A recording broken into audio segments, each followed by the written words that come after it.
Since I was born, but now I am getting youth. Hakuna motangu, hakuna kogabu.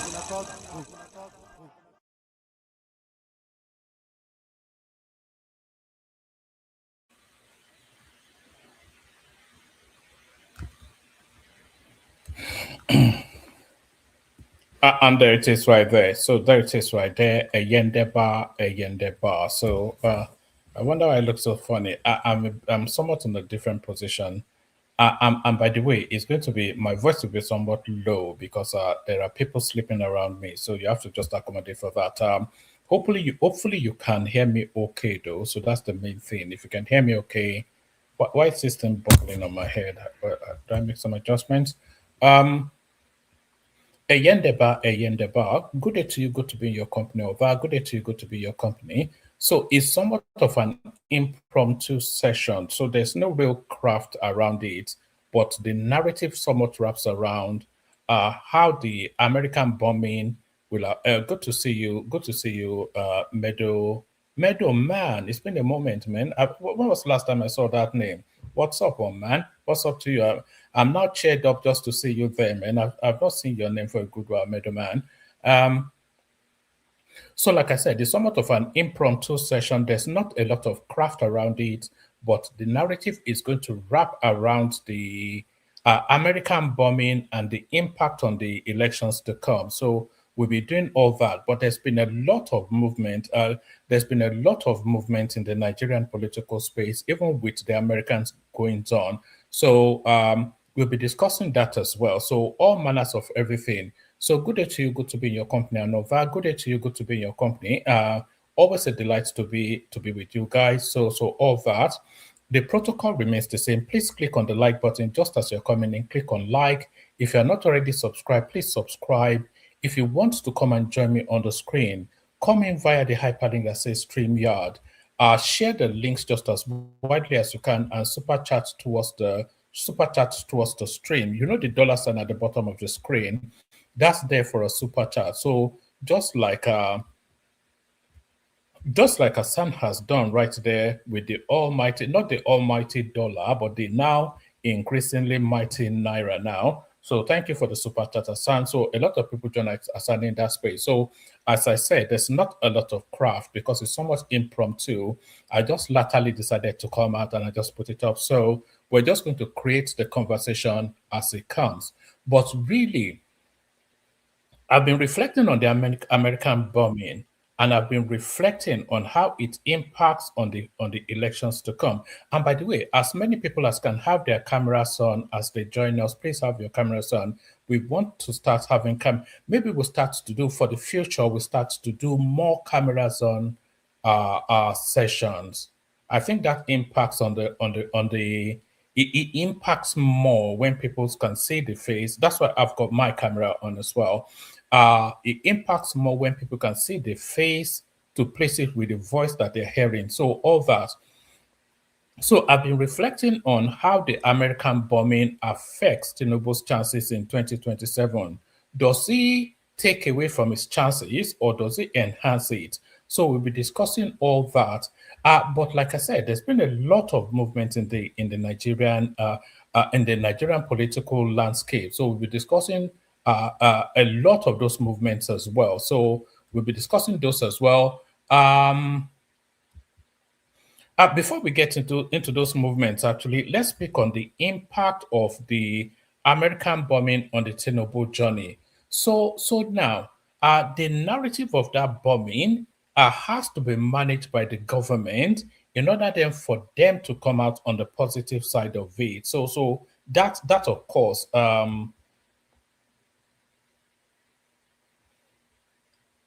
What's that? This is George Blue Shell. Sorry, I'm a bit distracted by the comment section. And by the way, say hello in the comment sections as you're coming in. This is George Blue Shell. One man is the true Alhaji Tinubu. Is it true Alhaji Tinubu is missing out of Nigeria? I think Tinubu has gone. I think he's gone to Europe, hasn't he? That's what we heard. And that's Samuel Adeleke right there saying hello from Long Beach. Meadowman, of course, who was a regular and probably still is. That's Hassan right there saying hello with a super chat.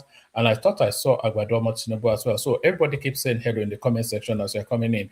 But as I was saying, the narrative of the American bombing is going to impact on the presidential elections to come. I think we're all agreed on that. But how does it impact is the thing. How does it affect Tinubu's chances of re-election? So now let's actually pick it up from here because the narrative is ebbing and flowing somewhat with the government wanting to seize the center stage to describe it as a collaboration between Nigeria and the United States, but the opposition also crafting a narrative that the Nigerian state was actually caught off guard. So let's actually pick it up from here. Let's pick it up from this post by Bayo Ononuga on Facebook. So this is Bayo Ononuga, the spokesperson of the government. It says Nigerian government approved the airstrike by the United States Foreign Minister Tugar. So this was a press release actually from the Foreign Minister Tugar, and he found it necessary to make that press statement because, of course, like I said, the opposition were trying to seize the center stage and craft the narrative that the Americans acted outside of the knowledge of the Nigerian government, which is not the case, by the way. We've been seeing the NSA, we've been seeing him travel to America increasingly, especially after Trump made a statement about Christian genocide in Nigeria. So we've been seeing the National Security Advisor travel to the United States quite frequently. And then we also saw an American delegation come to Nigeria on a fact-finding mission.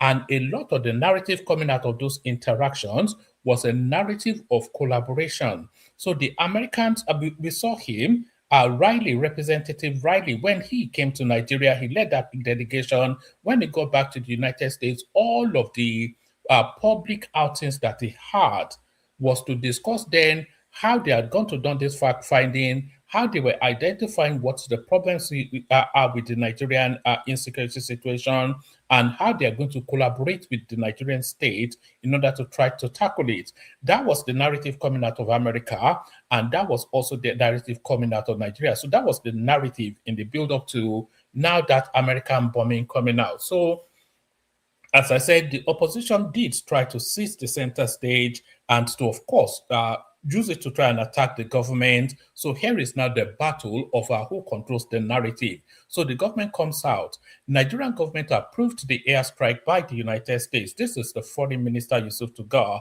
The Nigerian government said President Bola Tinubu gave the go-ahead for the United States to strike against terrorists in the country's northwestern region. Foreign Affairs Minister Yusuf Tugar said this on Friday, hours after the United States Department of War and President Donald Trump announced the North American nation had conducted strikes against terrorists. Now that the United States is cooperating, we will do it jointly and we will ensure, just as the president emphasized yesterday before he gave the go ahead, that it must be made clear that it is a joint operation and it is not targeting any religion or simply in the name of one religion or the other, the minister said on Channels TV. So that's the foreign affairs minister then trying to manage the narrative. We are a multi-religious country, so it goes on in that particular vein. So that's the foreign affairs minister right there, telling us that it's a collaborative effort between the United States and Nigeria. So that was the foreign affairs minister. So now I have a tweet from the United States as well. So let me share this with you as well. So now this is the Secretary of War, which is the equivalent of a defense minister in the United States. So you can see it right there. That's his name, and that's his Twitter handle right there. Secretary of War Pete Hegseth. So Secretary of War Pete Hegseth. So that's the Secretary of War of the United States right there. And this is what he had to say. The president was clear last month. The killing of innocent Christians in Nigeria and elsewhere must end. The Department of War is always ready. So ISIS found out tonight on Christmas. More to come. But the real thing that I wanted to highlight here, this is to run contrary then to the narrative being put forward that Nigeria was caught off guard and the Americans acted outside of Nigeria's understanding. So this is what the Secretary of War said. Grateful for Nigerian government support and cooperation. So there it is right there. So the language then coming out of Nigeria and the language also coming out of the United States is a language of collaborative work rather than them acting outside of Nigeria's understanding. So that's that. So does that put it to rest? I suspect it doesn't put it to rest in any way. And by the way, please keep clicking on like and please make sure you're subscribed as well. We need I would say 10, but we actually need 12 new subscribers today. So make sure that you're subscribed. And if you're not subscribed, then please do that immediately and right now. So yes, let me actually pin that up actually. So everybody can see. So that's that narrative right there. So if anybody wants to come up, by the way, come up. It works better when it's conversational. So if you want to come up, then please come up. It works better when it's conversational. And of course, when you're coming up, please try and have your cameras on if you can. We always encourage that. So that's that. So what else is going on in the political cycle? So now, so the story commanding the center stage at the moment is the American bombing, of course, but by midweek, the story that will be commanding the center stage will be Peter Obi's defection to the ADC. So Peter Obi set to defect to the ADC, and the announcement set to come by Wednesday. So he's been doing the circles. I saw him actually on X, on one X space or the other, speaking to his adherents. So he's been doing the circles. Sorry, Hassan, if I'm there, do you want to hop on? I need people to hop on. I've got War Peace here, but I'm not quite sure how fully ready he is. So anybody else that wants to hop on. The link is in the comment section. But yes, Peter Obi set to defect to the ADC. So this is it. It says 2027 election. Peter Obi set to join ADC. Date and details emerge. Peter Gregory Obi, presidential candidate of the Labour Party in the 2023 election, is set to formally join the African Democratic Congress ADC amidst ongoing consultations ahead of the 2027 general elections. Our correspondents reported, and by the way, all of the newspapers are reporting this, so this is not even speculative, it's almost a certainty, and Peter Obi has been out in the media cycle as well, so we're expecting that announcement sometime this week. Peter Gregory Obi, presidential candidate of the Labour Party in the 2023 elections, is set to formally join the African Democratic Congress ADC amidst ongoing consultations ahead of the 2027 general elections.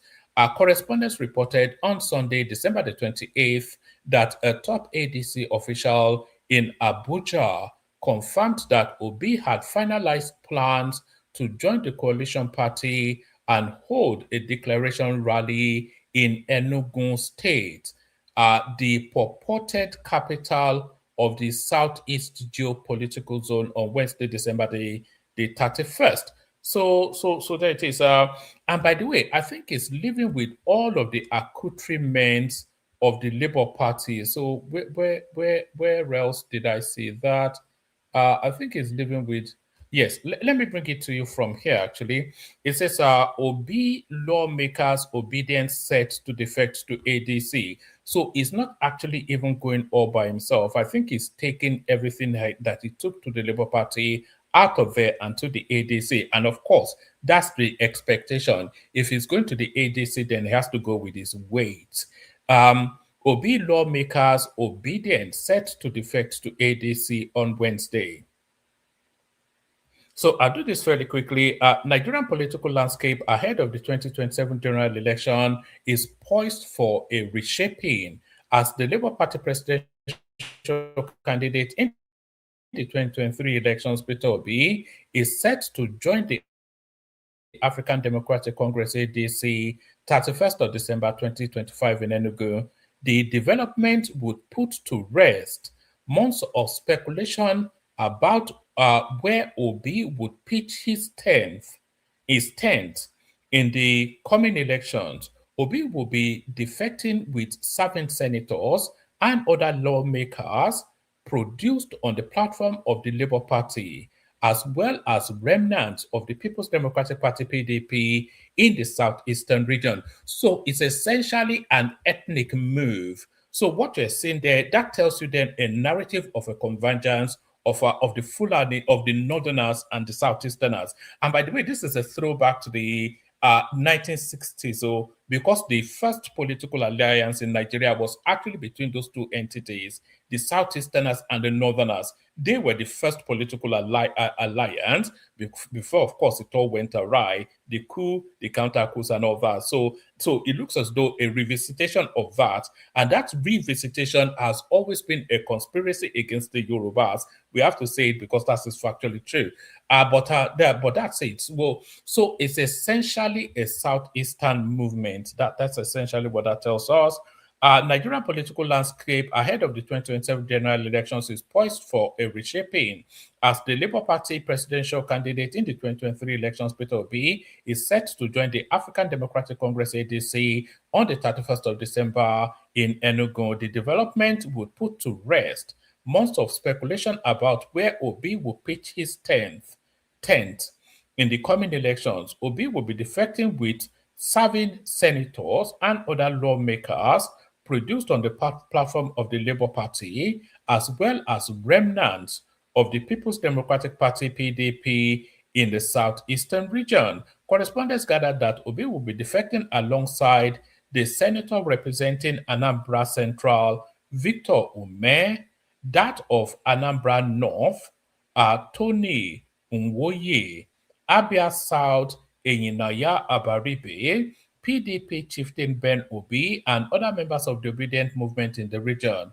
It is not clear if the Abia State Governor Alex Oti is part of the movement into the ADC. So I do not see Alex Oti joining the ADC because Alex Oti is not a Peter Obi acolyte. I do not see Alex Oti as a Peter Obi acolyte. Alex Oti is not subordinate in any way. Alex Oti is a man of his own, no, and is of equal measure to Obi politically. So I do not see Alex Oti subordinating himself. I do see Alex Oti moving, but I don't see it to the ADC. Alex Oti has a cozy and a warm relationship with the presidency. If Alex Oti is ever going to move, he's more likely to move to the APC than anything else. And if he moves to the ADC, he will consider it a betrayal of the president. And I'm not quite sure Alex Oti has the confidence that the ADC is likely to win the elections. Alex Oti has ambitions beyond. And by the way, he also is also running for a second time also. So I do not see Alex Oti joining them. And if Alex Oti doesn't move, then the whole weight of that movement is just singularly Peter Obi, because who else offers anything? Victor Ume doesn't offer anything. Eyinaya Abaribe, he doesn't offer anything. What does Eyinaya Abaribe offer? Nothing. And any of the other names that we cannot even remember, who are these characters again? It says but it is quite pungent actually, because this is essentially a tribal move. If he's moving with all of the relevant opposition players within the southeast, then it's an ethnic move. So who is moving again? Victor Ume, he has no political impact. Tony Nwoye, he has no political impact. Eyinaya Abaribe is somewhat of a spent force. PDP chieftain Ben Obi, I'm not quite sure what weight he carries, and members of the obedient movement in the region. It is not clear if Abia State Governor Alex Oti is part of the movement into the ADC. The governor was recently approached by the PDP to join the party and recontest his current position in 2027. So there's every probability that Alex Oti might well go to the PDP, because that would be a halfway house. So the Labour Party offers it offers nothing to anybody anymore. It's a completely decimated and broken up entity. So the Labour Party is of no use to anything. It's going to boil down to what it was before Peter Obi joined that party. So we have that expectation, especially if Obi moves and it takes all that he brought into that space within. So the Labour Party is completely finished. So now, if Obi leaves, then that just leaves it as a one-party space, which would be Alex Oti. So, but Alex Oti also has ambitions beyond the Labour Party. So if Alex Oti moves, which is likely to do, it's a best move, and it's the move that most sits within his heart, will be a move to the APC. Pardon me, will be a move to the APC, but that move to the APC might well be too big a leap for his political base to stomach. So the halfway house between leaving the Labour Party and going to the APC will be to join the PDP. So there's every prospect that Alex Oti will join the PDP, but there's also a probability that Alex Oti will join the APC. The governor was recently approached by the PDP to join the party and recontest his current position in 2027. A spokesperson for Obi, Val Obiayin, confirmed the defection of his boss to the ADC. So that makes it categorical then. In fact, it's going to happen this week on Wednesday. Peter Obi will have that grand event to announce his defection to the ADC. But we'll discuss what that means in a moment. Let's finish reading this first. Pardon me. It says A spokesperson for Obi, Val Obianyan, confirmed the defection of his boss to the ADC. Yes, it is true, he told correspondents in a text on Sunday morning. But Ume had, however, told correspondents that the event would hold in Enugu, adding that it would involve all supporters of Obi across the southeastern region. They will come from Abia, Anambra, Imo, and Ebonyi states to join those in Enugu, where this exercise will hold on the 31st of December, he added. Sources hinted that Obi, who has not hidden his intention to appear on the ballot in 2027, would contest the presidential ticket of the ADC. So that is to tell you then that Obi, because Obi will subordinate to Atiku in an election. I think we all know that. But if they're saying it's going to contest the elections, that will be the first time that Obi would primary, because he has always traditionally, historically run away from a primary. They wanted to primary him in the PDP. That was why he left the PDP to join the Labour Party. He ran no primary in the Labour Party. Actually, the Labour Party already had a candidate before Obi joined, which was Pat Utomi. But then Pat Utomi gave up that seat because, of course, Obi is a bigger name. So he did not primary as well in the Labour Party. So if he goes now to join the ADC, but he has to primary, because I don't think Atiku would yield that seat to him just as a gift. So he has to primary in the ADC. But does Obi have the budget for a primary, or does he even know the politics of a primary? That is the thing. So all that will play out, or he could just go there and so, because the ADC are actually thinking of our two tractions. Is either they have a consensus candidate, which will be Atiku, or if there's a push, then they'll have to primary, which will still lead to Atiku. If they do primary, who are the contestants? It will be Peter Obi, Atiku, and Rotimi Amechi. So those were the people on the ballot. So if they do primary, the ticket likely to go to Atiku.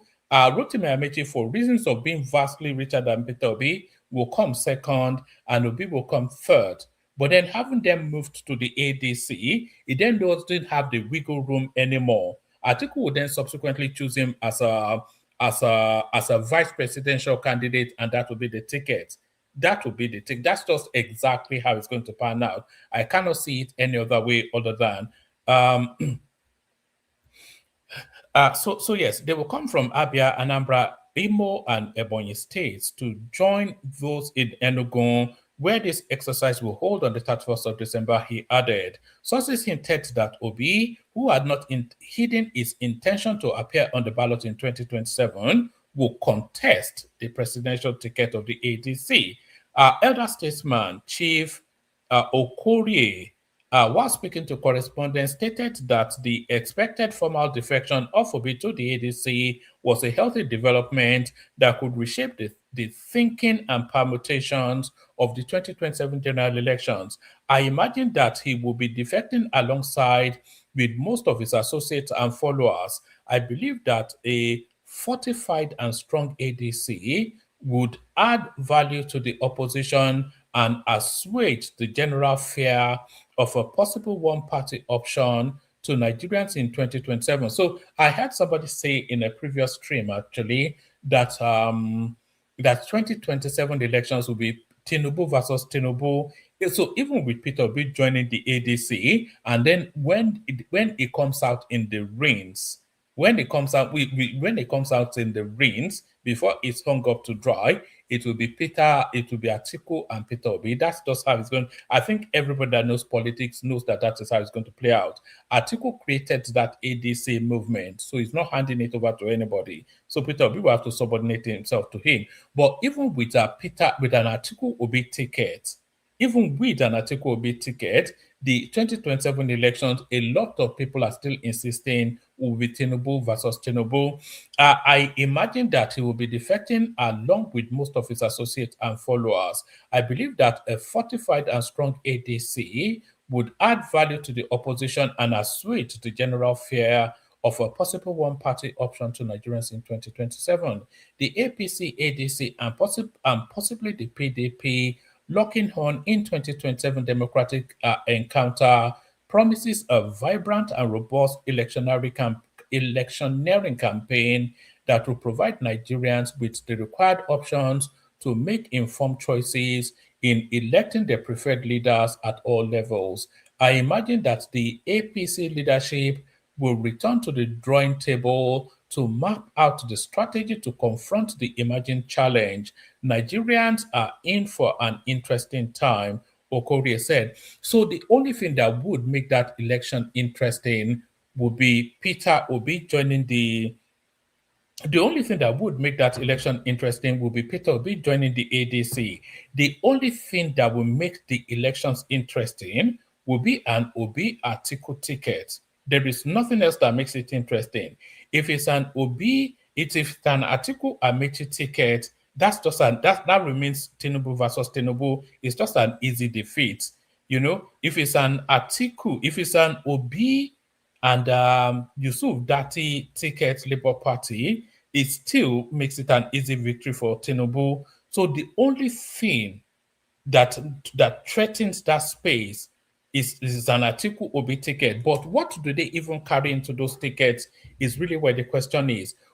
So forget the 6 million votes that Obi got in 2027, by the way. Those are not consecrated votes. Those are not votes that carry through.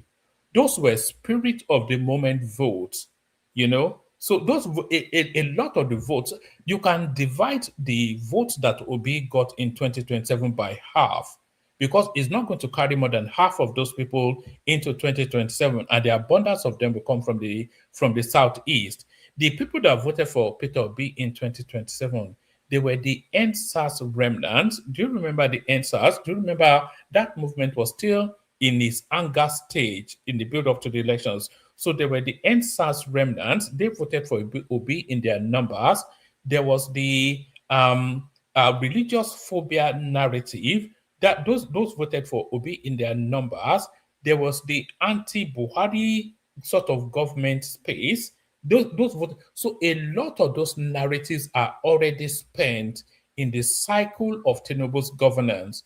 So most of those things don't actually carry through anymore. And then there were people who felt there were non-Igbos who felt that it was the turn of the Igbos to govern Nigeria, and they voted for the Igbos subsequently. But then the antics of the Southeast, since that election till date, it has turned a lot of people against that space, especially the non-Igbo voters. So it's turned them against that space. So that's one. And then also, Tinubu's governance has converted a lot of people because for all of the gaslighting, or for all of the gaslighting and all of the dog whistling and everything, people are saying these things happen organically. Did you know that there were people actually? Let me see if I can find it actually. There were people driving. Let me see if I can find it. Oh, hold on. Hold on. There's something I want to show you. Just hold on there. Um, oh, hold on. Hold on. Just hold on.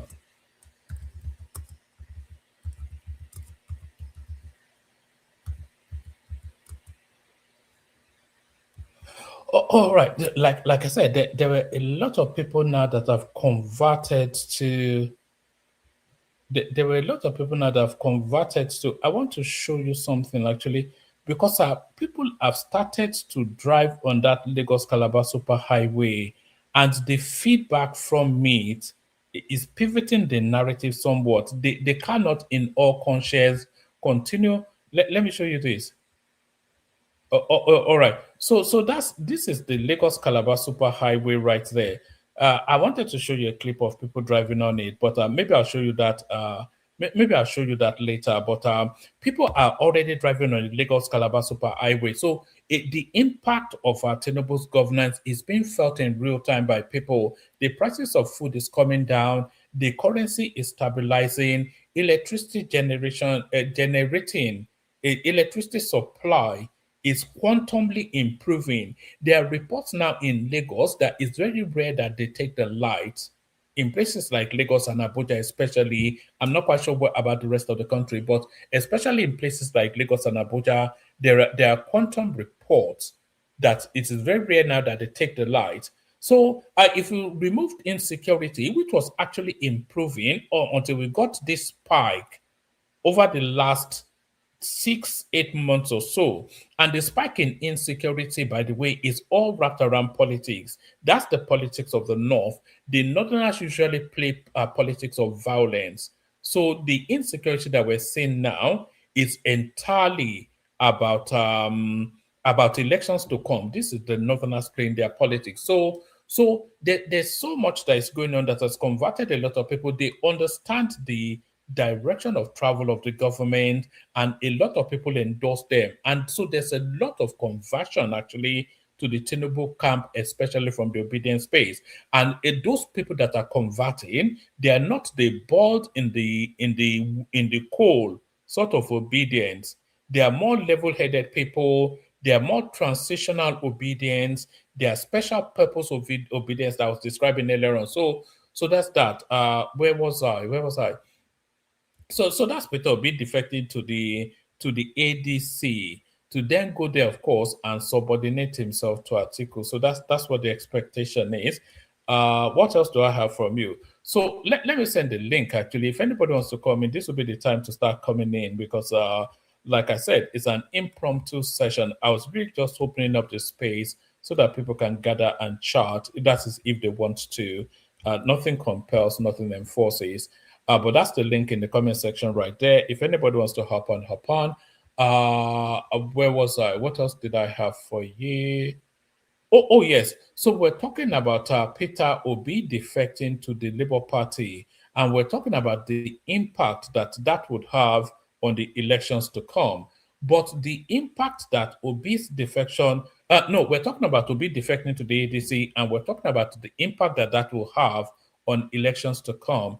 But the impact of Obi's defection may be somewhat toned down by the impact of Kwakwanso joining the APC. So that looks like what is about to happen now. Kano people have agreed that Kwakwanso Governor Yusuf defect to APC.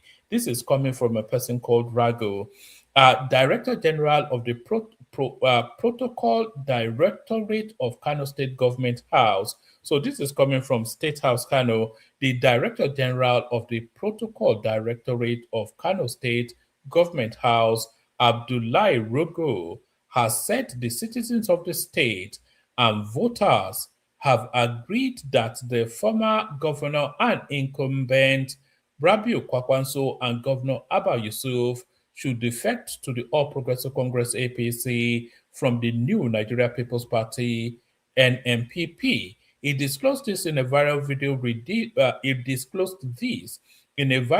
Released by Arewa Updates on Sunday. According to him, the planned defection of the two political heavyweights to the APC follows a meeting with the Speaker of the Kano State House of Assembly. After our meeting with the Speaker of the Kano State House of Assembly and other members of the Kwankwasia, we agreed that Kwakwanso and Kano State Governor Abba Yusuf should join the APC. So if that does happen, then that negates any impact that Obi joining the ADC would have, because Kwakwanso carries more organic votes than Peter Obi. That's one. And then Kano State, it carries almost more votes. There were 1 million votes coming out of Kano State, in excess of 1 million votes in Kano State. In fact, they're close to 2 million votes in Kano State. Even if you look at the split in the last elections, they were close to 2 million votes in Kano State. So if Kwakwanso crosses over to APC, and he adds his votes to that of the APC, that's nearly 2 million. That's the entirety of the voters in the Southeast right there. So we're looking forward to that movement. We'll see if that happens. So that should come off the tail of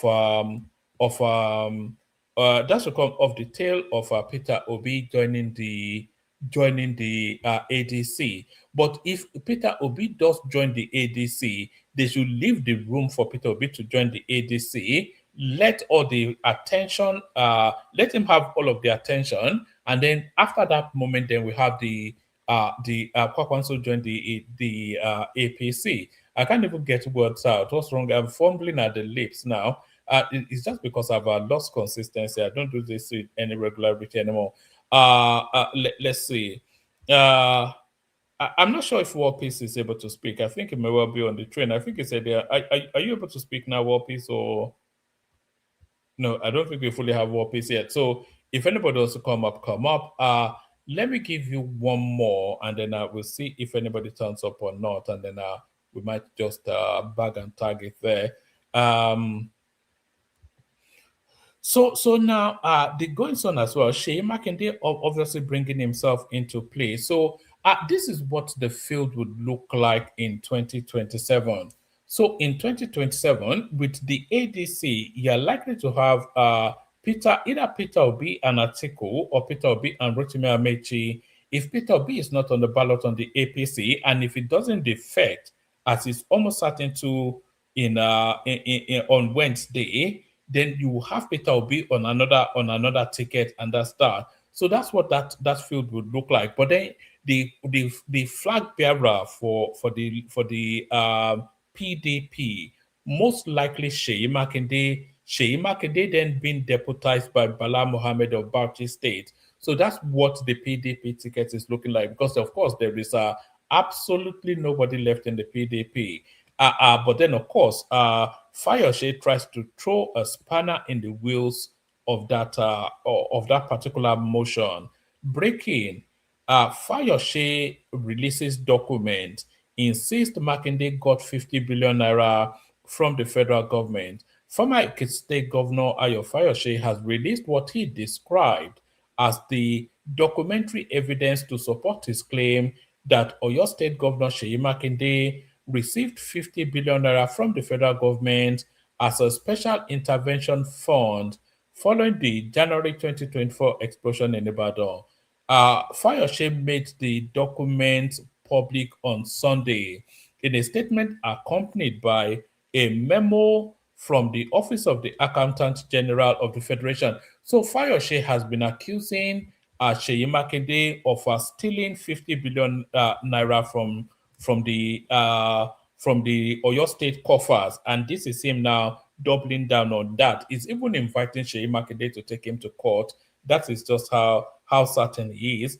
Former Ekiti State Governor Ayo Fayose has released what he described as documentary evidence to support his claim that Oyo State Governor Sheyi Makinde received 50 billion naira from the federal government as special intervention fund following the January 2024 explosion in Ibadan. Fayose made the document public on Sunday in a statement accompanied by a memo from the Office of the Accountant General of the Federation. He said the disclosure followed a challenge by Sheyi Makinde to substantiate his earlier claim that the Oyo State government received the funds. 2 days ago, I stated on national television that Oyo State, under Governor Sheyi Makinde, received 50 billion naira from the federal government as intervention for Ibadan explosion. Yesterday, the governor asked me to provide evidence, and here is the evidence he requested. Fayose stated. So for Fayose to have that would have been released to him by the government. So that is to tell you then that Tinubu is very much in play in that little contractor between Sheyi Makinde and Ayo Fayose. 2 days ago, I stated on national television that Oyo State, under Governor Sheyi Makinde, received 50 billion naira from the federal government as intervention for the Ibadan explosion. Yesterday, the governor asked me to provide evidence, and here is the evidence he requested for. She said the former governor further alleged that only 4.5 billion naira was disbursed to victims of the explosion, accusing Makinde of diverting the remaining funds for personal political ambition. Only 4.5 billion naira was paid to the victims of the Ibadan explosion. The rest, alongside other intervention funds, were diverted to fund his presidential ambition. This, in part, explains the crisis in the PDP and its frequent attacks on President Tinubu and his administration, he alleged. Fayose further said he was compelled to release official documents despite his reluctance to do so in the interest of transparency and public accountability. Even though it is not in my character to go public with official documents, I had to do this so Nigerians will know who is saying the truth or who is not being sincere with the people of Oyo State, he stated. The former governor said Makede's alleged disclosure of details from private meetings with the president made fuller public disclosure necessary. So that's the back and forth then between Sheyi Makinde and Ayo Fayose. So that's that. So let me play the Kegite music. We see who turns up. Let's play the Kegite music. We see who turns up. It's usually a slow build up, isn't it? So let's see who turns up after the Kegite. Only water, where they see ma. Water,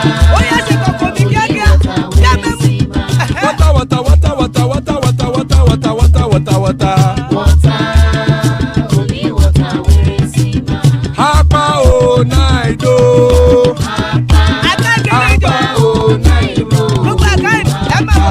Hapa you don't come o.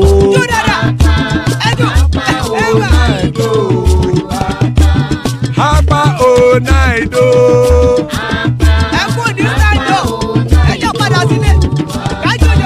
Oro kẹ̀kẹ́ ẹlẹ́mù yé o.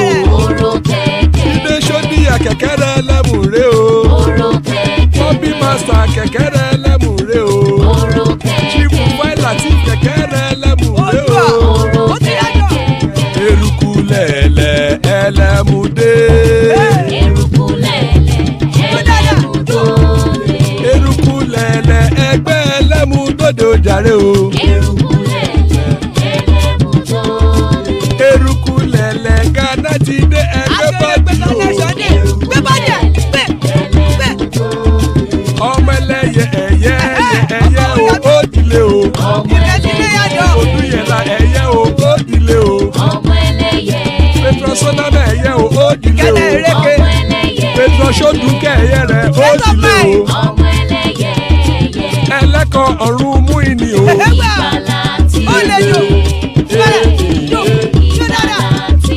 Àkùkọ ọ̀run mẹ́kọ̀.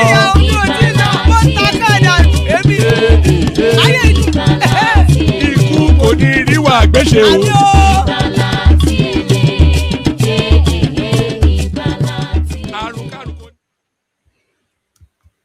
And there it is right there. May death have nothing to do with us. Before we've got Ola joining us. Before I bring up Ola, I could even bring up Ola and War Peace. We've got Ola and War Peace with us here.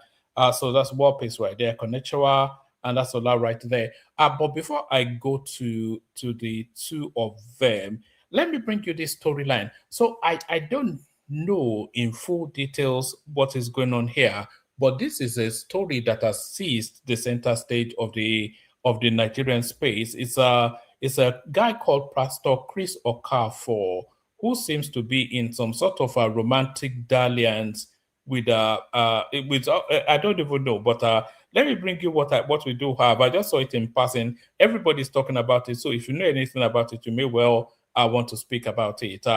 Pastor Chris Okafor opens up on divorce, custody battle, and allegations. Says claims only surfaced after he remarried. So apparently he's been getting some girl pregnant and forcing her to remove the pregnancies with promises of marriage, which he then reneged on. That seems to be what I understand of it. A senior pastor of Grace Nation Church, Chris Okafor, has spoken publicly about his past marriage, the custody of his children, and the allegations currently trailing him. According to the clergyman, his divorce happened when his children were young. He said one of his daughters was 2 years old at the time, whilst his son, Bobo, was 4.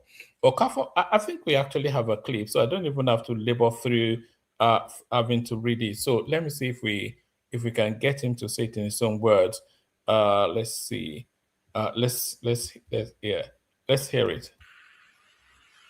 Baba was 4 years and few months. The thing was that bad that the court granted me custody of those children at that tender age. And the court only gave her access from the age of 2. Baba is 17 plus. By March, he will be 18 now. Chidera is 15 plus now. So that was the time this divorce happened. And I called them up. And I did promise them. Apart from my encounter that I already have, the belief I have for women, I promised them that I was never going to marry until they are grown up. For 13 years, I kept that.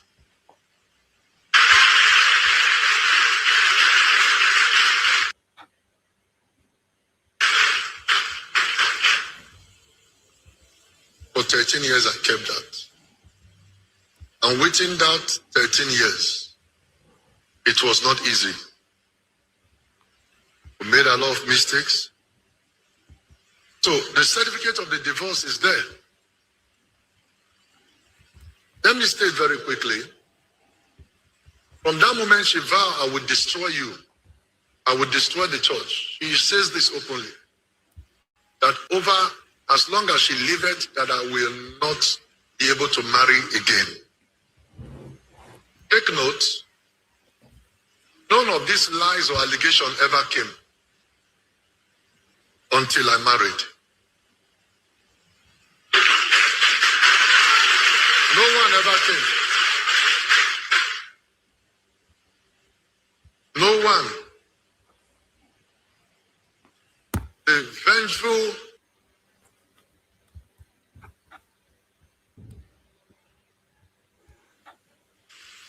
ex-wife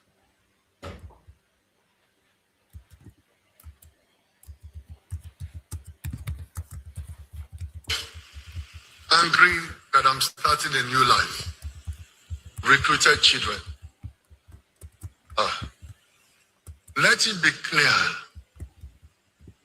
today, at no time did I do anything to my daughters.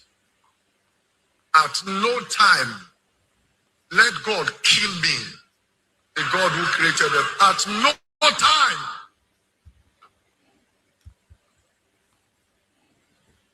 Children under me.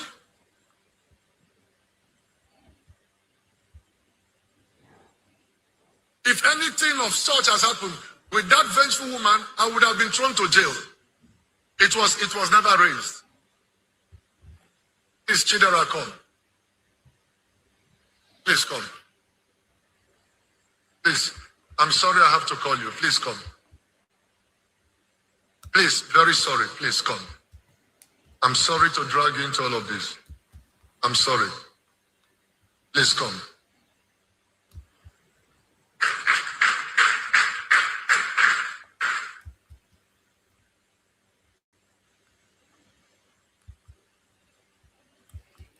So I don't know the details of this. Like I said, I've seen it in passing. It's not my usual diet, so I don't really follow it. So, but for him to bring the children into it, I don't approve of that.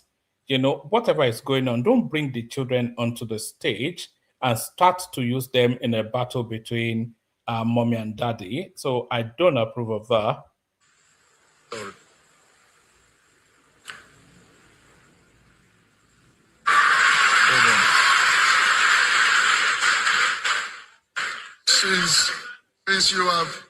Since you know me as your father, I gave birth to you.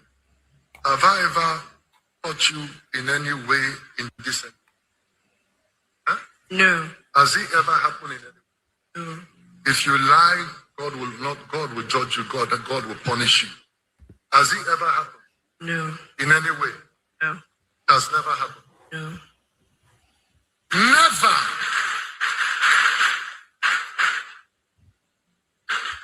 But what exactly was he expecting that girl? Like I said, I'm quite. It's not my space, and it's not something that I'm really invested in. But what exactly was that child meant to say? Is it to say yes? Of course, he had already prepped her to say no. Otherwise, he would not have brought her onto the stage. So he's only really bringing her onto the stage in order then for her to say no. Because if the girl is likely to say yes, then he would not have brought her on. So it's just, but him bringing that child onto the stage, that's a minus for me. That's a minus to him from me.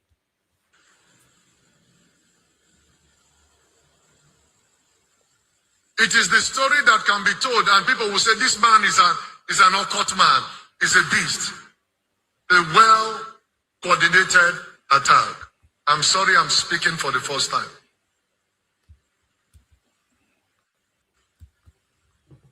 This is the pain I've been through. It has not been easy.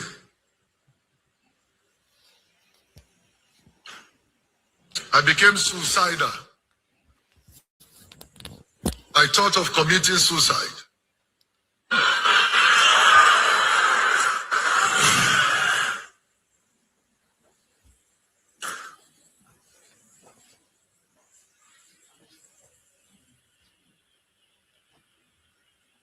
You don't understand.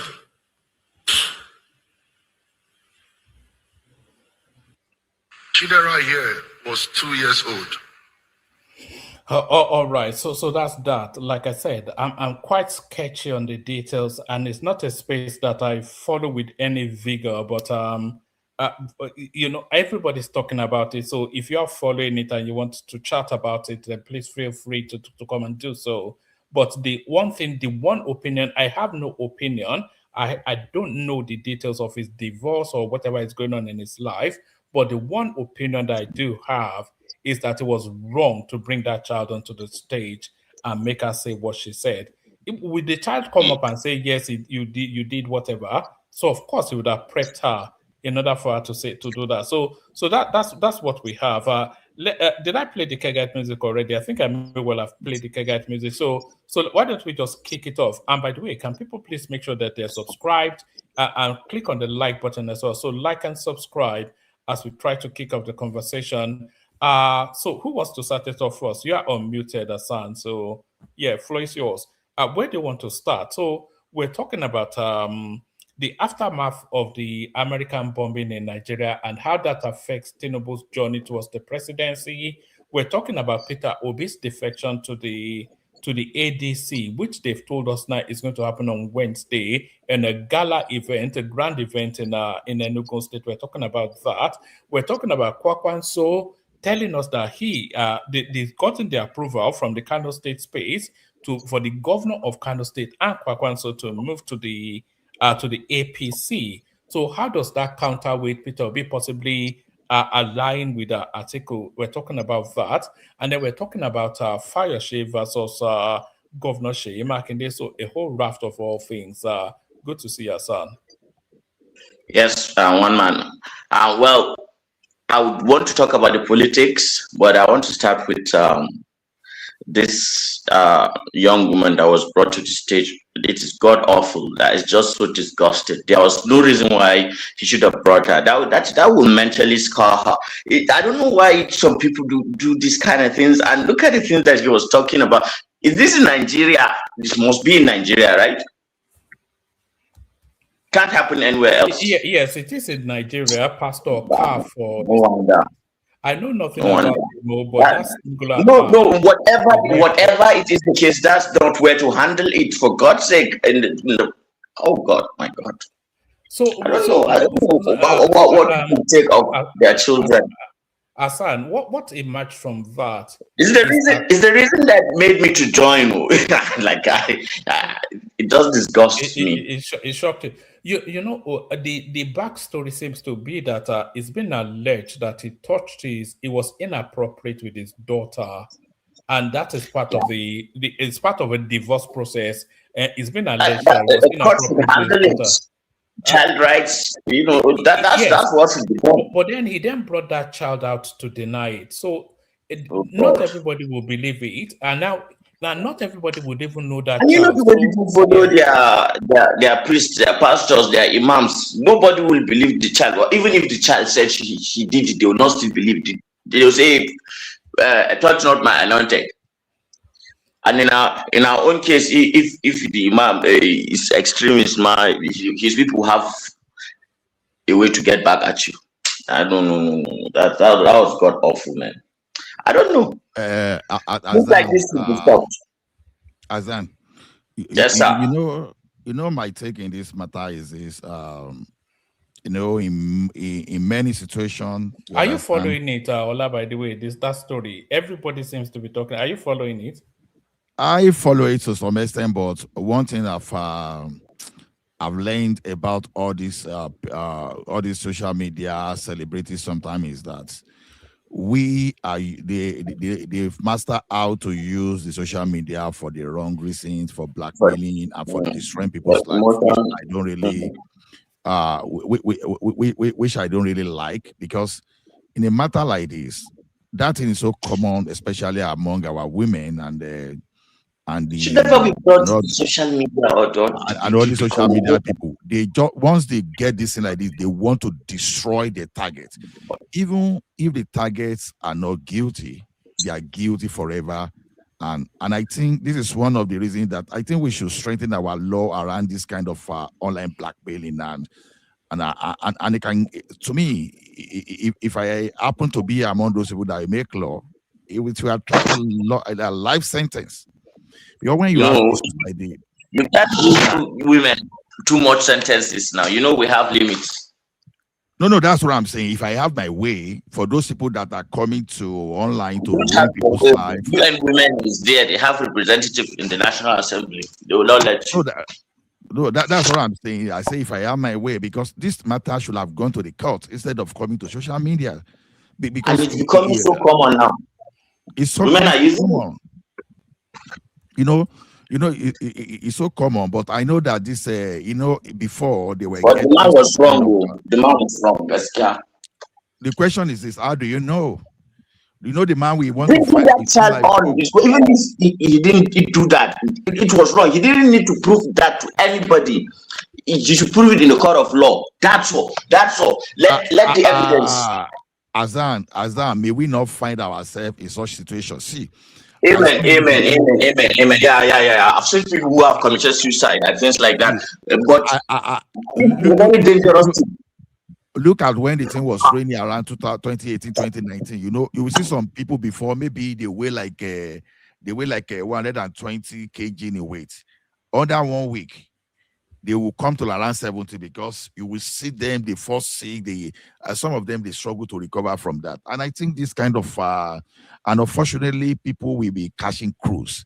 And it's unfortunate, even when you see a lot. Okay, look at how they finished Naira Marley now, for example. This one is totally even different again.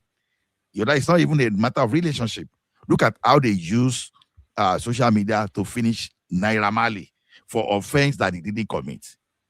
I think all this kind of blackmailing through social media, I think we should have some kind of stringent penalty that, if you brought an allegation that eventually you went to the court and you are not able to substantiate and you destroy people's life, then whosoever brought that allegation should go and rot in jail for life. You understand? We should stop this nonsense. We don't know if it's unsubstantiated, though, Ola. Even if it's substantiated, let them go to the court. Because the child being brought onto the stage to say, no, you didn't do it, that's not sufficient. That's a crime. That's a crime on itself. That's a crime on itself. Even that matter should not have even come to social media where we have courts. If you have grievances, go to court and stop coming to social media to come and destroy people's life. If at the end of the day, that pastor is not even guilty of all those stuff, how do you reverse the brand damage? How? That's already damage. The damage has been done. That's terrible.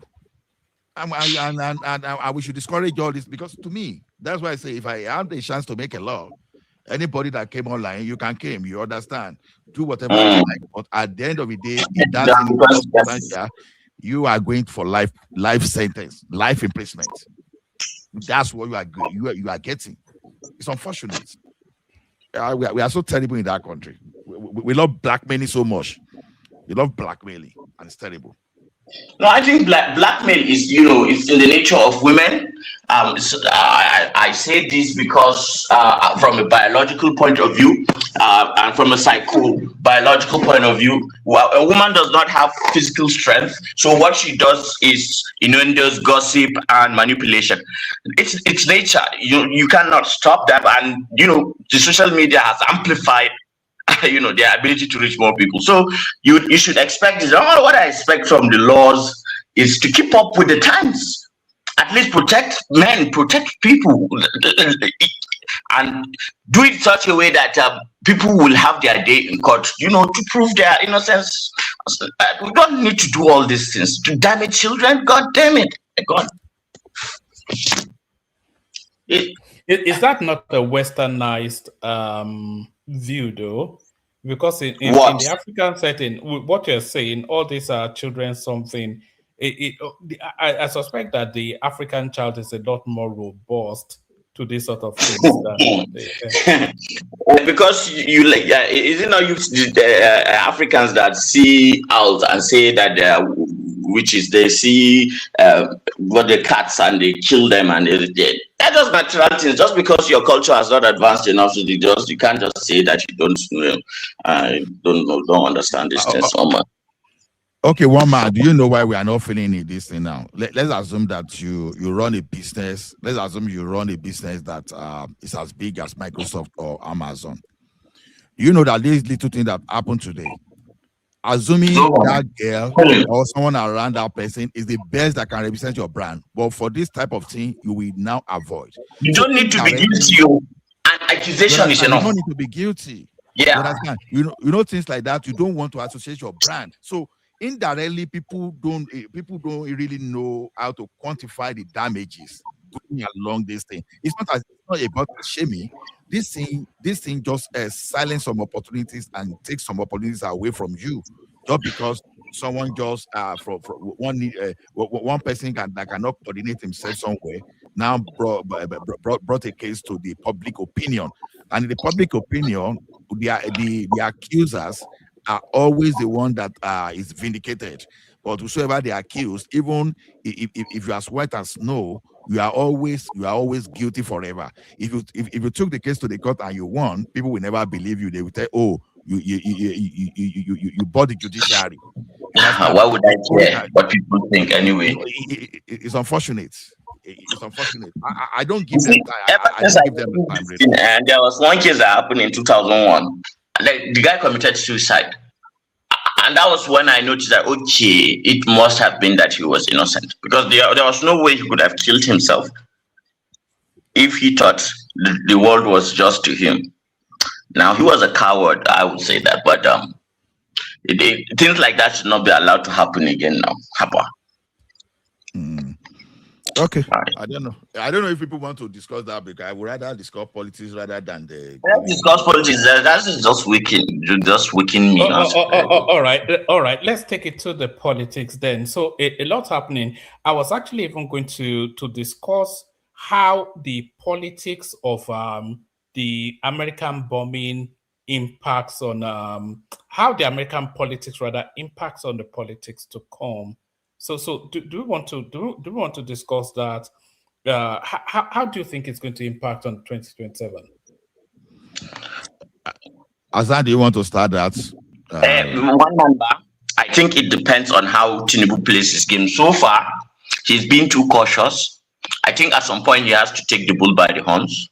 And if America don't make because it seems to me that America is just symbolism. Trump now, I told you guys that Trump is just doing this to give red meat to his Christian base. And the obedience are taking it hook, line, and sinker. There's no way America will jeopardize Nigeria. Do you anticipate that we will see more bombs from America? Because, like you said, it's expensive. Trump is a transactional person. Sorry, Hassan. Like you said, is symbolism. We saw similarly in Iran. Do you remember when they went and dropped a bomb on Yes. Iran, Yeah. and then they Yeah, just left? They said the job is done. So Yeah. I think it's the symbolism of it, just like you said, to feed raw meat to his base more than anything else. I don't think Trump was to be drawn into anything protracted or long lasting now. I'll be surprised Yeah. if we The see evidence for that, any other American. Yeah. the evidence for that is in the NSS, the National Security Report. If you've read that document, you'll see it's by order of priority of what he's done row. He's done row. The man is a psychopath, so the done row doctrine. And in that doctrine, it goes country and continent after continent, country after country, interest after interest. So Africa was last, like the last in his strategy, national strategy, national security strategy. So you can imagine, even in the Middle East, that he's not, that has higher priority. He's not willing to commit. Talk less of Nigeria. The American arms are expensive. There has to be some serious concession of some sort for America to deploy, or something like that. And they already are, controlling a lot of the drilling of our oil and gas. So what is there for the taking? I think maybe rare earth minerals, or taking the dropping that bombs around Sokoto to me have something to do with the control of those mines, probably. I don't know, or the Sultan. I don't know. It just depends on how Tinubu plays his game, and it's a game of perception. Politics is about perception. Don't give your opponent. How is the American bomb going to be perceived in the conservative? The politicians would like to milk it, because the problem, hold on, Hassan. Tinubu'S actually came out earlier on, maybe today or yesterday. He came out to speak to that space, and he says, let's not leverage it for ethno-religious jingle. Let's wrap around insecurity and agree that it's the right move. But then Sheikh Gumi came out to do his usual jingoism and dog whistling. But the conservative, I'm beginning to suspect Gumi. Hold on. The conservative North, are they seeing it as an attack against them or an attack against insecurity? Because how they see it is going to impact on elections to come. Let me tell you how they see it. This saying that the enemy of my enemy is a friend. Yes, but hold on, Hassan. Who is the enemy and who is the friend? Hold on. Let me craft it. Does the North see in the insurgency as enemies or an advancement of their ethno something? Do they see it? And I'm pretty certain that the North, they don't see the Americans as friends. What are you certain on? You are certain that the North sees the insurgency as friends? Is that what you're telling me? I feel that there's somewhat sympathy towards it. That's the problem with Southerners, and especially Southern Nigerians in general. You already have things in your mind about the North that you cannot Do you know why? Have you ever asked why? Have you asked why? I know why. That's why. But you can tell me. You can tell me why you think. The reason. There are several reasons. One of the key reasons is that the senior spaces in the North, they don't come out to criticize this insurgency with the vigor that the rest of the country criticizes it. One.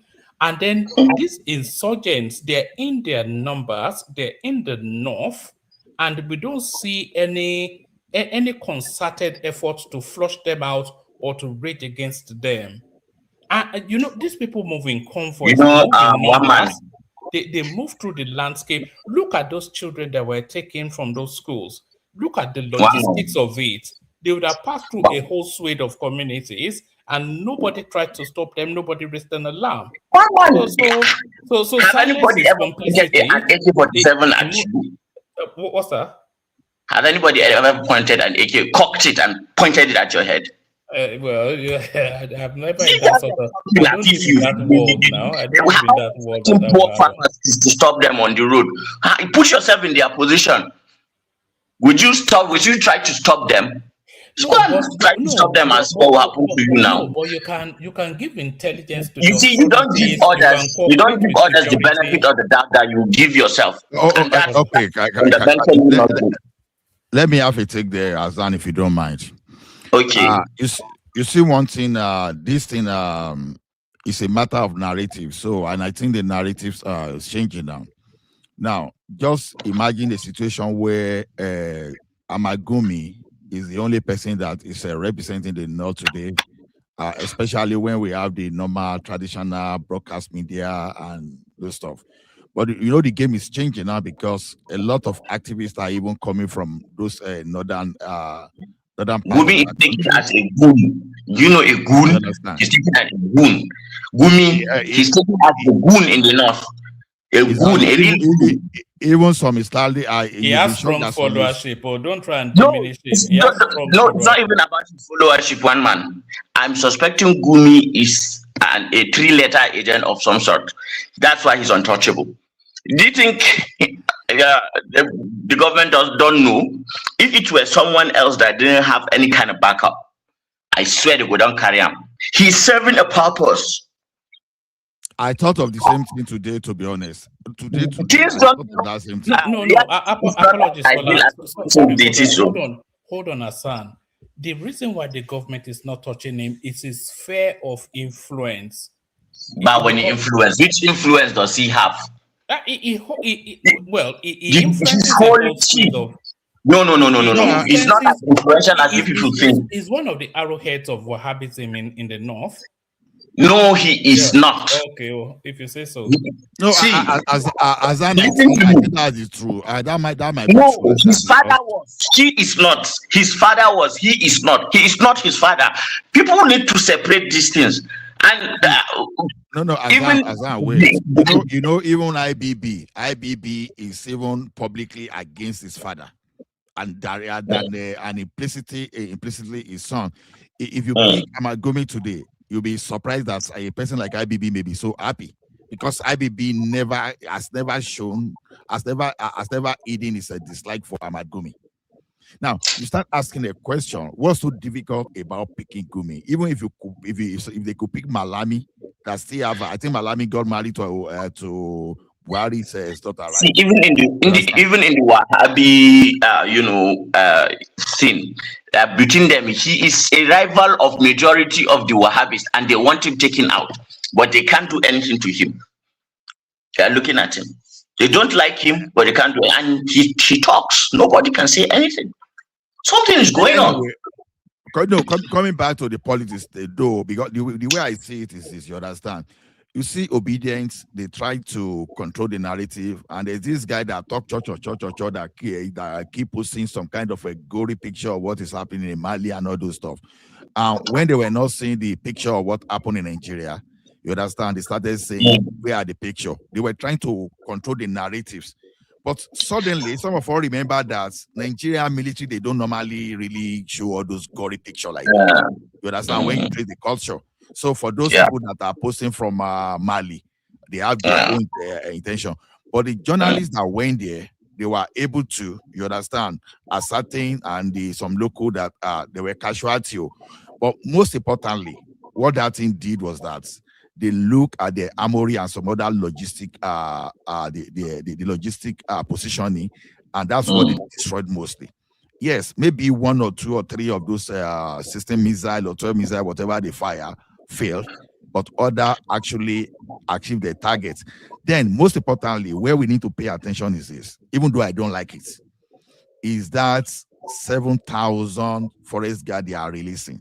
And if you see where they are sending all those forest guards, when you destabilize those people, you now send forest guard to go and take that position to make sure they never, because I would want to believe that the thing is that they want to make sure they never regroup. Where are they deploying the forest guards to? Where are they deploying them to? Kebbi, Sokoto, Kwara,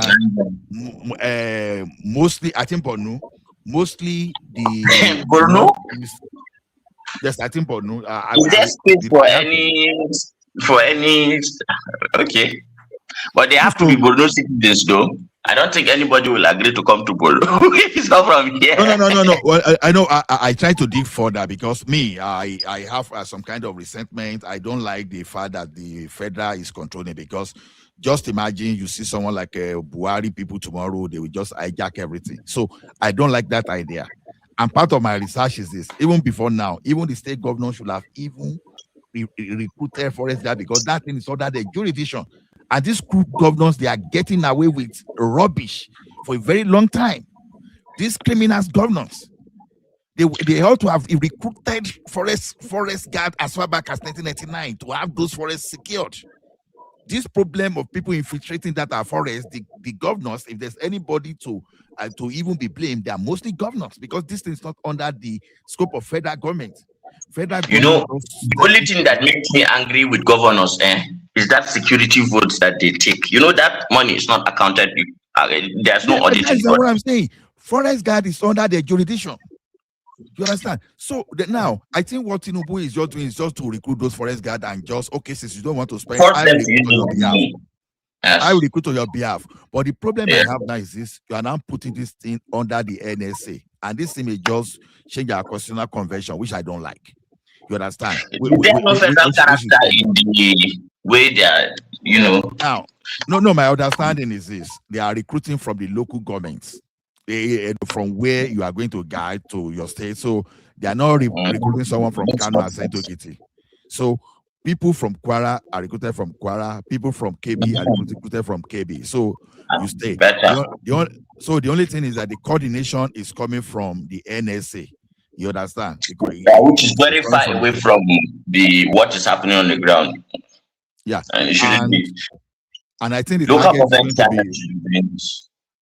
So, and I think the target will be 130 across a certain period, 130,000.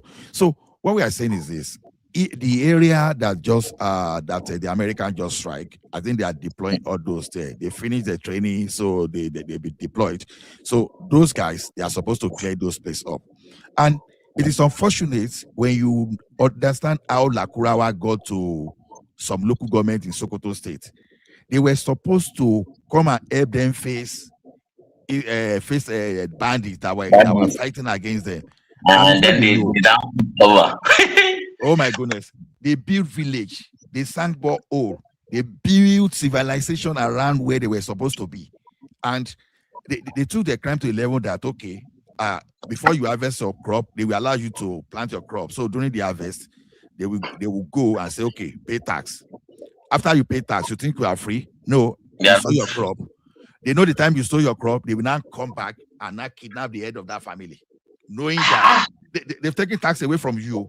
They know that you sow your crop, they will now go and kidnap you because they have information that you sow your crop. All right, let's navigate back to where the topic was. How do you feel they will impact on Tinubu? That's the thing. His re-election. I think positively. I think positively, because that's what I'm saying. Because if you send all those guys to that place and you don't allow those people to regroup and banditry reduced, it's going to be a weapon of campaign. Because if you can say, okay, when we're coming to power, we used to have like 1,000 banditry related kidnapping daily, but today it has reduced to 50 or it has reduced to 30. I think it is going to be a good thing to campaign, because I listen to all this obedient that think everything is all about politics today. I just laugh, and as Obi was ranting, it's not that. Did you listen to him on Spaces? It was on the Space earlier on today. Very boring, very boring presentation. Honestly, I even fell asleep along the line. You understand? Very boring, because you see something that. You see the insecurity of that country, and you see the way people are playing politics, and Obi cannot really give something tactical Other than when we get there, we know we know the country very well. We are going to eliminate all those stuff. You are this not is what telling me. frustrates me about Peter Obi. He makes all this generic, and in the last cycle of election, and maybe we'll bring Pansat into the conversation. In the last cycle of elections, this was exactly the same thing that he did. It was very low on specifics. He gave no details on anything. He just made generic noise to everything. And still now, he doesn't have a coherent plan for anything. Just So one man, let me just tell you the general sentiment. What's that? Let me just tell you the general sentiment here. Okay, so it's like the enemy of my enemy. Why don't you Yes. Yeah, no, let us make that I'll point. get out right now. No worry. So the enemy of my enemy is my friend. Okay, so what is being said is God can use your enemy to another enemy to deal with another enemy. You know how religious people will naturally think. That is the thought, to be optimistic first. What I like with the North is every situation we we try to be optimistic, sometimes to our own detriment, but at least we are optimistic people. So that this is the thought process, that if what it will take to defeat these idiots is Trump, then let him go at it. But if Trump is coming with an agenda of some sort, then we will reject it. But as it is now, of course, it's just symbolism, because I've already reached that conclusion that it's just symbolism, and he may do one or two more or none ever at all, and that goes away. But Tinubu has to do his homework and do his job to ensure that insecurity is nipped in the bud. I think if he can do that, he doesn't have a problem with 22. He already has the main power brokers in the north, and the understanding in the north is already that it is Tinubu that is going, because the calculation, every northern that wants to be president now is thinking ahead of 2031. So the Obi is like a problem. Those northerners wanted to be president. Does that weigh against Atiku's ambitions? Of course, they are younger, he's older. You know, it's life. Sometimes your time is just up. You may have the money, and like the appeal is no longer there like that. So and even the budget is not there. He doesn't even have the money anymore. He may have the money, but I don't think it is only money that matters in Nigerian politics. So one man. All right. Let's bring Pansat into the conversation here. Swam from the big seas to the pond, according to him. But Pansat, to the conversation, your thoughts. Yeah, Merry Christmas to everybody on the panel. Merry Christmas to you. Whatever you celebrate, Hassan. Merry whatever it is. Happy Hanukkah to Hassan. Happy Hanukkah. Hanukkah. Okay. I thought that was Jewish. I celebrate everything with everyone. The last statement that Hassan made is proper.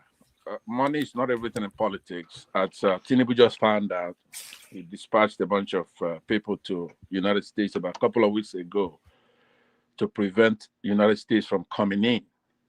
So neither propaganda nor money was able to help in that situation. The United States did the investigation via a U.S. congressman, and then they came in and they've started the action down there. When Hassan, I see you on a lot of platforms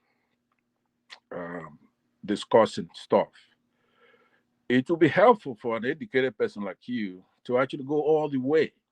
I see you made a lot of improvements, but you have to go all the way. Propaganda, peer pressure, it's not going to work, right? When you use words like our, who is our? Are you talking about us in the Southeast, those in the Southwest, and yourselves in the North, right? Is that our?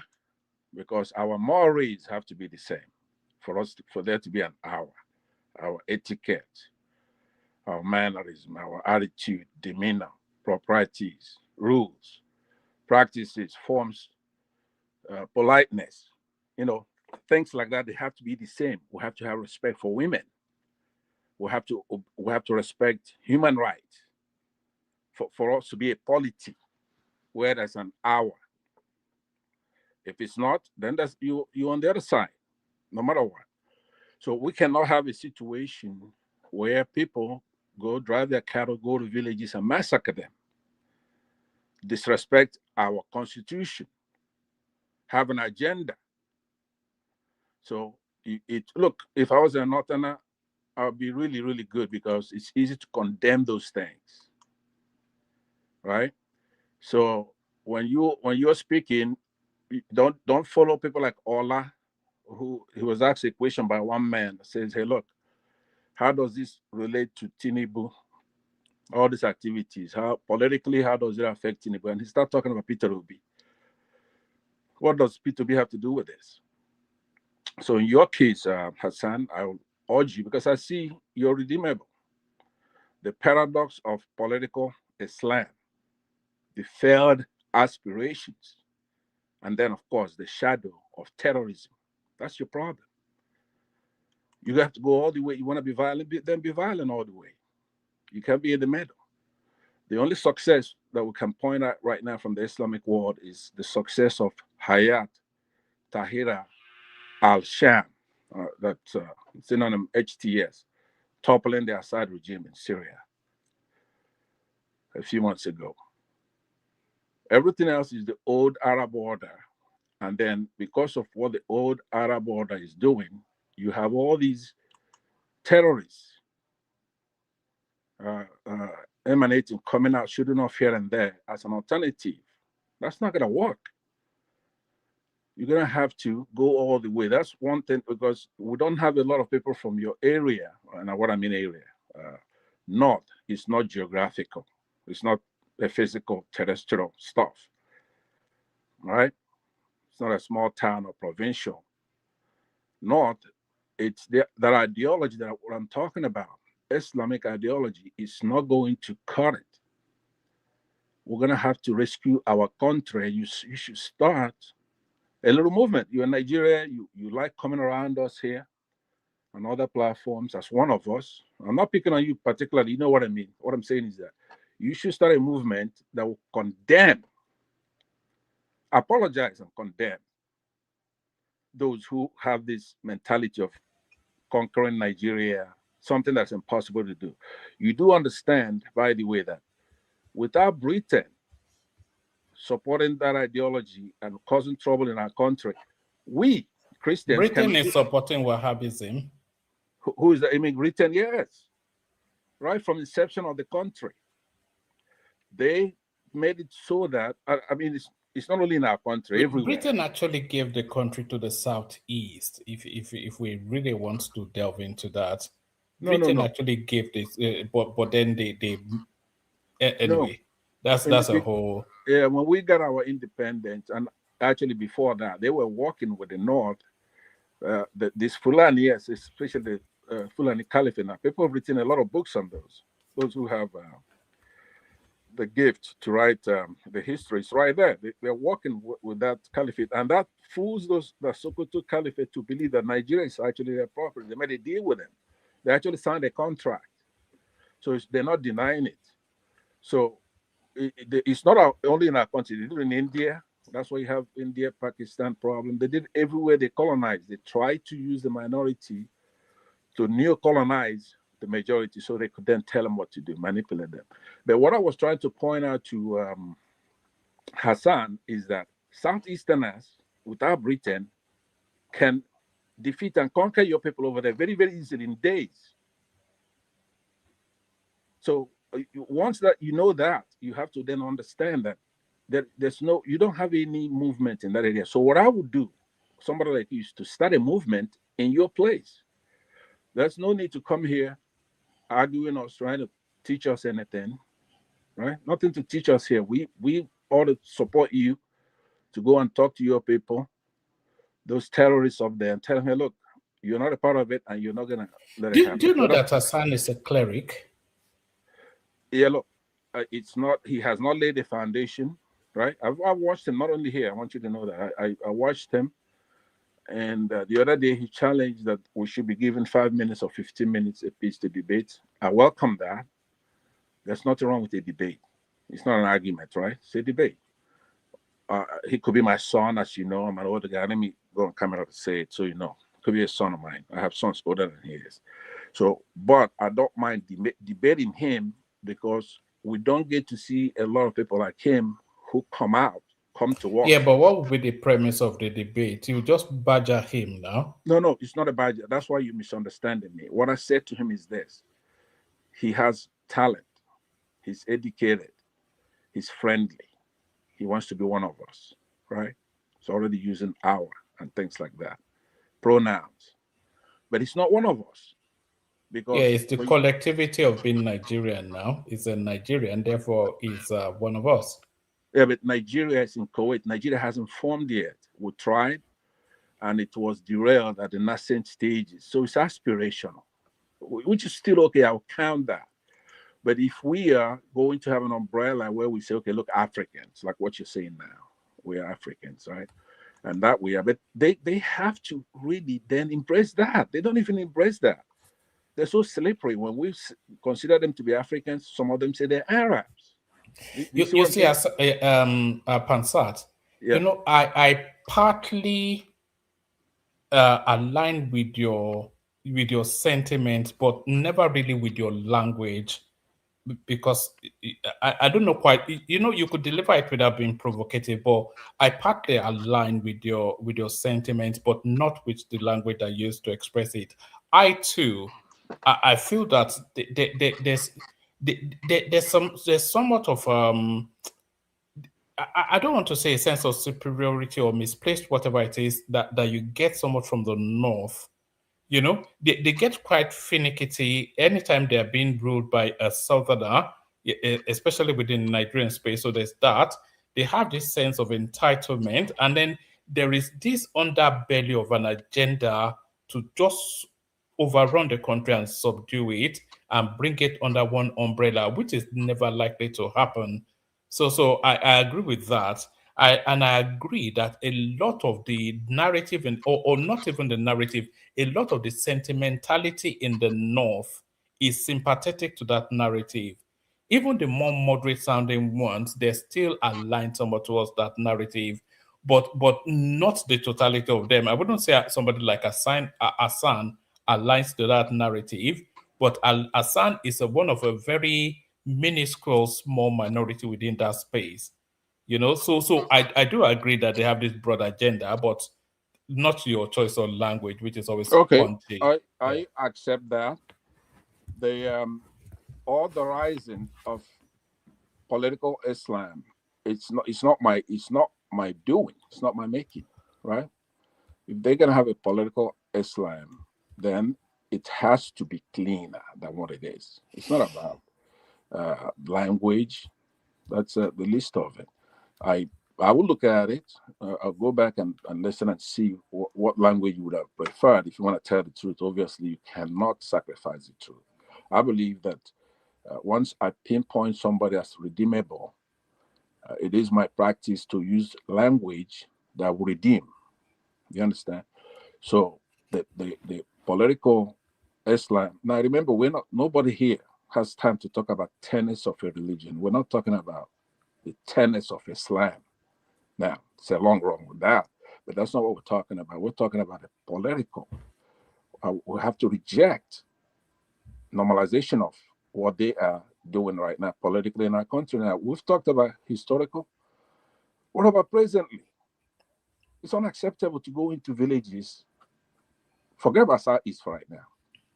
Their neighbors in Benue Plateau, these are in other words, the protagonists of the war that we had between the genocide, the first genocide between northern Nigeria and southeasterners. They killed a lot of our people.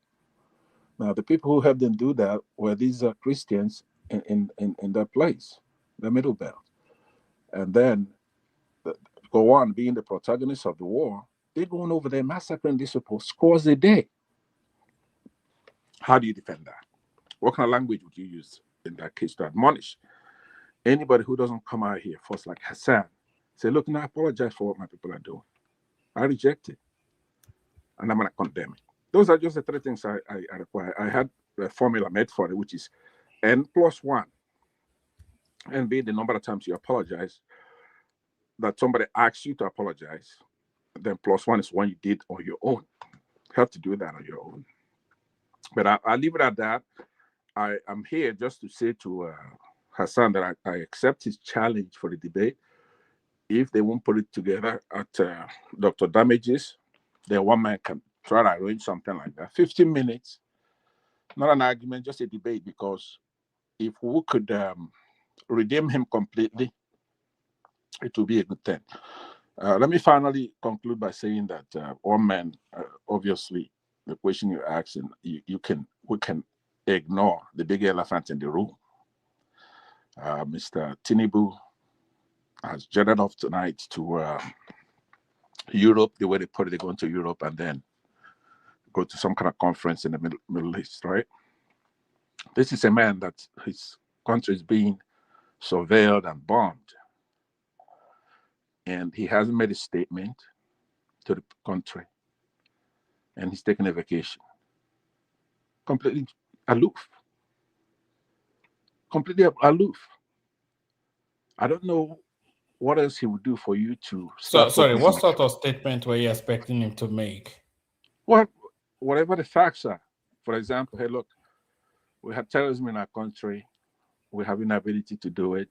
We had to work together with the United States to come in and clean out some of this stuff. We're providing logistics. We want to make sure that no civilians. Yeah, but the Minister of Foreign Affairs already made that statement. Yes, but that's not the role of a minister. There's a lot of people who are worried in the country. Worried about what? About the rumors, the sounds they hear, right? They're worried about invasion of a foreign country. Nobody knows the facts unless the president. There's a role the president. I've not heard that concern expressed. No, you won't hear it. You perceive it as a Nigerian. When we Nigerians know what our fellow Nigerians feel, right? You don't have to hear it. You feel it, right? When you have Tomahawk missiles. Okay, let me try this real quickly. Yes. One man, Tinubu should have given the speech. Well, obviously, you think he should have? Not before the bombing. Obviously, yeah, he should have given the speech right after the bombing. Absolutely, a national televised speech. Can't throw a bomb at the country and you think the foreign minister should be the one conveying that message to the nation. No, not at all. But to all intents and purposes, it's a standardized military operation now. How many military operations have Tinubu come out to make a public speech on? To all intents and purposes, it's just a standardized military operation. No, it's not. This is not going to end for a while. It is not. It's another foreign country throwing a bomb in your country. And the messages were conflicting anyways, because the Secretary of State and Trump, they still maintain that religious line to the reason why they did the bombing, right? Not so Yusuf Tugar in his speech that he gave on the national television about the bombing. But apart from that, anyways, why Christmas Day? Why did they choose Christmas Day for bombing? I thought, what was the symbolic nature of that? I thought there's something more behind it. And to the question about it's for the effect now. It's for the razzmatazz. That's Trump's way now. You know, the bombing actually was meant to happen earlier, but he insisted that it should be delayed for that particular day, just for the impact, for the headlines. Yeah, well, there's a lot of things that can be read into that. Personally, I shy away from that Christmas Day bomb. It could have been after or before Christmas Day. There's no reason. I mean, I can make a whole slew of reasons why it was done on the Christmas Day. It's a form of intimidation against. Let's not go there. But there's a reason for it. It doesn't have to be Christmas Day. It was not necessary to be on Christmas Day. It makes Yeah, no but difference the day before, day after. the narrative that Trump is presenting is a religious one. So You're right. Exactly. yeah. Yeah. Yeah. To that Yeah, point. yeah. So You're right. that Christmas Day then resonates with his base, doesn't it? Well, but yeah, to that base you keep talking about, woman. This bombing of Nigeria is not in line with Trump's base. To us, it's the MAGA base is really non-interventionist. No, I'm talking Largely, about the rednecks. That's what no. Come on, the red they don't know what the heck is. Bible Belt, the Nobody knows Bible where Belt. Nigeria. Listen, is MAGA No, like no, they me don't and care about others. Nigeria, but they care about the Christian narrative. But nobody knows this Christian thing. It's really not a big news here in Trump's base. All they hear about is Trump trying to bomb a country, Nigeria, and we don't like it. Trust me, woman. That's where it stops. We don't want Trump going around. Even Charlie Kirk and others, they resisted Trump in bombing Iran. Big time. Charlie Kirk went to the White House or called Trump, say, "Hey, don't bomb Iran. There's no need for that. We don't care for this bombing. It does not serve the damn base. It's actually against everything Trump campaigned about, quite frankly. So it's not selling to the Trump base at all. We don't care for Trump bombing any damn country. Not for that. Not at all. On the issue of security, the Northerners is not enshrined in their religion to feel superior against other people, regardless of their religion. Isn't that where it comes from? Yes, they have this thing, they call them Kafiris, which is an unbeliever, which makes you a lesser being. All right. I'm not quite sure if Zita wants to come into the conversation, but there are two different things going on, isn't there? So there's the Trump playing to his base, which is a Christian evangelism, and the idea of defending the faith globally. So that's the seminal thing for dropping the bomb on Christmas Day. And the Nigerian space, they can sell it as a fight against insurgency, which is the spin that Yusuf Tuga has been putting on it. But I don't think necessarily that the president himself, as an individual, needed to make a national broadcast. No, because to all intents and purposes, it's still part of the ongoing fight against insurgency. So nothing outside of that fight is taking place, other than other elements have joined the Nigerian team in that fight against insurgency. So that's just it now. So why would Tinubu feel the need to make a national broadcast? All right, am I still here? Is anyone still here? Again, I got no one man. She's in the kitchen again. 1 second. Could you compare any other? Go ahead, Ola. Go ahead. No, that's the comment I wanted to make. Go ahead with your comment. I still disagree to that point. I think I was concluding Trump should have by making a call. Tinubu should have made a national address to the nation. What's his name? Would you let me finish my sentence here? You interrupted me for a very long time. Let me land, all right? So I was making a call for immediate separation of religion and politics by Northerners. That's it's not a fantasy. That they have to do that, right? I didn't realize that Hassan has. Did you call me woman? Okay. Yes. Go ahead and let Pansat loud and I'll bring you in. People were suggesting that Tinubu should have made a national broadcast, but let Pansat land. Okay, let me go ahead and yield back so that I could get in. I would be in the comment section, but I'll come back on after a few people have spoken. Thank you very much. All right, Merry Christmas, AI. Bye-bye. Look at that. Is that the reform that is it not usually abused? But Zita, people suggesting that Tinubu should have made a national broadcast. I'm not on board with that. For what exactly? In the aftermath of the American bombing. Because no, he shouldn't. He shouldn't. No. That's exactly what I said. Why would he? There is a comment from the president. It's not everybody that tweets like Trump now. There is a statement from the president concerning it. So that's okay. They said what happened and why it happened, and their own part in that, how they collaborated with them, period. That's enough. Woman, you see, anything security, if not for the kind of president America they have now, a man who cannot remove his hand on the keyboard. Things about security is not something you flaunt like that. You don't make so much noise about it. More especially if it's security concern that is of this level in Nigeria. It's not something you run around the internet, keep discussing, typing, and telling what happened. That's not a security. It's not a security. I would say profile or structure.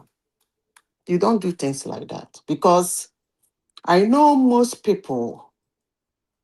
We are not following the American presidency, more especially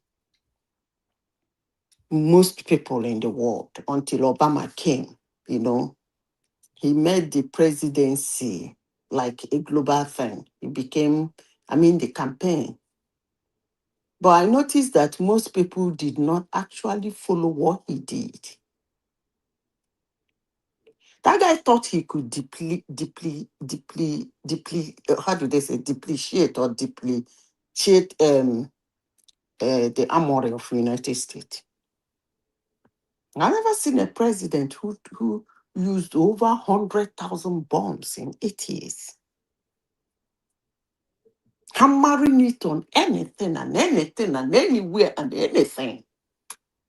To the extent of killing his own citizens. But people don't discuss that. Why? Because his hand was not on keyboard. That's just it. And that is the best way to handle security. When he killed the 2 Americans, born Americans, he didn't say a word. Even when one of his aides were laid on the way like the reporters, they said based on the information in our hands. Period. You don't do security that way. I don't know what Nigerians want to hear, but I wish them luck. Honestly, sincerely speaking, I wish Nigeria luck. I'm even hearing that some people are saying, hello, woman. Go ahead, madam. I'm here. We're I'm listening. even hearing that some politicians and some political content creators and some opposition are saying that Tinubu allowing the United States to come to Nigeria and throw bomb. That is incompetence. Actually, one man, I will advise them to shut up. Because what is happening in Nigeria now, if anybody who is a Nigerian try to twist it, the person should be ready to face another twisting. Because are you saying that United States came out and said, usually that's what they usually say when they want to be fair. They will say they worked with your government. And your government said they worked with them. So are you now saying that working with United States on anything and anything in the totality is incompetence? Come on now. We shouldn't be saying things like that. Honestly, sincerely speaking, I don't know the brain that was saying it's incompetence. So you are saying that for your government to work with the United States is incompetence. Wow. They should just shut up. Woman, actually, in that insecurity and what United States, it's not actually, I'm not in a position to say anything in that area. My voice might not matter, but if I have anything to say or advise, I will actually advise that they turn that area to desert. Somebody might think that is harsh. You mean the whole of the North? Honestly, sincerely speaking. People might not like what I say. Wipe them all out. I'm telling you, honestly, sincerely Wipe them speaking. all out. Let me talk more. You You go mean the slap me. insurgents or the whole population? I said the whole woman, you see, Well, madam, that's irrational. yeah, No, we cannot people will think we I'm cannot be like crazy. the people Listen, that we're yeah, talking bad about. No, when we things cannot like you can't this be wiping happen, people out. people It doesn't begin work that to. way. You can run your emotions for all I care. I don't care. I've said what I said. Well, it's not about saying what you want to say. You don't talk Yeah, about wiping people out. I don't That's not listen. It's my own normal human opinion, being, rational human and being I don't own talk like that. it. You don't talk about wiping a whole people Listen out. to me. That It only is works my in a opinion, sensible and I manner, own it. regardless. I So know, you of course, your stay your opinion. By lane, the way, I that's not stay an my opinion. lane. I don't That's care. more like a barbaric That's way my own of opinion. putting things. When it gets to your turn, you give your own opinion. I don't run my emotions wide. Period. Well, no. You would rather be emotional talking about wiping people I out. am That's not barbaric. running my emotion Okay, wide. I have said the thing I need to say of course, according to Okay, Obama's age. okay. What justifies that statement? Because And the it's quite a information in my bullish. hands. Now, let me say this. Somebody came to your platform. On that day that thing happened, I made a comment. That comment has been a comment of analysis. Even family members that were listening at the background, they picked that word. Why Sokoto? And I have asked that question severally, even when Ola claimed that he knows why it is Sokoto. But before now, Ola claimed that he knew why Sokoto. But before now, I can actually tell everybody who wants to tell him or herself the truth that in your widest dream, you will not believe that the first bomb that is coming from anywhere for help will land in Sokoto. I am sure. If you sit down and tell yourself the simple truth, your mind will go to Sambisa Forest and Boronu. But that guy came here and said, by the way, why did they hit Sokoto? And he said it. Most people did not pick that comment, but somebody like me picked it and I kept quiet. So anybody can say anything they want to say. I have said what I want to say. I don't have an opinion on this thing. I don't have action on this thing. Do you I don't think? have anything on this thing. Sorry, Zita. Do you think the because of course throwing the bomb in Sokoto is quite pungent. So do you think that was targeted at the Sultanate? Do you think that was messaging to the Sultanate that they know that the underpinnings? Do you think it was targeted at the Sultanate? One man, I wouldn't say they targeted the Sultanate, but that's the base. The base is not Sambisa Forest. That's the cell. The cell is not Sambisa Forest. So they operate from there. That's where they get whatever they get from and they spread along. I have to say it is a global platform. But I know that 90% of Nigerians and their media houses and their journalists and all the what they say and say, nobody knows that. They believe it's Borno State. And that person come to your platform and had the effort to ask that question. By the way, why not Borno? Why Sokoto? It was actually very annoying to me. Like angry that they know where they are. Really? And the question I keep asking one man is, if people and Nigerians think there is any other way out, why not do it? If there is any other action apart from this satellite that is now covering Nigeria, if there is any other action they think would have been a way out of this insecurity, why haven't they, or why they still have the opportunity to still do it? Nobody is stopping them. So why all this argument? Why this anger? Why this propaganda? When I came to your platform one man, I made a comment about my people. Most people that don't like me, your platform, they don't like me because of that. I don't even give it. I don't even, I care less. I couldn't be, I can't be bothered. I told you that what is happening in Igbo land can only be stopped by the Igbos. Unless you wipe them out. Because anything that inhabits in an environment has an enabling environment for it to grow. Period. I came to your platform, I told you the story of the military guy that was killed, died. They put him in his Corolla and moved him into the river. Everybody knows that story. The military went on rampage. For almost 2 weeks, they were looking for the man. There is nothing they did not do. People like me were watching. Breaking houses, ransacking village, every nook and cranny. The villagers were watching.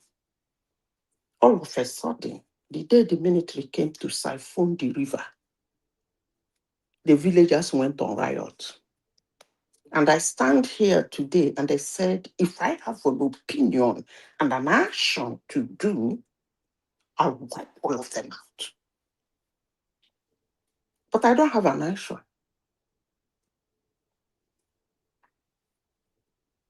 If a plant don't have nutrients, it can never germinate, let alone bearing fruit. Period. It's as simple as it.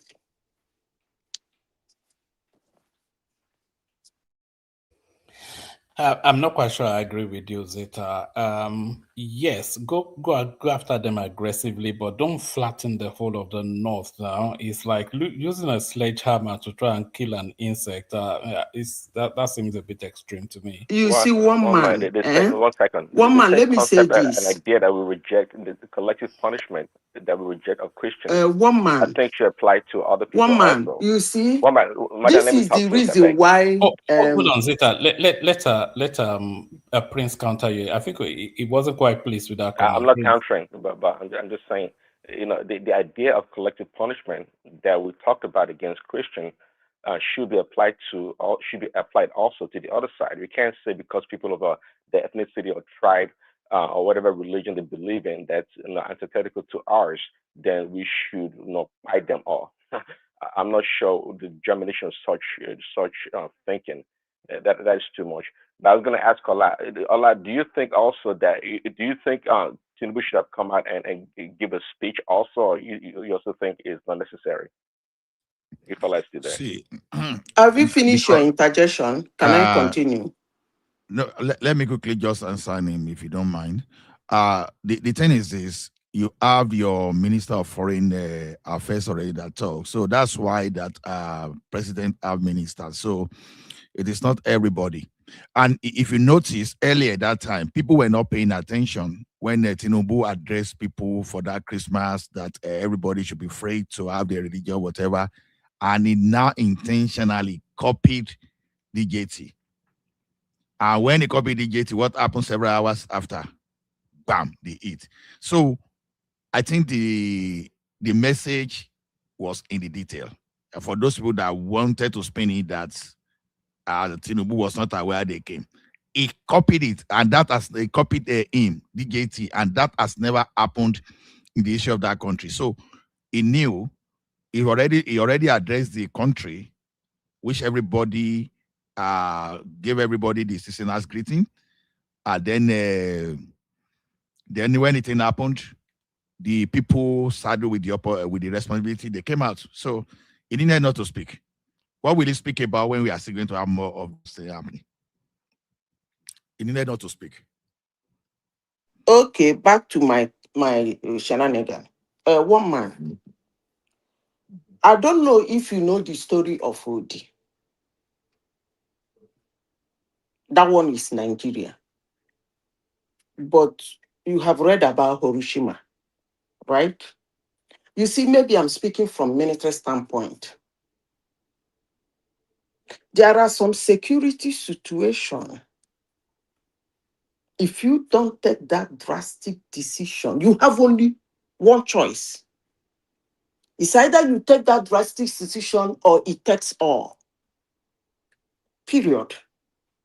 That was the case of Odi. And that was why Obasanjo lost his peace award.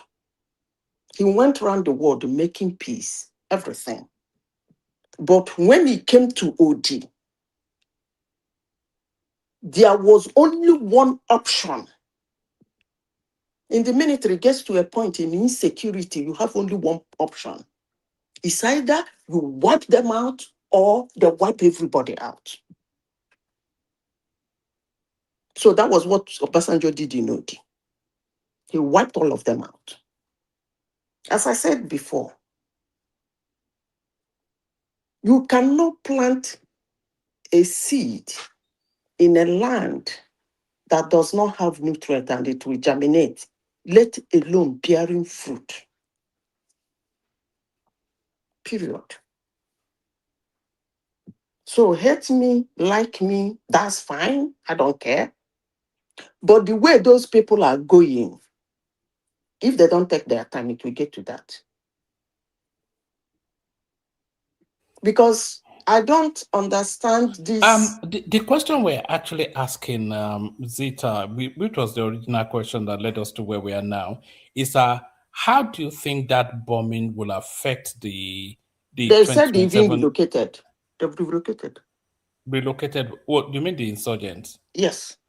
Of course, they will That's no longer relocate their now. cell now. They've left that place. It's no longer Naturally, their cell. of course, naturally.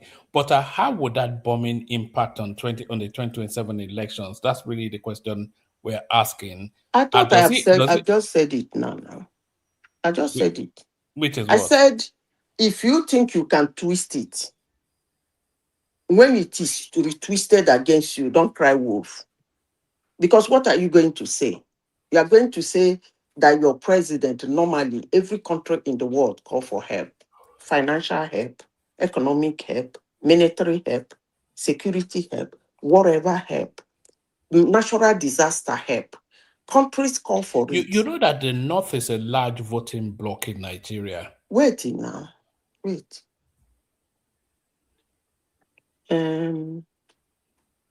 Okay, what you are saying is that they won't vote for Tinubu.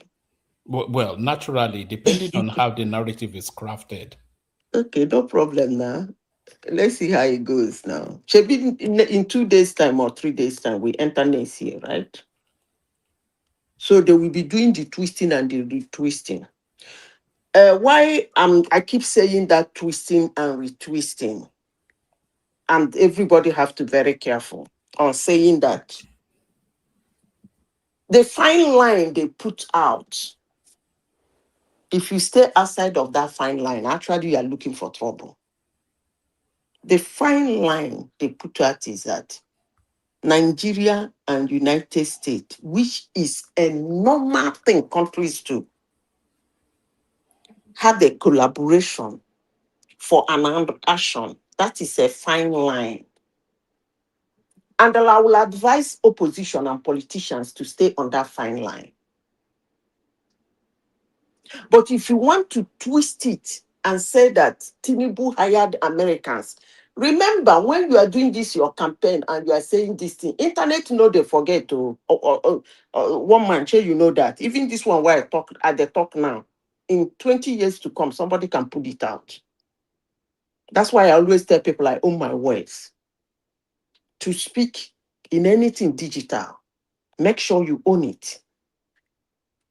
So if they decide to move out of the fine line, that is a normal thing for any country in the world to do, as I said before, in economies, in natural disaster, in health, in whatsoever.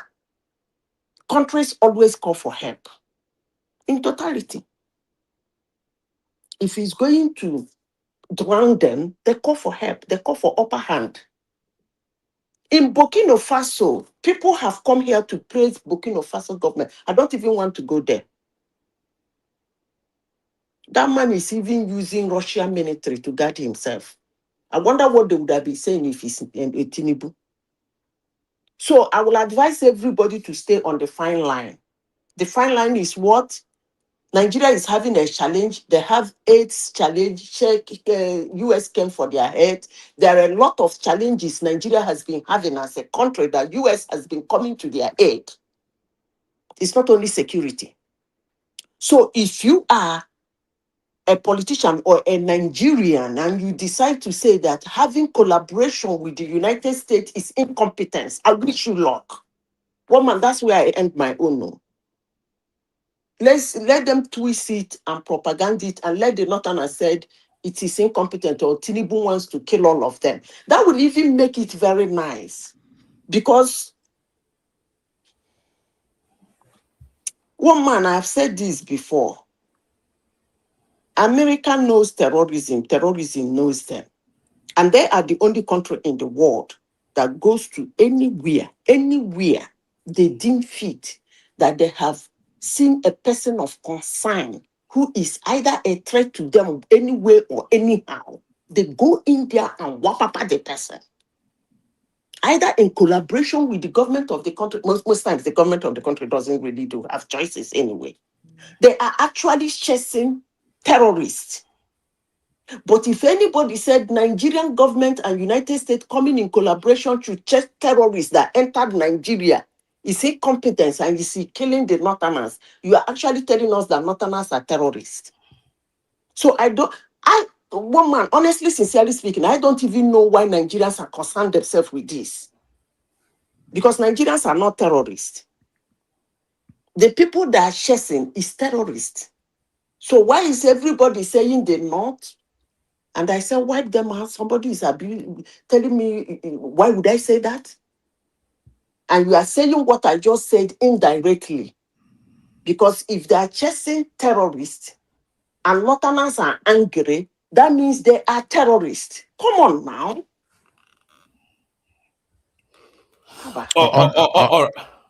Sorry, go on, Ola. I wanted to invite Oriola into the conversation. Prince Yeah, Daddy let Oriola.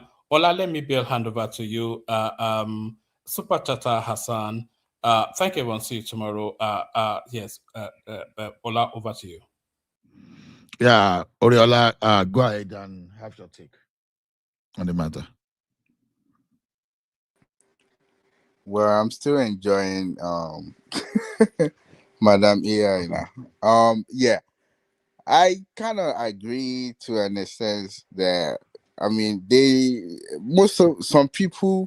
some people over there in the northern side, they know what's going on. I think so. But the thing is, what I think we should all have in mind as well is the young people, especially the young people, the young crowds. There's a lot of them that they're not in favor, and I saw a couple of them. Actually, I saw some video of them actually talking about the fact that they don't like what's going on, and they didn't just start talking now. They've been talking for so long. So in that area, I mean, I don't agree that they should wipe everybody out, but I know, like, if you're involved, I think you should be dealt with.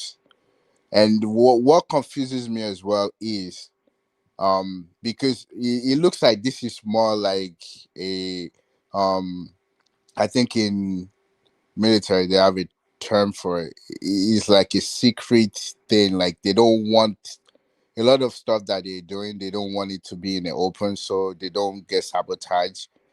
But it looks like where they actually eat, um, not only the fact that they those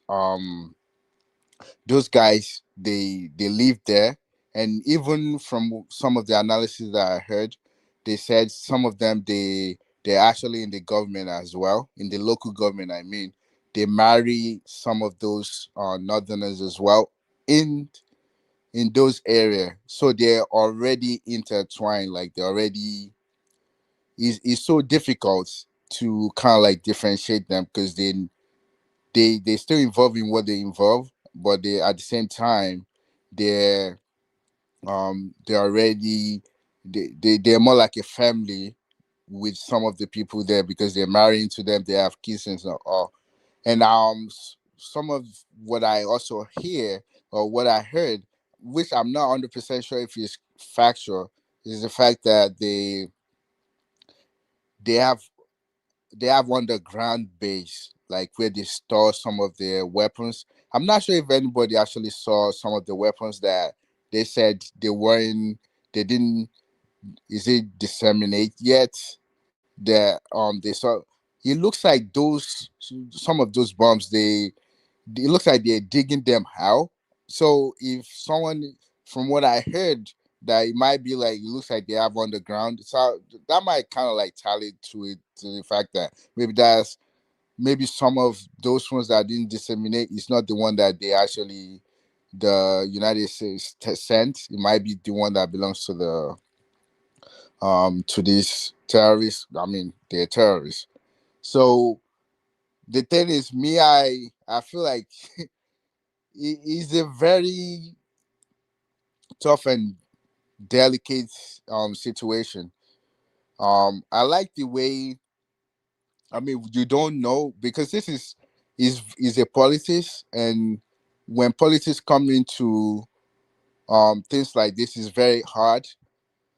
I think if Nigerian military are the one that actually did what the United States did, I don't think it would have been, we won't be saying what we're saying now, because they would have the politics of not only tribal, it would have been bad for um not just the Yorubas but the government, especially Tinubu right now, because they would think that he's targeting them. But now, because, Uriola, that is actually very funny. well, I mean, do I It's lie? actually very funny, that thing you said. Yeah, but That did I he's lie? targeting them. Yeah, well, I'm not So lying. they're I mean, terrorists, right? the last time that the Nigerian military target some of those areas, and it happens to fall into some people's company of some of their family members that they had nothing to do with the terrorists. We all heard what they said.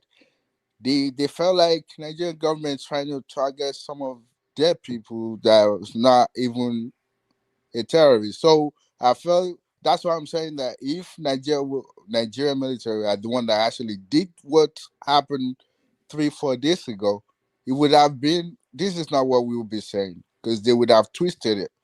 It would have been twisted. That's, I mean, where the weapon went was not the same place where everybody was expecting. It went to the southern part of Sokoto, but everybody know like the eastern part is where they actually do their GI or their terrorist stuff. So You mean the ISR? The ISR was ignoring that place so that those guys, maybe they didn't even think it was coming, right? yeah, but that's how people that do stuff like that. That's how they live among people. I don't know if you remember when they took Osama bin Laden. Osama was Yeah. living where he was living. You would never believe that he's living there, because he's living like a normal person. He has wives, family. They play around in the compound. They go outside. So that's what they always do. They they try to trick people by living in a very nice neighborhood where you don't think everything is going on so well, but they're performing their crazy stuff at the other place. So No. What I even Can I? say that American intelligence even deceived the terrorists, because when they were conducting the surveillance, yeah, they went to they the were east. ignoring that Sokoto A6. Yeah, You understand? And people were following all those, all those, they were following the aircraft, all those gathering. So when people now woke up and I say, Sokoto, But we've been seeing this thing go to Borno and not go to their wives. You know? And that's how I know that the Nigerian military, they're involved. They're not talking, because if they say anything right now, they might want to like attack them and take them. They want them to take a fall for it. But the thing Oriola, is, military security issues are not actually discussed. Honestly, correct. they shouldn't Yeah, be discussing it. correct. Yeah. But that's not what I'm not sure if you saw one of the interview on the rise. The guy was like, he was saying as if he was there. He was attacking the Nigerian government. Like, he was saying they don't, the United States didn't take any, they didn't ask them for anything. They just did it by themselves. Like, it was basically just trying to paint us or paint the military like they don't know what they're doing. The government lacks. They don't talk to them. They didn't take any decision from them. Like, that's Oriola, how. Oriola, that is why I said what I said. If you go and look at Nigerian history and other countries, not only Nigeria, this same United States that came into Nigeria to do something have been coming into Nigeria to still give different types of help. That's correct. Yeah. Right from the word go. So why were those presidents not called incompetent? Is it in healthcare? Is it in economy? Is it in what do they call it? Fraud? Which aspect of Nigeria that those people have not helped us?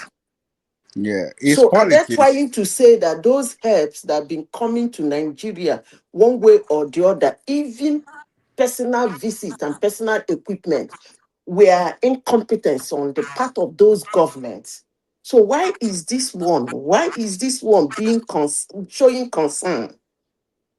No, Yeah. Madam Zita, that's why I say some people, anything they see everything as politics. Even if they are going to pie their people, even their relation, you understand? They will see all they will be seeing there is politics, because it is unfortunate when people talk that way, because incompetence will make you seek help. How does that sound if not because of manipulation? Okay, I want to quote their brother's quote. Major General Muhammadu Buhari, retired. He said, and I quote, if you are in a place where a thief is, you are living with a thief, you are not anything but a thief.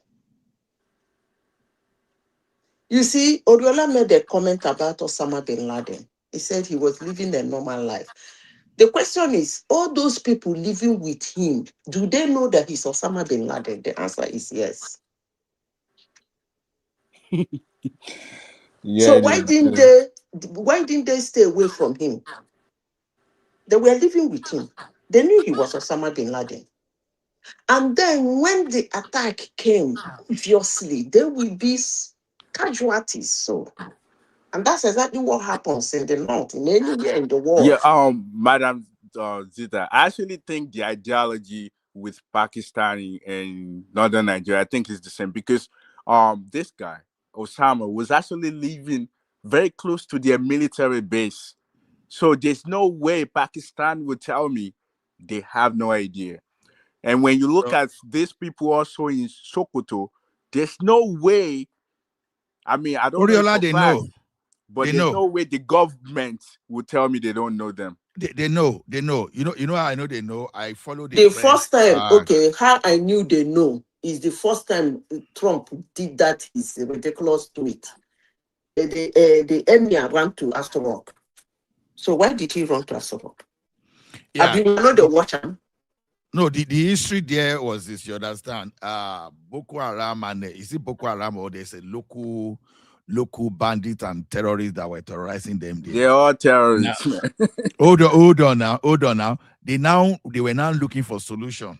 Imagine, you were looking for solution to solve to solve problem of terrorists and bandits. You now went for someone that is more dangerous than them, so that those people came. Initially, they were trying to rescue them, but after they managed to repair the old one, they now said to themselves, and they now become the new terrorists. So they know, because people started coming out how they were paying tax. So these people, they will sell their farm produce, and the same people that collected tax after allowing them to harvest, after knowing that they sold that thing, they will now go to the house of that person that sold. They will kidnap the head of the family and now ask for ransom. Absolutely, what they just did is that you plant your crop, you planted your crop, you harvested everything. They collected tax before you could harvest. After they allow you to harvest, they allow you to sell, and they will not come and you come and use that money to pay them to pay them what do we call it, a ransom. They know they were living in fear. But the problem is this: the loudmouth among them are those their elites and some fake cleric among them that think they are working for the cause of the religion. Yeah, They know. that Gumi guy. I don't know why they won't take him. I'm not sure why they allow him. I'm even more confused than you. You understand? I'm not I'm more sure. confused than you. Maybe IBB They doesn't like don't that take man. them. They don't take them like that. No. You never reach that level. You go soon reach. The level of taking them, you go soon reach. Don't worry. Not be take them like arrest them. No. Like taking them out. If they continue like this, it will get to that level. You see, most Nigerians did not to cut you short, or Uriola, most Nigerians did not study what happened in Udi. You see, exactly this thing that is happening in the north, that was what was happening in Udi. Villagers standing up to the mayhem their people are committing. Those Egbesi boys, they do it, they run to the people. They give them oh my goodness.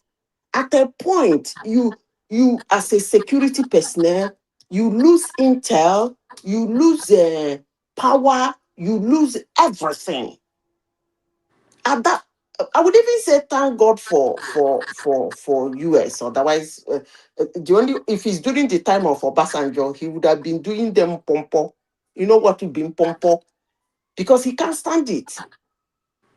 Maybe because Tinubu is not a military man.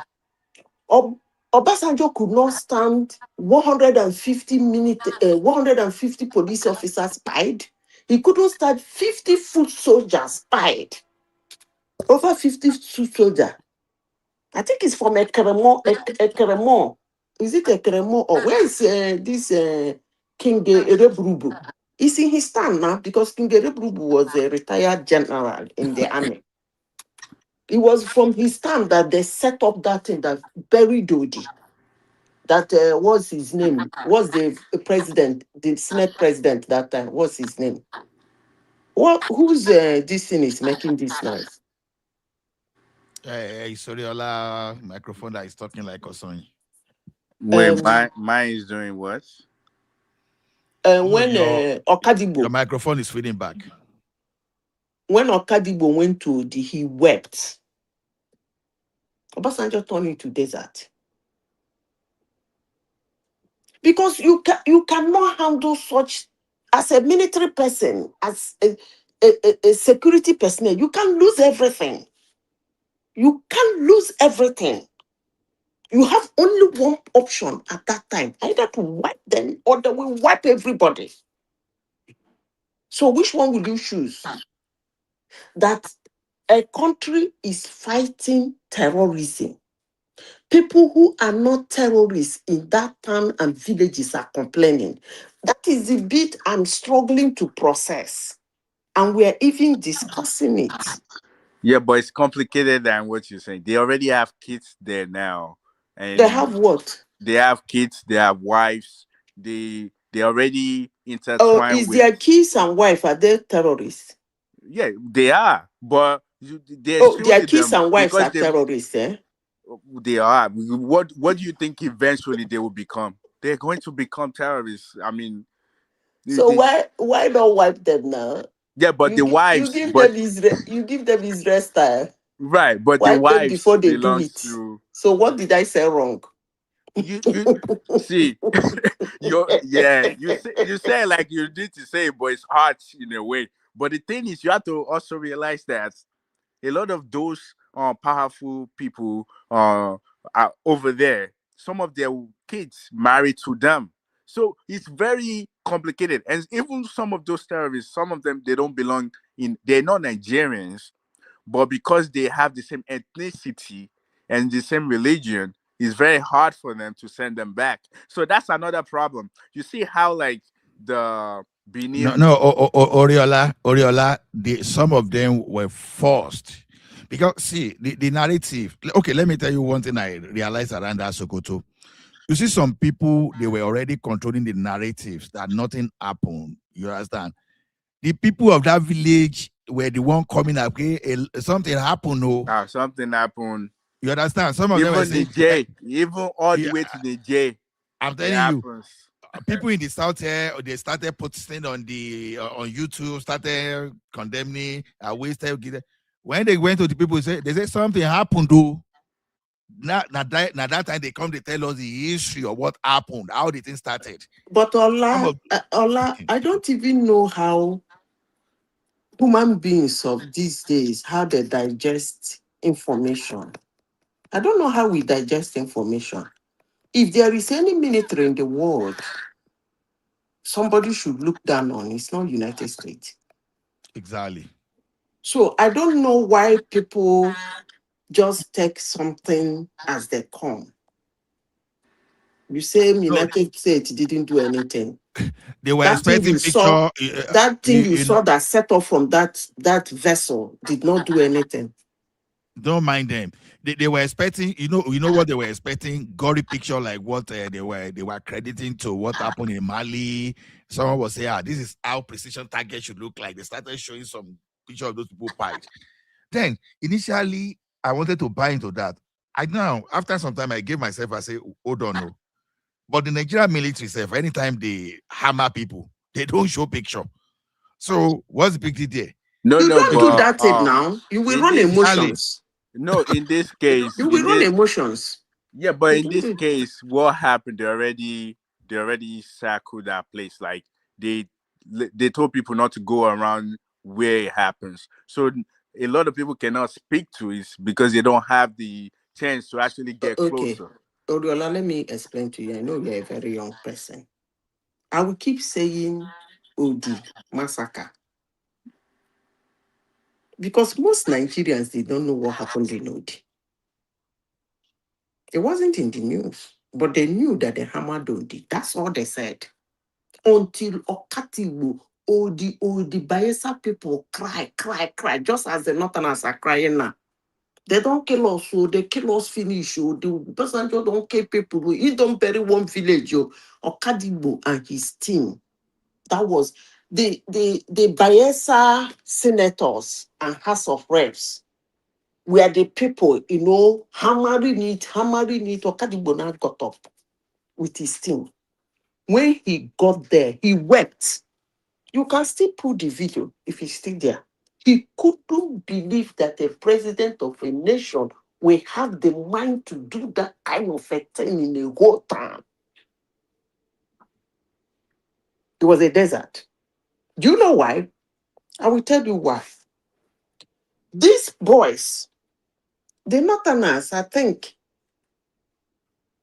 when United States military said that those ragtag poo smelling idiots that run around in Nigeria like a headless chicken, shooting and everything and gunning and burning everything and anything.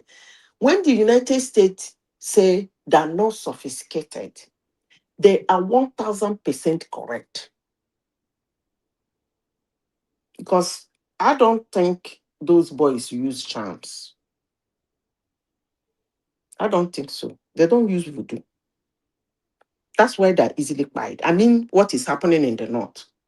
But these Egbesu boys, they were using shams and chances. They disappear. They enter the trees, and they have massive ancient trees. These boys disappear into it. Bullet does not penetrate them. They strangle police officers.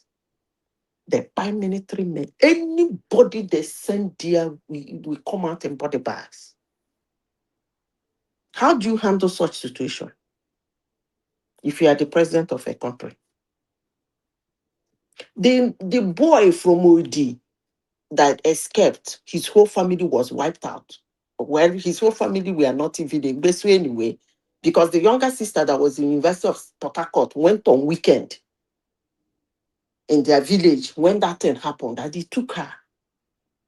If this boy tell you the story, these boys, the weapon they use on them, shredded, I don't know most of you that in the US, you know what they call, what do they call it? Ground beef. The thing we do them poto like that, and they're still breathing. To tell you the kind of sham that we are using. So if you are a president of a nation, the simple question I'm asking, how do you handle such security concern? You have only one option. Wipe them out or they wipe you out, period. Well, Madam I Zita, don't agree with that the, anyway. no, I kind of agree with that. Sometimes I don't mean not exactly what you said, but you got to really go sometimes through, I mean, not care less about some. Sometimes you have to maybe sacrifice some people to get rid of the problem. I mean, but I said that there's not like Nigerian army won't be willing to go heavy-handed like they used to back in those days. The problem is today you have these Amnesty International people where the country they don't like, they will start pointing fingers, trying to use that human right thing to come after you.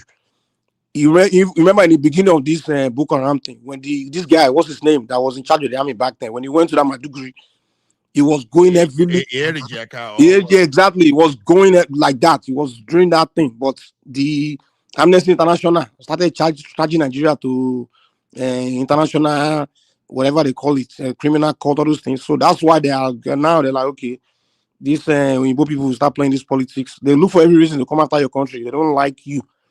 For some reason, I just think this Western country having issue with Nigerian government. I don't know what the issue is, but I think that's the reason why you're not seeing that nowadays.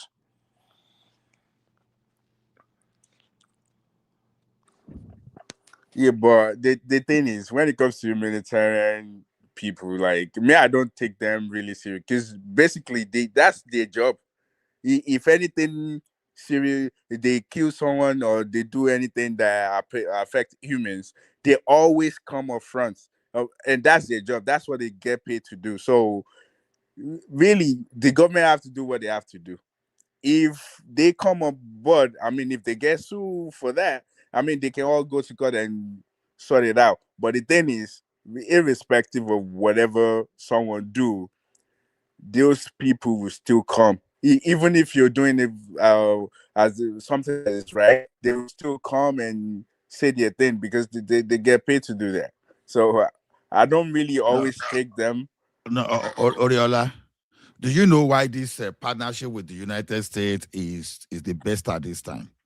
Now, I was wondering initially that why didn't we call the military contractor we got back the other time?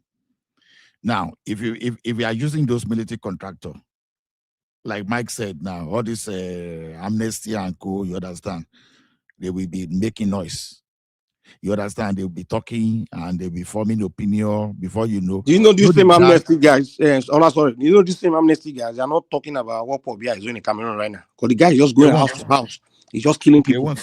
Now they say Jude came in. I told her he's in Cameroon now. If you open your mouth, talk against Babia, they just take you, kill, like buy you and your family. Like so those guys, man. It's double standard. All those organizations they are creating. It's just it's political. Mike, we might not know. Exactly. We might not know. I think they're talking. Even with they know. with They the know. Israel thing they talk now. They're still talking, even though Who's nobody talking? cares about what they say. A lot of Amnesty International talking yeah, they talk. They about just who? like the government. If you a country like United States or Russia, they just care less. Like whatever they say, like their opinion or whatever they're saying, it doesn't matter. It's not like they're not talking. It's just that No, they're no. Are they talking about Paul Biya? You're not getting it. Amnesty International, of course, they're not going to. Most of them, the workers there, they are people hired by these Western countries now. They are British, American people. They work. They don't really work for any international. They work for their sponsors. So what I'm telling you is, a poor country that, or even any country that carry atrocity against their people, if we are in good terms with them, they don't care. In fact, when Obasanjo was doing it, it's because Obasanjo was in very good terms with America now. It was giving everything they want with the West. So they didn't care that you wipe out OD. They don't care. They don't give a shit about these black Africans. Exactly. But now, they really feel like Nigeria is not really, they're halfway happy with us, halfway not happy with us, because I guess we're doing business with the adversaries like China and all these things.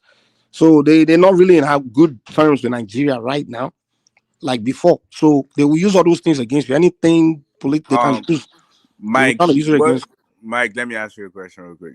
The one that you said about Bordia is doing, is it just recent? Because He's going on right now as we speak. Because I'm looking at Amnesty right now, and they're He has been reporting. doing it. They're talking about stuff.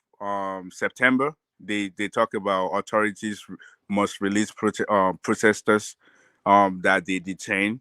They're talking about that, Cameroon. So I want to know if there's anything of December. That's why I'm asking when. So let me see if they have anything of the. They may make there's no between making statement and shouting and threatening your government. We in Nigeria, they are talking about taking you to. They are talking. Their government are calling your government, and they are trying to charge you for international crime and things. With Cameroon, trust me, there will be one low journalist guy that just make statement about but they are not going after the guy. They are not threatening Paul Biya.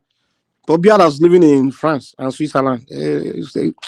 But they're a non-profit organization. What can they do? They can't do more than talking. All they can do is talk. All they can do is talk. No.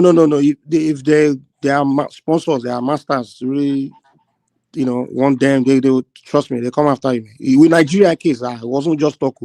They invited Nigeria to ICC to come and come and defend themselves. They drag Jonathan to that place. You understand the Amnesty International built case 2011 post-election security forces responses. The case of that guy that was taken from that guy that they accused of funding Boko Haram, and they talk of a lot of things. So now, but you see, since America struck now, you understand these guys they be. Even those people that are the loudspeaker within the country, say, you understand. Some of them tactically now they are supporting, right?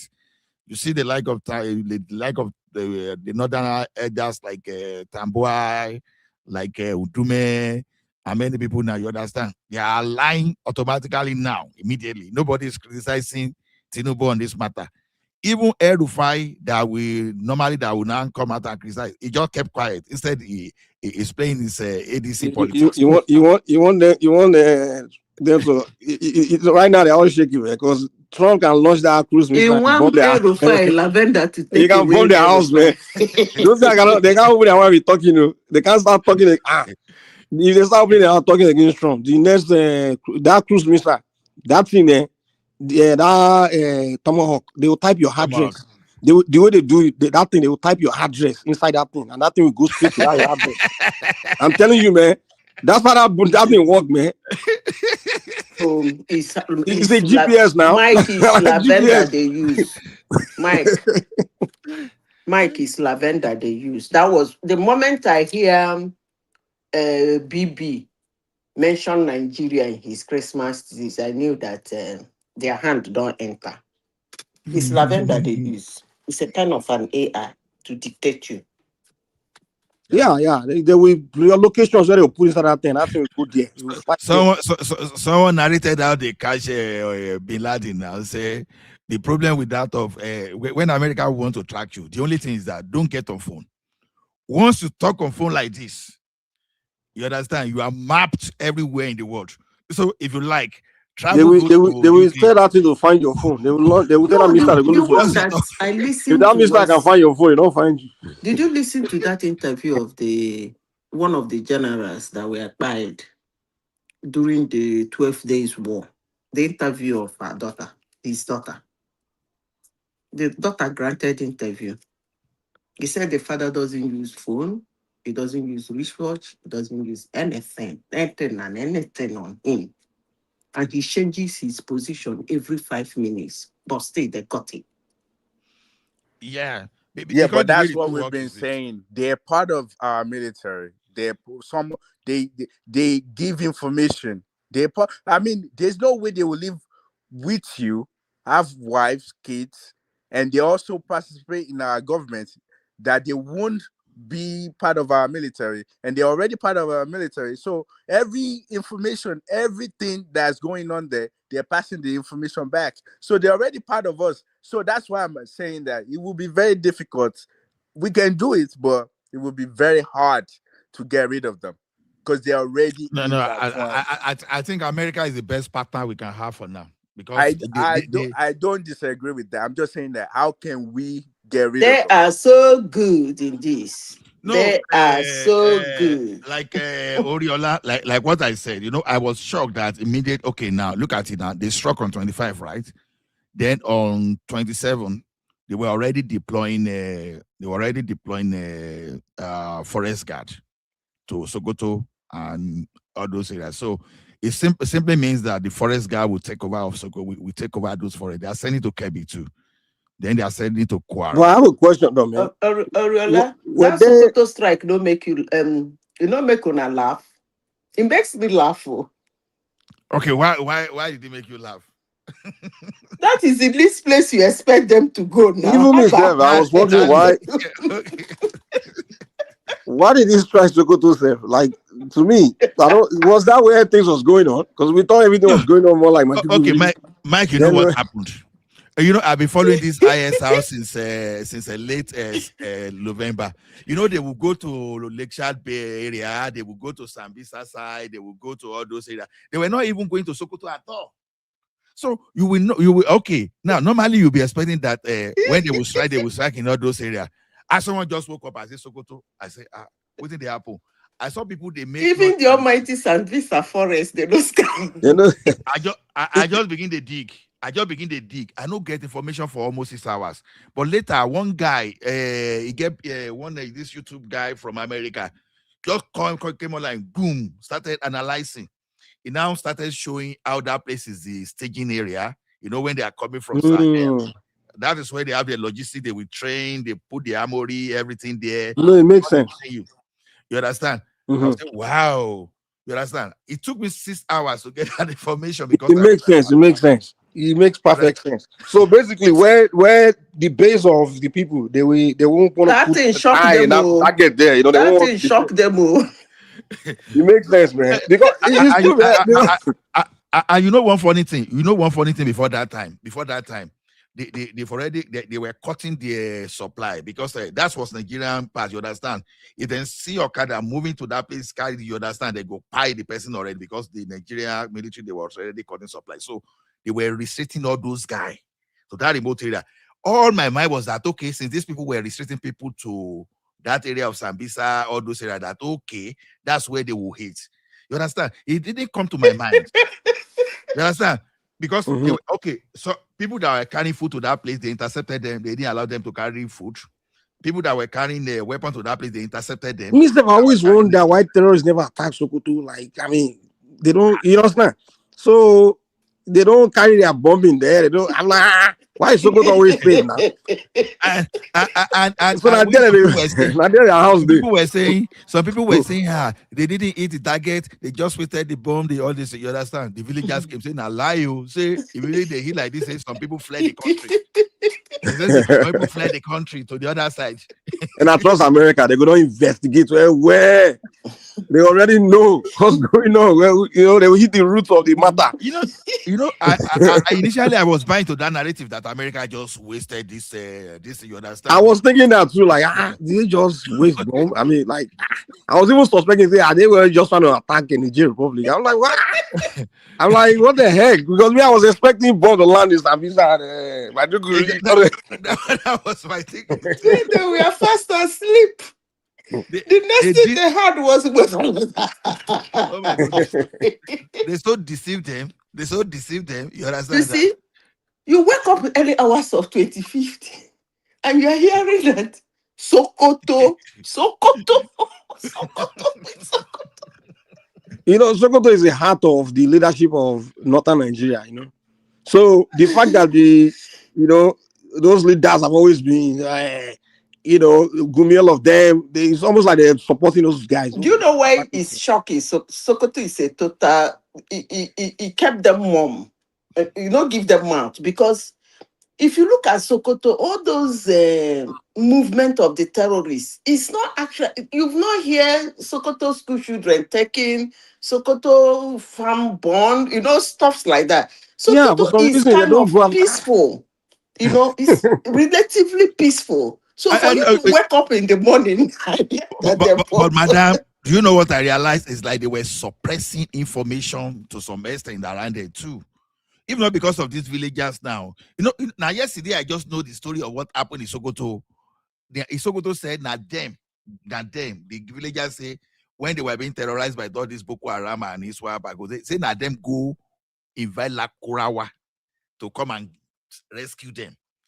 So can you imagine that? The Northern Nigerian Muslims, they believe Sokoto is the headquarters of their Islam, right?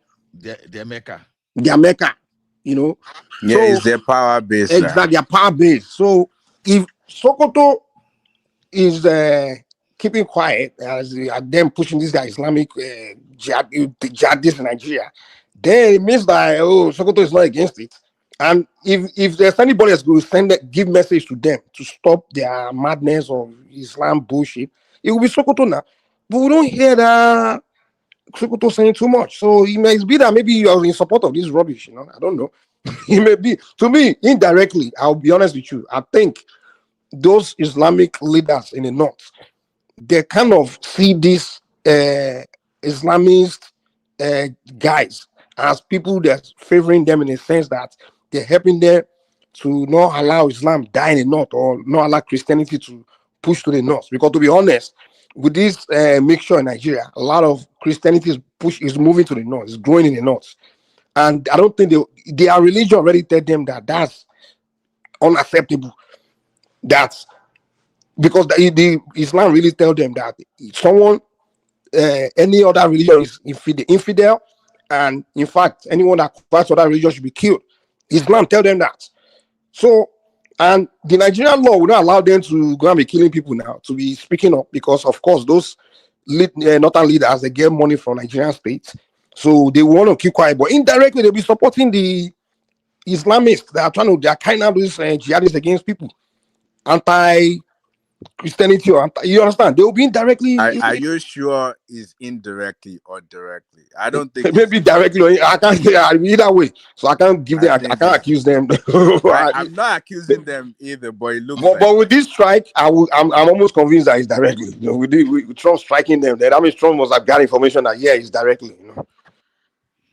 The only person Sokoto that is the headquarters. The Sultan of Sokoto is the head of Muslims in Nigeria now. He's the head, and everybody in fact, every Islam accepts him as the head. No, yes, he is. Sokoto is the, what do they call it? Defense headquarters for Boko Haram.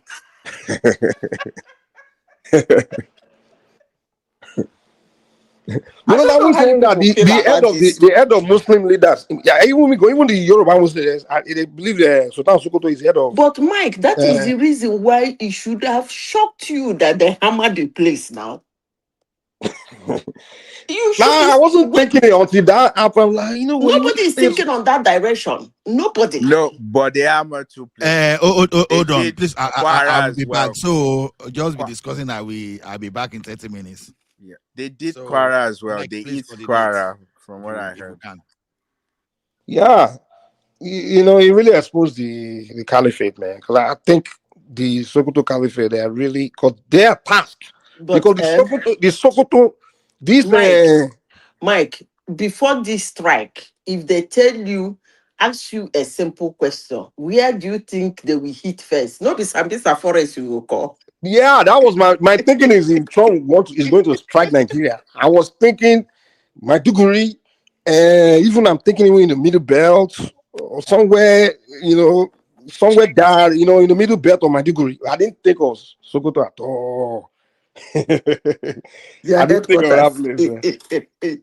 It's That's so what they funny. call people. That's what I always say. The Nigerian state themselves, they don't their own actions. It's not based on intelligence. It's just based. They don't do thorough investigation before they go out on their missions. That's why the Nigerian government have been chasing shadows. But the Americans did their studies. They did that digging. They took time to get facts, and that's why I always come here to fight with people like, "Oh, you guys just stop. There's no investigation. We are not talking based on investigation. We're not talking actions." But the Americans did their research. They find out the fact. They did fact finding, and then they discover the base. Like, okay, that's where the origin is, and then it's But struck. it's the satellite. They are using a camp in Nigeria now. Yeah, we start line. Also, they would have done send some They're people, using, spies, to go and investigate what the and Americans that are thing there. is very clear. Oh. The one that they're using is extremely very clear. You see people walking in the street, you see farmers farming in the farmland. Everything is clear, like crystal clear. I'm telling you. Yeah, it make perfect sense. Anything Islamist, they may be going to Nigeria. Sokoto got hand in it, man. They know all the Islamic for you to be an Islamist leader in Nigeria, you must answer to Sokoto, or you must get your what they call it, license or whatever they call it to become a imam in Sokoto, because the Sultan of Sokoto is the head of Muslim Nigeria. So Sokoto is the capital of Muslim Nigeria. So we're having Islamist problem, and Sokoto doesn't know anything about it. They can't even give us. I mean, they know all these people now. They know the names of all the Muslim clerics, and so there must be some leadership of Islamist communities that are behind some of these guys. They will know something, but for some reason, you don't know anything. Uh-uh. For all these years, they say nothing, and then you have useless man like Gumi who come out and be saying they are our brothers, they are our kid. What the hell is going on here? I mean, you guys, you give us. I mean, they do less talking. The people that do all the talking is the Satanists, like just talking. Okay, Did no, did, we don't. did, did you hear his latest request that instead of United States, how come Nigeria don't work with Turkey and Pakistan to do the job for them? It's stupid. People, Muslim countries where they believe in their Quran before anything else. Quran come before anything else now, because when those ones will start working with us now. One Muslim cleric record and open a verse of Quran like, look, what you are doing is haram. Allah said, Yeah, but you do not kill a the thing is matai, they can't you do kill not kill their a brothers. jihadist. They can't kill their brothers though. So That's that's what the I'm thing. saying now. Yeah, that's what I'm saying. They will find a way to convince those ones. It's when it comes to religion, trust me, they will use a way to use that book to convince those countries to not work with, to not help Nigeria do the work thoroughly.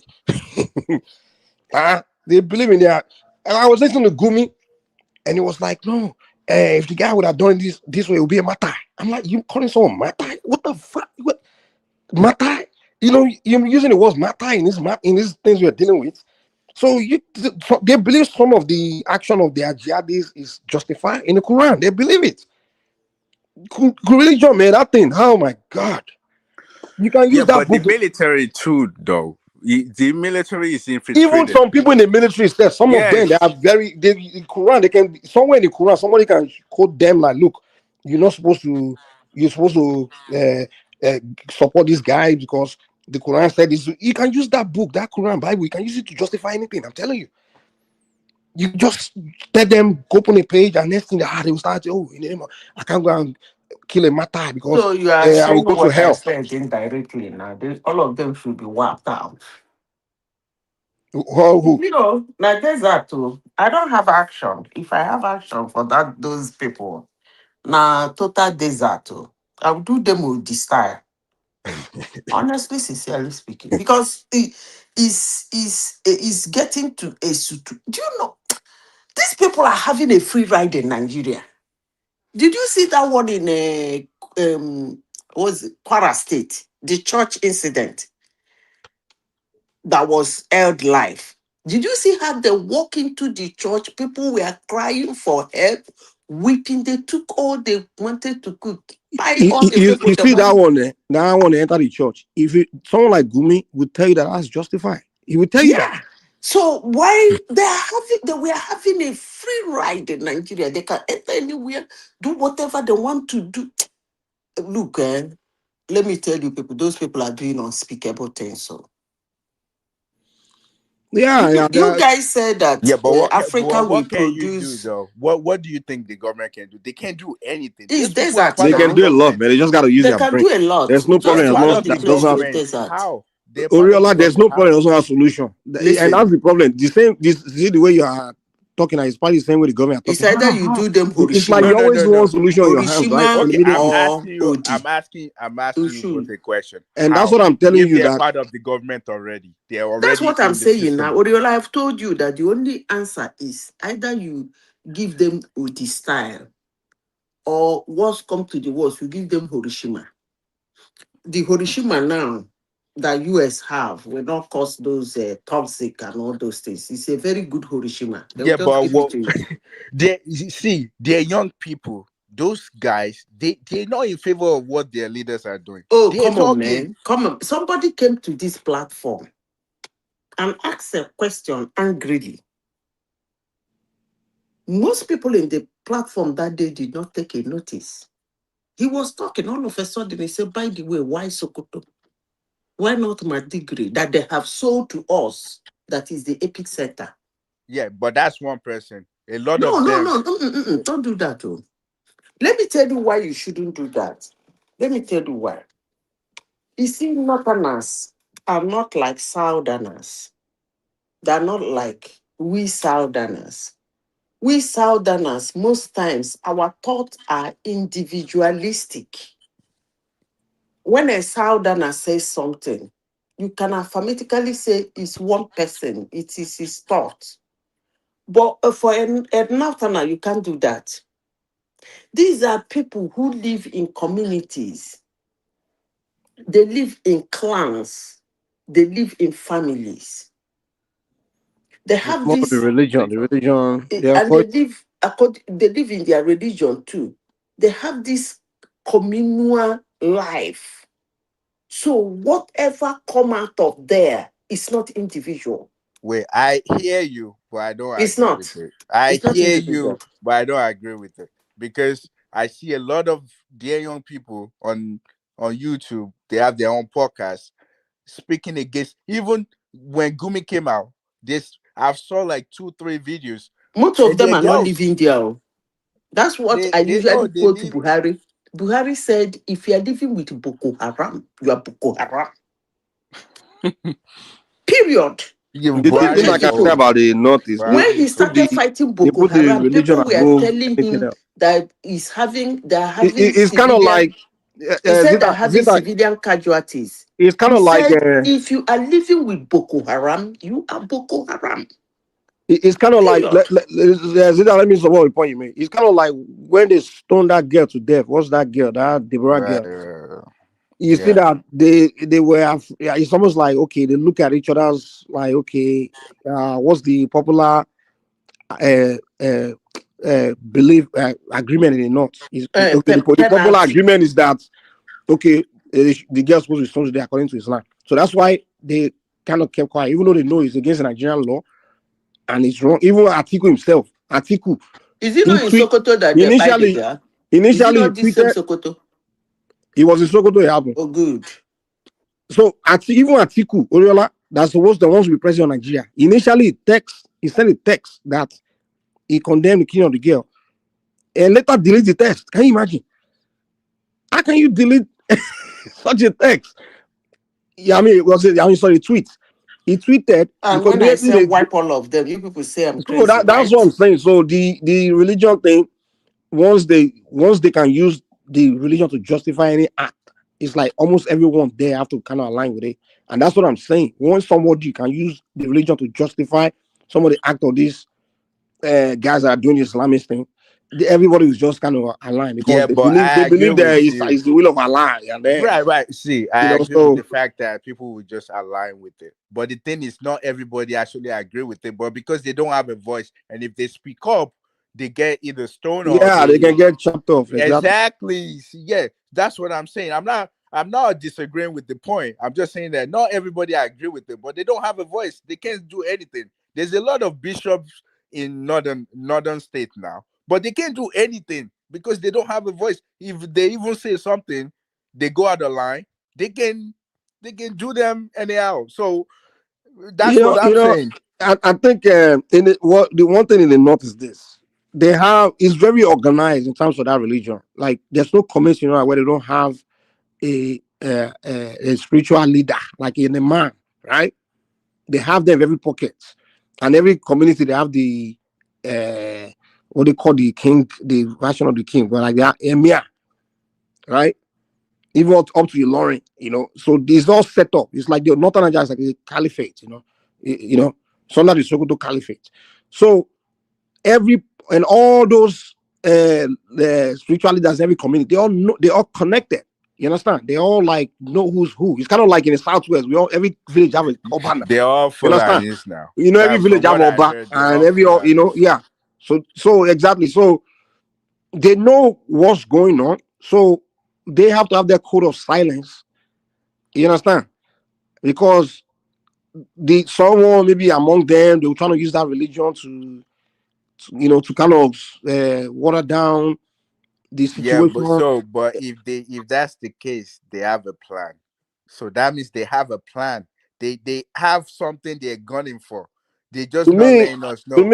this is what I think it is. I think they don't want the northern Nigeria to be polluted by other religion and other um, ideologies or way of life. And that's why you have to go back in history. When Nigeria was being created, the North didn't want to be a country with the South because of that. Because they believe we're going to pollute that North with other ways of life, But like any other religion or other. Midwest is not northerners though. Where? Kwara, Kogi, Which Kwara? Benue, they're Are not you kidding me? northerners. Kwara? In Kwara? Nigeria of today, they Kwara? claim The Yorubas in Kwara. I don't think he followed that. Ilorin, maybe not the whole Kwara. Ilorin and all these parts. They were not. Why didn't they even carve them as a north? Northern states. Many part of it, not the entire part of. was politics from what I heard. That's why they No. It's because of the eyes. They believe it's part of the caliphate. Anywhere they believe that is, part of it is part of the caliphate, they cover it to the north. They call it northern part of Nigeria. So, to me, I think the whole thing is they don't want all these other ideologies to move from the south to the north. You understand? They believe it's a threat to their religion thing. I And think it's bigger than people that. I wonder. think they People have a wonder then plan. why, and that's it. And this is why I see the hypocrisy of all these people. People wonder, okay, if that's the case, so why do you want to stay in Nigeria? Why don't you go back Exactly. to? Why don't we just split into Guess two or what? three? Guess what? When you are getting millions of dollars allocation oil revenue every month, why the hell would you want to let that go? So, and revenue being shared in Abuja, most of it is coming south now, southwest. So the revenue, the money. That's why all these religious people are hypocrites. I can't respect them. They will tell you the religion comes first, but when it's time for money, the money come. They will forget religion. Yeah, but the religion does not apply to their own families, though. But they will not tell their followers, "I look, Yeah. we are picking money over our religion." The reason why Northern Nigeria is holding on to Nigeria today is because of the wealth of Nigeria, which is being split. The allocation. Yeah, but the thing is, they have a lot of mineral resources. They not share from Well, what I heard. until they get to that point where the Nigeria is not, they are not exploit. We have it, but we are not doing getting revenue from it yet. No, If they you get get to that point, they get revenue from it, like the gold in oh, Samfara, but they no, not no, it's sharing not with the revenue. Is Nigeria. not like the oil. Dude, the revenue is not like the oil revenue of the oil. Trust me, they're not. It's not the money. Are you sure? It is With the not. lithium, with all the It's there, but is Nigeria already exploiting this thing? Are they already exploiting these minerals? Who are we selling to? Who are we selling lithium to? How much no, revenue have we got from lithium this year? How much? wait, you won't know if they get. I No, think we they're are not. already Go look at doing it. Nigerian revenue. It's all from China, oil. It's what only is oil that we Chinese still doing in selling. We Nigeria? we rely on oil too much. It's the oil. We are not exploiting other avenues. It's oil. Until we start selling lithium become the number one revenue generated where we get our income. Trust me, where oil is no longer the fact. That's when they'll start letting you know that I'm sorry, we don't. This is our true feeling. We don't want South any religion in North other than Islam, and they will Okay, begin to tell you, and they let begin to me. tell you that listen, here is Sharia 100%. We don't. I'm telling you, man. Okay, let me tell you something. So, oil is not what is generating the most money for Nigeria. Oil is the What? only reason why. Just listen to me. The only reason why everybody thinks it's oil is because oil is the only thing that they actually have. They are able to account for. So I was watching one of the interview that Nairametrics was doing, and they were doing it one of the guys from What do you mean CBN account for? When or from. government get revenue, I can not account for where they get the Wait, revenue. let me land.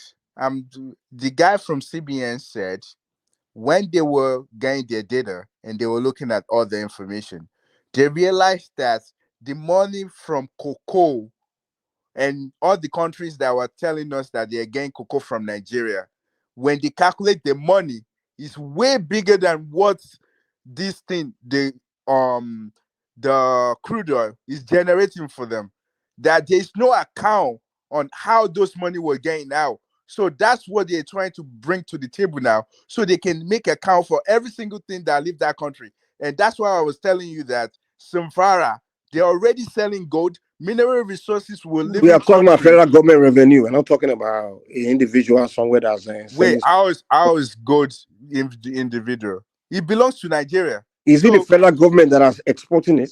it's not federal, but they're Okay, doing it at the exactly. So back that's my end. point now. So the In the money the federal back end government. Hold on, now. listen. You're missing the whole point. I don't care whether we are Nigeria like exporting some other thing. What I'm telling you, what the federal government is exporting and getting revenue that they have to share is oil. That's what I'm telling you. I'm not talking about which I agree somebody, with that. a I'm private just person telling you exporting that we rice or have something. other things. I agree with that point. If you But go I'm grow telling rice you and that there's export it, other things. listen. If you Oriola go grow something in Nigeria and export it, the revenue comes to you, not to the federal government. So you don't take that revenue and go and share with the states. But when the federal government export that rice and that revenue they get is what they share with these other states. And that's why I'm telling you that the oil is what the That's not how it works when it comes to mineral resources. You can take what belongs to the country and you are digging it and selling it, and you're telling the country that you can provide revenue for the country. Those mineral resources do not belong to someone's family. No, it belongs to Nigeria. Just the same way the crude oil that we are getting from the Niger Delta does not belong to one family. They let it belongs to the whole Nigeria. So every if Oriola, the constitution say every mineral, every resource belongs to the federal government. I don't know where you are. I think you've been listening to all these propagandists are who telling does you it that belongs to? Who does it belong no, to? every mineral in Nigeria belongs to the federal government. Who does it belong to? It belongs to the it belongs to the federal government now. Yeah, that's what I'm saying. So you are telling me that someone is saying it belongs to someone else. No, you're not hearing me. What I'm saying is, if some people were doing the back, and they're going The illegal one. to the back and selling stuff that belongs to federal governments, and federal government is not getting paid for it, what they're doing the service to the country, because those Yeah, money. that's illegality now. Exactly, and that's what they've been doing. Oh, Who's okay. there? Who's there? Well, those from Zamfara to Osun State to Ibadan, those people that And were who are doing those? stuff, Is it the I state don't know government? them. Okay, you I, don't know I them. don't know So if them you don't know them, from. then it's not fact. It's not based on But fact. no, it's on the news. You have to look it up. It's on the Then news who? that You they're say you don't stealing know them. our It's on the natural news then. resources. Huh? Say that again. It's on the news that they are stealing our natural resources and selling it, and they say even Chinese people are doing that. I'm just saying Okay, that. that's illegality. Then you can't Yes, say it's the people from there or something. right. I agree. It's illegal, but I'm just saying that we can't be allowing those things happen. We only focus on just one thing. That's what I'm just saying. It's not like, oh yeah, I want it to happen or it's okay. I'm just saying that you can't be doing that. Where the People only thing cannot that be doing illegality. You want to see the opportunity? well, we know we It's your I government they mean, have to blame it. They don't know how to manage the country and protect their territories and everything. They're just sitting there in Abuja, their big stomach and collect. We really don't have serious organized government or people. I don't even want to use like using the word government. I just say black people. We are people that are intellectually lazy. We are lazy. When it's time to run something, we don't care. We are not serious. We have lazy people running country. That's what it is. The lazy people. They know what to do, but because it's hard work, they don't want to do it. yeah, but Most of the I mean, things, problem of Nigeria, we know the solutions, but because the solution require hard work. You are talking about senators and house rep, politicians where they have five bunch of girlfriends and bunch of babies. Someone like Neri Woko that has 6 wives and yeah, that bunch guy of, is what time will they ridiculous. have to put in to do the work, to do actual work, to run a country? To It's hard work. These white people in these white countries, they are politicians. They are working hard to keep their countries to get things going, functioning. Yeah, but you know what? Majority of them, they don't look at the future. They just look at themselves. They They, only they, do they things. see they see everything. Trust me, they know what to do. They know I what's know, required. They I have the agree, education, but but they don't have the work ethic. Not they because other things they rather do. Like I'm telling you, if you have see, if you in order for you to have a work ethic, to want something to do, you want to do something to better for the entire country. You have to look at the future. A lot of them, they only care about their own no no no personal. no no If no. their family are doing Listen, well, listen. You see the statement you just made. You say in order for you to have work ethic, you have to look at the future. If you don't have work ethic, you can see future you want. You're not going to get nothing done.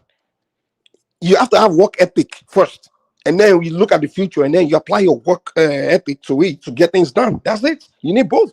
yeah, but if you don't care about the future, how would you have why would you care about work ethic? Because you don't really care about the future. You only care about yourself. Listen. Okay, check this. Okay, let's say you care about the future so much, right? Now you have 6 wives, 15 children, a couple other girlfriends. That takes a lot of your time in a day. Now, how can you see the future? You know what needs to be done, but you know that this future, the work I have to do require me working 10 hours a day, and you have 6 wives and 2 additional girlfriends. That's 7 women and about 15 children.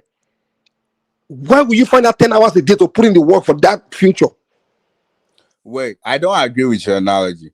This Oh, guy, really?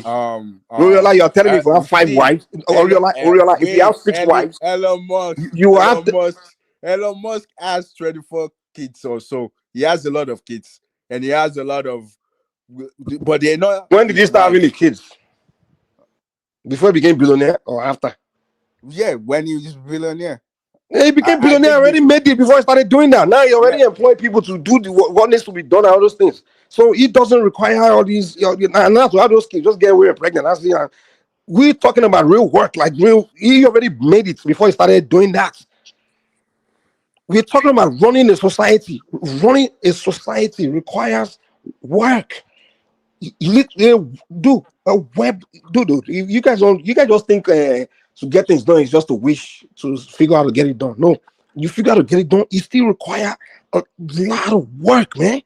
Brain work, sitting down, yeah, figuring things but out, drawing the plan, making sure managing a bunch of people. Like you have to have at least 10, 12 hours a day to really commit to that thing. And you don't have the black man. The reason why black man fail, because the black man way of life is we like too much pleasure. We want to have fun, want to enjoy life. That's why we tend to underachieve compared to other race of people. And I'm telling you because I interact with all race of people and I see that in our nature. I see that in our nature. I'm telling you. you have to understand that how having a good country if you want your country to be better, it really has. Well, he has some part when it comes to politicians, but a lot has to do with individual. Because to be honest with you, having a structure and making sure you can manage a country is basically what's the job of the politicians. But when it comes to bringing idea to the table, making the country run the way it needs to, and when I say run the way it needs to, meaning like creating jobs, manufacturing company, technology, making sure your LK is good. That has to do with individual. Like Yeah, me, that's if what I I'm have saying, a but it's everybody. The individuals are all part of the same society now. right, There's the leadership, the people, all of us, we are all same Nigerians now, the same black people now. That are just we have the same nature. Just as guys, those senators are sitting there, they're lazy. The same way you go to the parastatals, you go to the ministries, you see the civil servant just sitting around. Everyone is lazy. It's just something about us. And why is everybody lazy? Because everybody got a culture, way of life that makes them lazy. Because you, an average Nigerian man, has at least 5 girlfriends, multiple wives.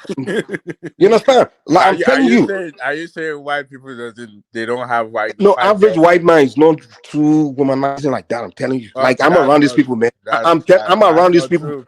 That's dude, not true. dude. They Every man like, womanize too. dude. Every man chase women, but I'm telling you that the average white man does not have multiple wives, man. Yeah, they don't have multiple wives, but they have a lot of girls. They A fornicate lot just of like what? we do. No. Most of them, They no. okay, well, hey, but it's the same thing Yeah, they with like to black do people. stupid It's freaking not things, but all when of us. no, It's just some Oriola, people. maybe you sound the way you talk, it sound like you live more in black communities. You're not really around white people like No, that. I don't. And it's Actually, no, you're I one of don't. those people. If Maybe you need to spend time, and I don't want bro, to show bro. you how I live, but Dude, no, the I moment don't. you spend time around this white people, they will the first thing they'll tell you is you are lazy. They won't. No, if you see me in real life, you'll be surprised that Bro, this if you guy. go if you really go live around Japanese, Yeah, I yeah, even thought yeah. white people were hardworking. If you go live around Japanese, the way these people work, shit. Like I'm talking about real. The only time a black man wants to work hard is when maybe he's so desperate, or somebody's putting him to work, making him work. But once a black man is not desperate for that work, trust me, he will still work, but it's not going to make that work a priority. He's going to make that party, the socialization, more of priority than the work. That's an average black man for you. I'm telling you, your senators there, they make the fun they are going to have in Abuja there every weekend more of a priority than the work that needs to be done for the country. I'm telling you. Yeah, but I feel like you're what's the word I'm looking for? Like you can't take everybody all together. I'm There not there saying might be everybody. I'm few. saying an See, average there person. might be few. There might Bro, be you will, few. Oriola, you will. If you go among blacks, among Nigerians, you will find those people that are not like that. They are Yes. willing, yeah, you will find them, but they're not as common, Right, right? right, right, right, right. Yeah, but among whites, you also find white men that are maybe useless and But it's we're talking about scale here. Like it's something more common among the people compared Yeah, to but others. That's don't what you I'm trying to say. think we're more when it comes to us? We are more individual instead of doing things as a team.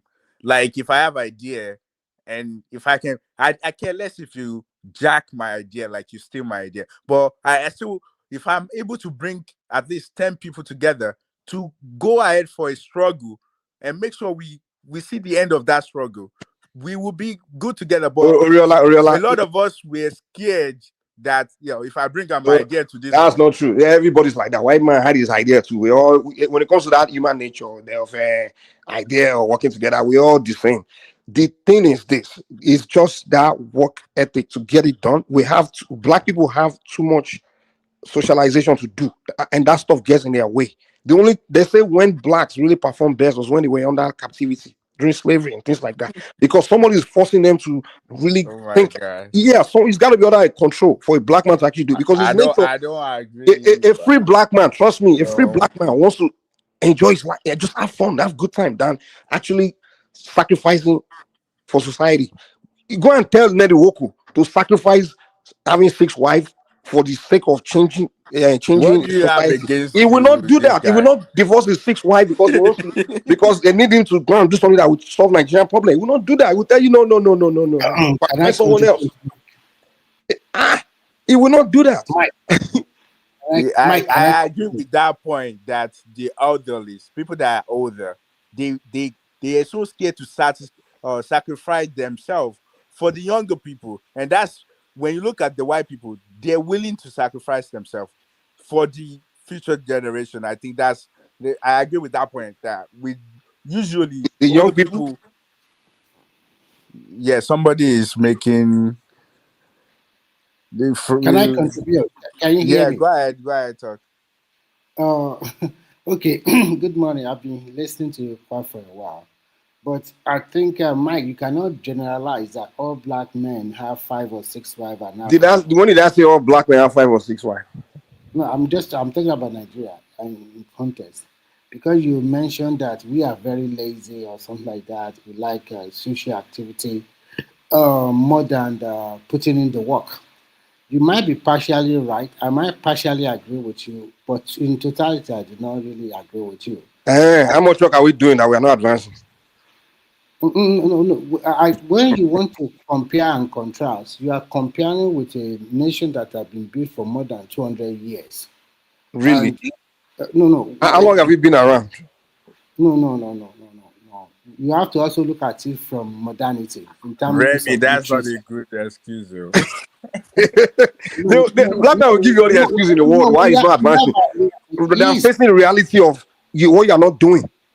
So you need to exist for how many years before you know that okay, this is what required for me to advance. But the point you are also making about being our laziness, I don't totally agree with that. That people have 6 wives. There's a degree of laziness. We are not as hardworking as in terms of advancement, the commitment. There's level of hard work. There's level of hard When work. you talk about commitment, I agree with you. But when it comes about really That's what I'm saying. No, listen. When you talk Hard about work to a level of commitment, sacrifice. really putting the work, I don't think an average white man is as hardworking as a black man. No, bro. But when listen. When you talk about commitment, sacrifice, I give it to them. That's what I'm saying now. That's the level of work I'm saying. I'm saying overachieving. Different from hard work, because a white man will look at something like this road I'm going to ply is not only for me, it's for the rest of the people or for generation yet unborn. Why don't I fix it? But an average black man, we will look at it from the Nigerian context. The first thing that will come to his head is, what am I going to gain from it? It's not what. Let me ask you. And that's the point I'm making now. When you said hard work, what do you mean? Do you mean intellectual hard work or physical hard work? Maybe Mike should define it more because okay. All right. So let me say something. Okay. When it comes to physical hard work, yeah, black people we try. Like when it comes to anything that we have to use our body, but when it comes to using our brain, that I might agree slightly with Mike. Yes. Because for enhancement. But Oriola, in terms of that context too, we should also look at it from the environment and the tools, the materials available for both black and white. Wait, so I don't like excuses. That's excuses. No, that is That's true. That's true. It's not a good excuse. You know what? I put the blame on ourselves because we did not. Yes, let's blame ourselves. Yeah, exactly. Remy, here's the deal, man. Here's the deal. Yeah. I put the blame on ourselves. because our forefathers or our great grandfather were deceived. They allowed themselves to be deceived. What has you being deceived got to do with you not it's true. They were allowed they deceive you not to be hardworking, not to be committed to development. No, look at it this way. Somebody come to you and give you a mirror and then cut away your gold. That's not true. But what does that have to do with you not being committed to advancement today? What does that have to do with that? These you have stories to look are at it from different contexts. You cannot just look at it. No, Remy, what has that have to do with senators today? Instead of committing 12 hours a day solving country's problem, they are committing. That is why I say they are committing 23 hours a day with 6 wives and several girlfriends and things like that. What does mirror that your ancestors sold have to do with that? But you that is also making an example. I don't want to go to your personal life, but you are hardworking, right? So to I me, didn't say that. Leave me. Me too. Me too. I'm included. I'm included. okay, okay, me okay. and you. Me, I'm not included. I do not have more Yeah. than two. I don't have more than one. Oh, I you're mean, not included, right? So I'm not what have you included at done? all. What have Not you included. done for the progress of black people? Tell us. Exactly. I've been contributing by yarning my mouth every day. Exactly. Okay. Like two Naija. See, one Jamaican man told me, say, man, you know what? Listen, don't waste your time, black man. The two things black man know how to do is talk Oh, and, okay. Let's go back. Let's go back to the and the F topic. word. You know, those two things. Let's go back to the topic, because initially when this thing started, I was following something, and I remember that the first person that Tinubu addressed or called to Aso Rock was Sultan of Sokoto. I was thinking, why does he have to meet this man? He Why, called him or he showed up himself. whatever what happened, at least Sultan Shovi was in Aso Rock and he had a meeting, a closed door meeting with him. That means the He showed up government. himself, oh, he didn't call him. Okay. So that means automatically, probably the government also know the warehouse or their logistic base is in Sokoto State. So, well, the beauty of it at the end of the day is that we are collaborating with one of the superpower, and You if honestly believe Nigerian government collaborated because okay, maybe this is what I think. I think the US when they want to make this, Mike, if they collaborated in Sambisa Forest, they would have told them to go and they would do have it. told them to go. That's what I was about to say. when we say collaboration, it does not necessarily mean Remy, I think the only uh, collaboration they did, the Nigerian government did, was when America was about to launch the strike, and I said, okay, we are going to launch the strike, and I said, okay, okay, go ahead. That's the only collaboration. But I don't think the Nigerian government, when the Nigerian government say we give them intelligence, I said, it's a lie. It's a lie. Nigerian government, you don't give them I intelligence. watched that a documentary in which the American forces came to Nigeria to come and rescue one America in the the northeast or the northwest? I've forgotten. And they have to also ask for Nigerian permission and also get some information or wherever before they came in.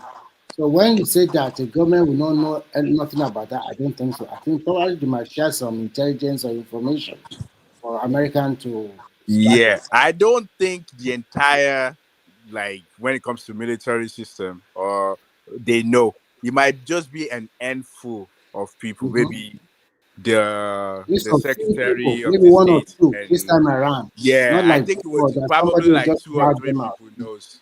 Mhm. That's what I think. I think They that's don't what let, happened. You know the level of work to to solve the kind of complex situation. You see, there are work where you want to figure out something you already have an idea. Now to figure out something that you don't know, it requires another level of work, right?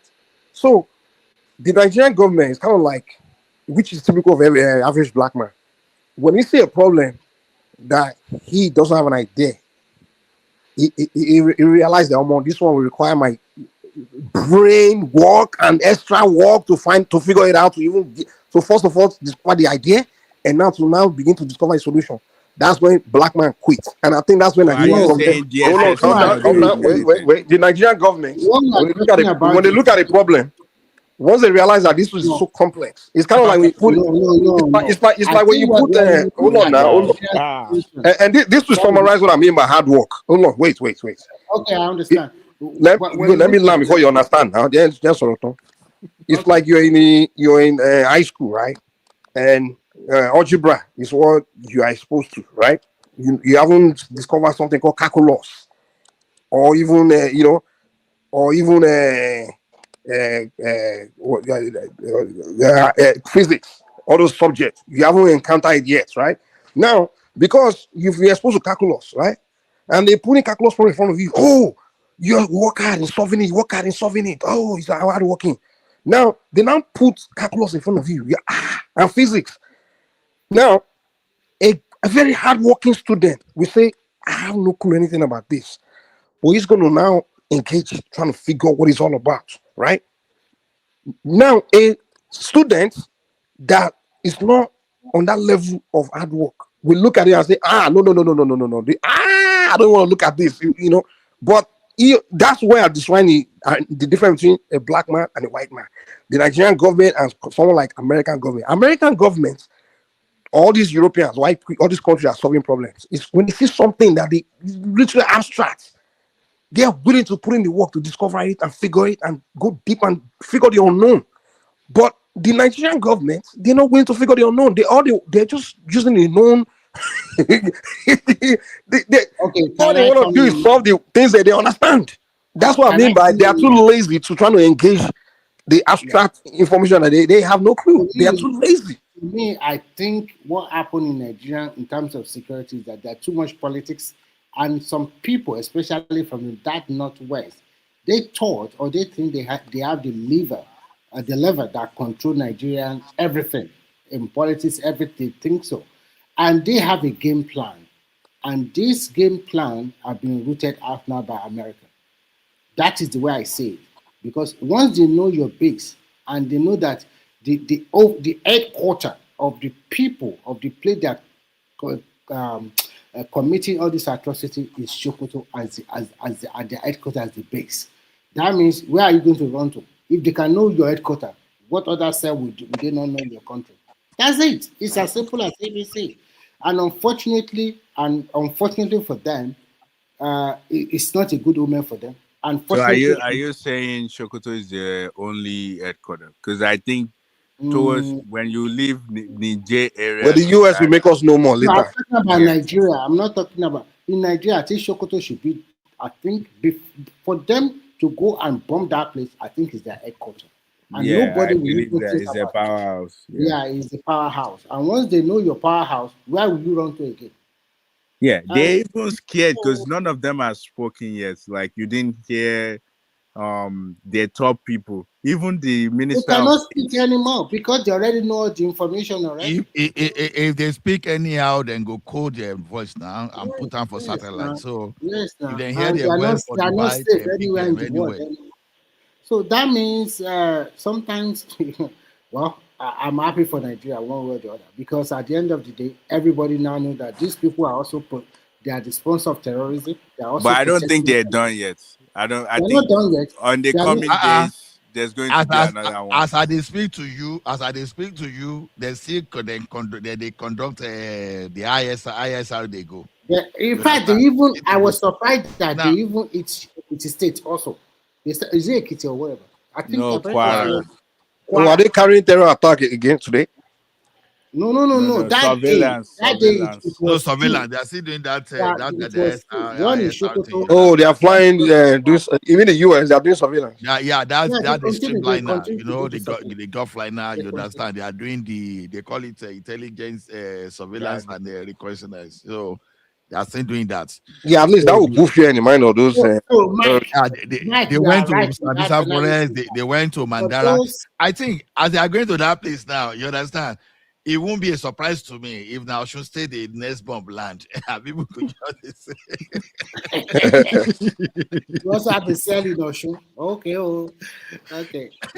It's quite interesting to be You frank. know, I've learned something from America from this. You understand? Don't allow the enemies. You understand? You know, as they were saying all this, okay, you know, they are monitoring this thing online too now. They say, okay, after all, they are not coming for us. They are mapping different But, area. but, You but, understand? but, What but, they say? but Ola, a Uh-huh. quick question. Why are these people tormenting the rest of Nigeria unnecessarily? Should I They're ask, the should I leaders ask you a now. question? No, should I ask you a question? Why did the United Kingdom come to Nigeria to colonize Nigeria? Why did the Thank you. Because we are Europeans dummy go? heads now. We are dummy heads. No, why did they capture Canada and America? What trial? In fact, they just See even India. that book. You see that book is what they still want to play. You will be surprised that all these ragtag people that are doing all these bandits, they are just foot soldiers. Yes, of When course they are I know. done, their boss, the people that are using them, will just take over. I So told you. That's why I was saying that they have agenda. They have Yeah, a they they, do. goal. they- They so do, and so me, and their agenda. I personally don't believe the idea that they are out to come and convert, overrun the South and convert everybody to Muslim. That's like a mission impossible. But what I do think is they want to kick other ideology away from their territory in the north. They don't want no, Christianity to spread in the north. That's what me I believe. Mike. I think they are But I don't think their agenda is to come and turn Port Harcourt no, to Mike. I think they are Islamist using states or this. something. I think they are using this to still be relevant and control whoever be in power in Nigeria. They still want that power to remain there. So even if the fire is the president from the south, they still want to be controlling the president, telling him what to do, how he must do it. Oh, they banned it. No, they are using this terrorism to do that. I don't know. I don't believe so. So when Buhari was president, hold on. When Buhari was president, I mean, why they need terrorism to tell him to control him? Okay, you can ask yourself a question: why is Buhari protecting the others, the Fulani others? Why is he protecting them when they go from north to south, destroying all the property, farmland, and the rest? What did he do? He didn't do have nothing. to separate a cowboy from the jihadists now. I'm not. It's two different issues now. All of them are together. Wait. The Buhari situation.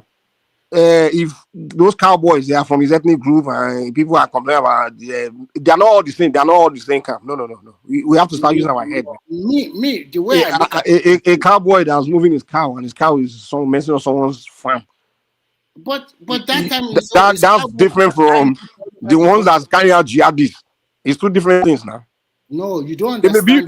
They may end up being from the same region, the same even same ethnicity or whatever. But you can't mix it together. That's where we make mistakes. Mike, the way I see it is like a conglomerate of companies, and then we have the holding company, and the holding company have a lot of subsidiary. The holding company now we can see now is from Sokoto. The subsidiary can be in any form. Farmers, others, jihadists, terrorism, banditry can be under all of them. So that is the way I see it.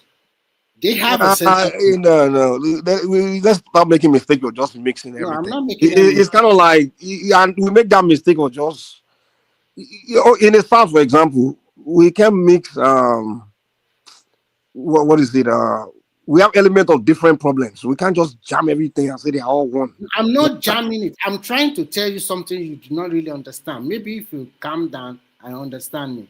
I'm trying to tell you that they have a head office, and that head office have a lot of offices or branches, and they know how to control them. They use them to get to their desired objective. So part of their using them is to tell that guy that's pushing his cow that, hey, go and enter the farm. You don't understand it. It does not mean to be. You call them full soldier. This one is part of it. These are the jihadists. We control them. These are the others people. We control them. That's what I'm asking you. So they are ordering the one that's pushing cow that you go and take his cow into someone's farm to hit their crops. No, okay. What happened during Buhari 8 years when they go to people's farm with their AK-47? Yeah, we can say Buhari was being ethnic. Whatever. It's kind of hold on. And this one thing we do in Nigeria, our leaders is we always want to be biased towards our tribe and things like that.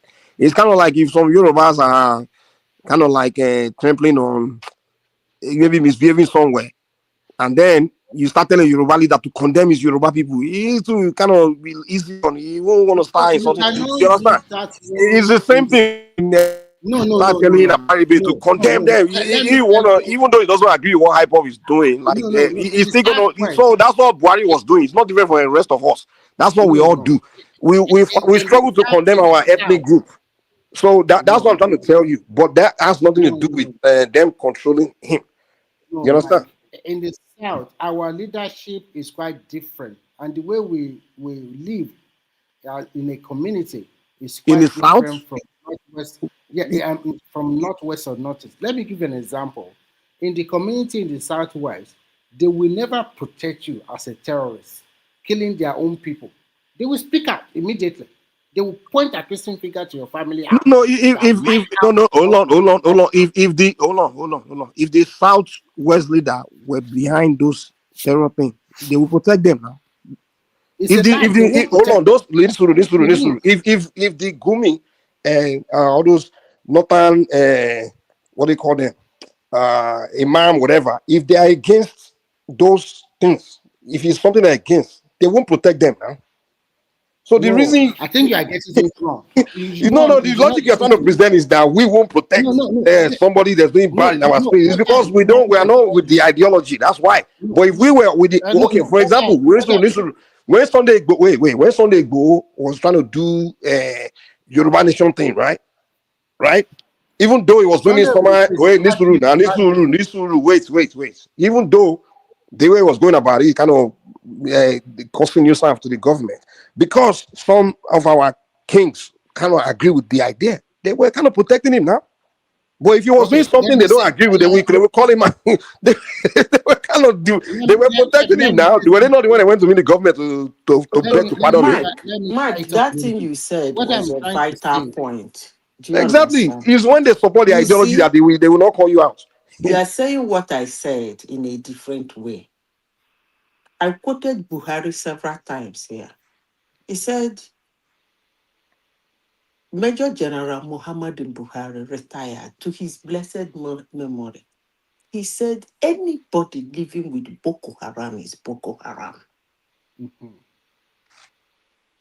You see those northern elders, the emirs, their whatever, their elite, if they are unanimously against this thing, it can never stand.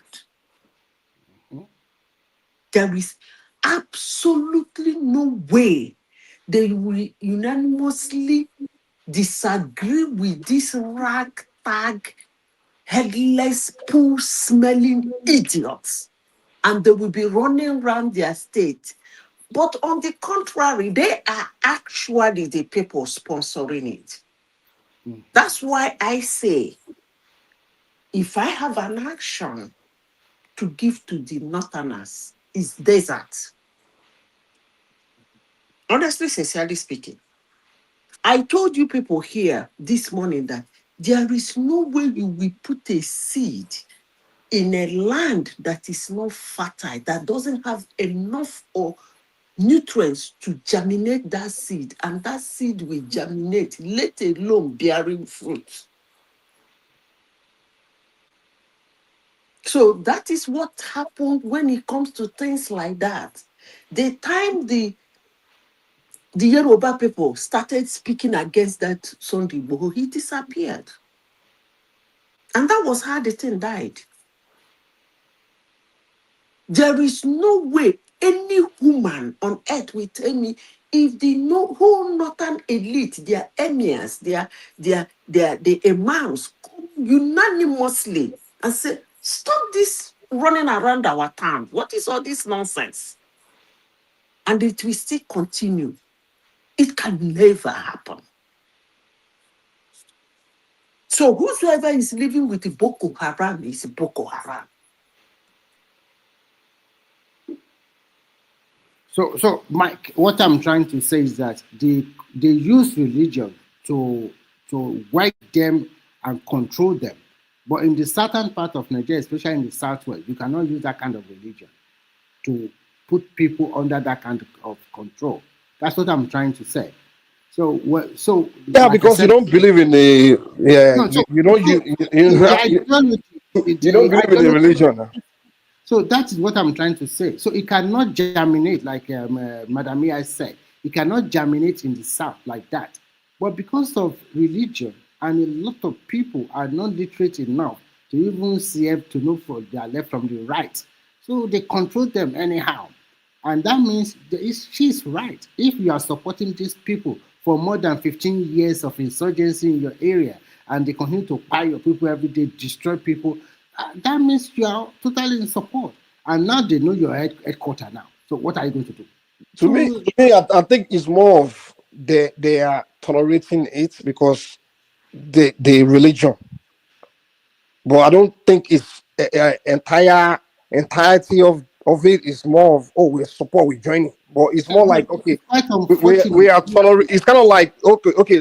Someone told me that they can actually open a page, a page in the Quran that will tell a Muslim that if another Muslim is carrying out jihad, you shouldn't get in his way. You understand what I'm saying? You get what I'm saying? So does it mean now the book said don't get in his way, but even though you may not want to be part of it, But the book already tells you not to get in his way. So what I'm saying is, No, Mike. You I'm don't telling you, understand the situation. There is nothing wrong in pushing an ideology.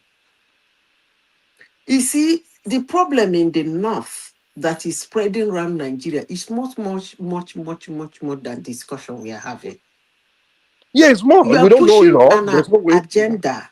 You are pushing an agenda. You are pushing a propaganda. It's a different thing. You want to push an ideology.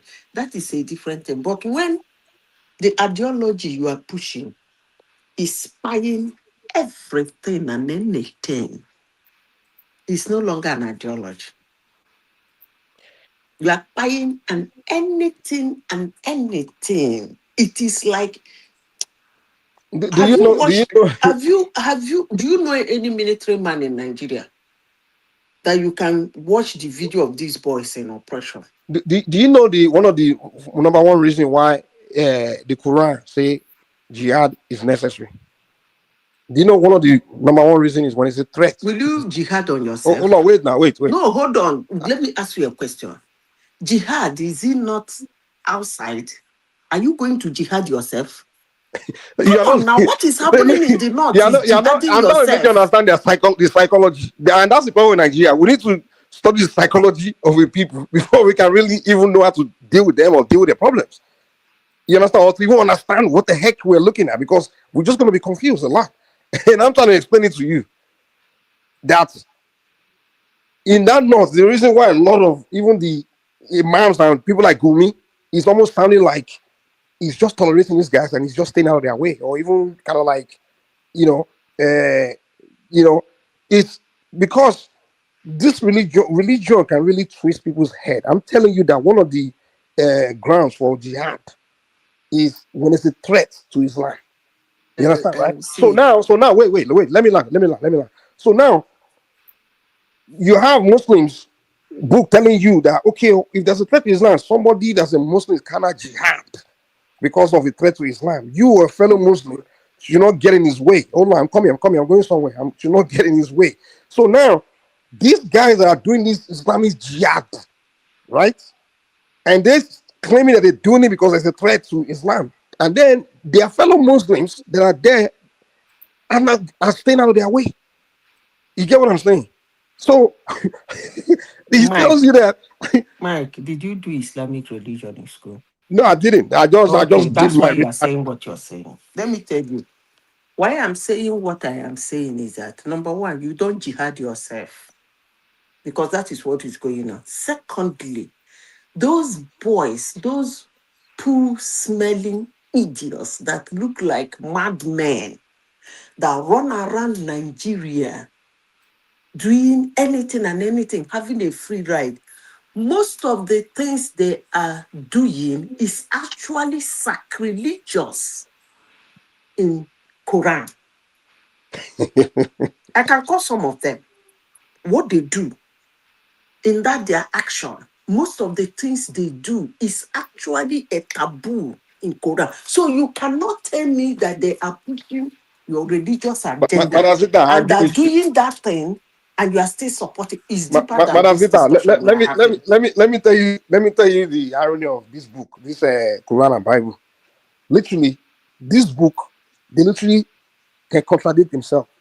Like a lot of stuff they say in this book, in one page, I can usually open one page to justify something and go to another page and to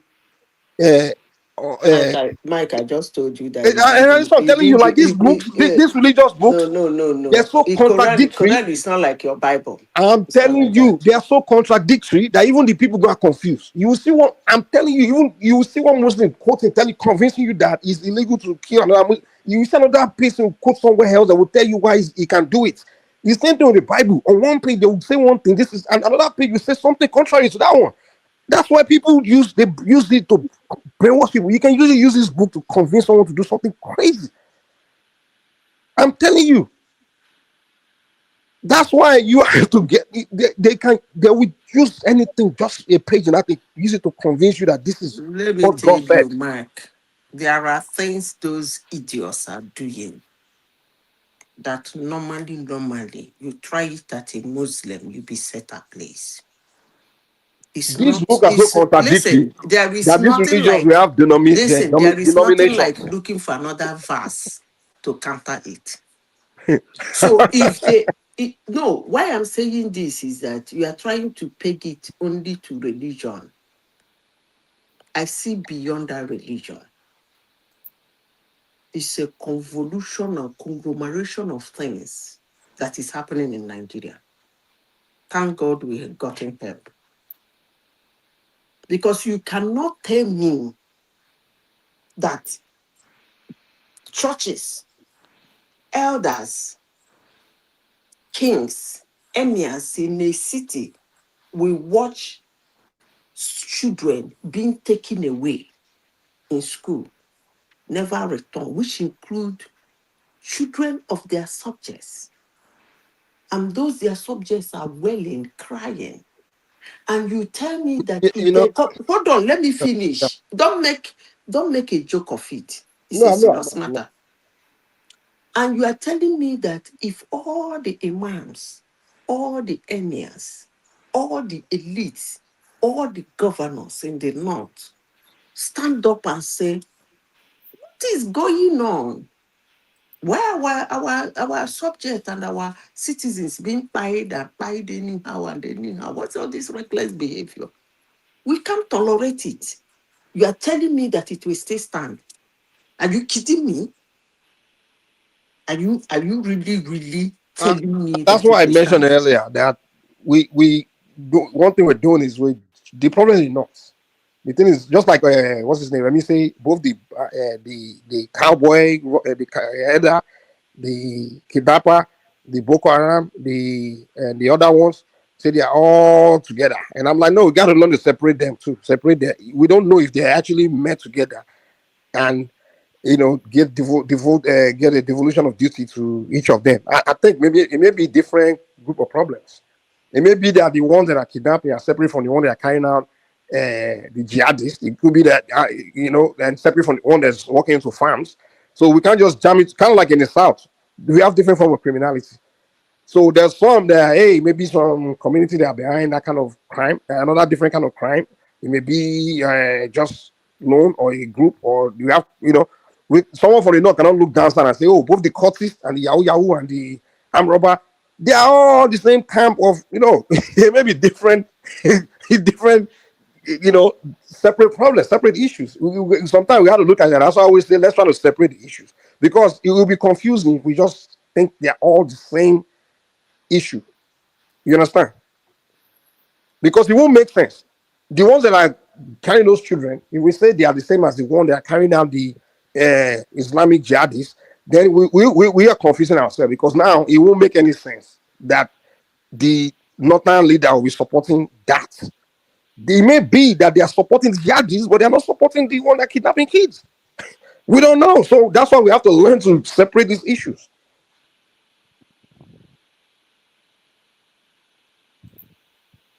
Mike, Mike, try Don't to tell you understand. finish, oh. No, Mike, what I'm trying to say is that these people, they have an agenda. And if you have an agenda and you allow all sorts of criminality in your region only on the way to hold on to power politically or control the other region of Nigeria in terms of power, in terms of election and the rest, they can do anything. And I tell you, these people, they can do anything that, as well as farmers, others classes, banditry, and terrorism, all of them, you can fuse them to one and then segregate them at the lower end. I mean, this Why your not? idea of power is the reason why they're doing this. I'm sorry, it really is not making a lot of sense. If what they are doing is, That is the major the issue. only way that would make sense to me is if they are coming to the south to attack, if they are carrying jihad against us in the south to force us to put them in power, that Are would they make not sense. bringing it to the south? Are But they not bringing why? it? But they're doing most of it to themselves now. Why would they be killing No, themselves? are Because they they not want. bringing Hold on, it? wait. Let me make this make sense to me. I want you to give me something, and I'm killing my own relative. That doesn't make no sense now. Why would they be jihading themselves in the north because they want you in the south Look, to giving them look at power? How does that convince it? How does that look convince a look southerner at to it vote this for way. them? look at it this way. Let me, the way they get power is through vote. Why does that convince you to give them power? Look at it this way. I will start from North Central. The North Central are having communal clash among themselves for a long time. But why is it now that they are now introducing banditry and terrorism to that place in the name of land grabbing and the rest? Kwara State is known to be very peaceful. Why are they coming there now? Well, you are saying that they don't need to get power from us. Yeah, no, that's Political power. When you but how does that convince us to give them power? Oh, okay, it's very easy. When you continue to do something like that, and you continue to foster any form of criminality, then you are discrediting the government in power. And when you when you do that in the next election, and then the Southerner will now vote for the Northerner. They will. Why not? So you now, okay. So because they discredit Tinubu's government, you now say, okay, I'm going to vote for Fulani next time. You do better. You should remember one thing.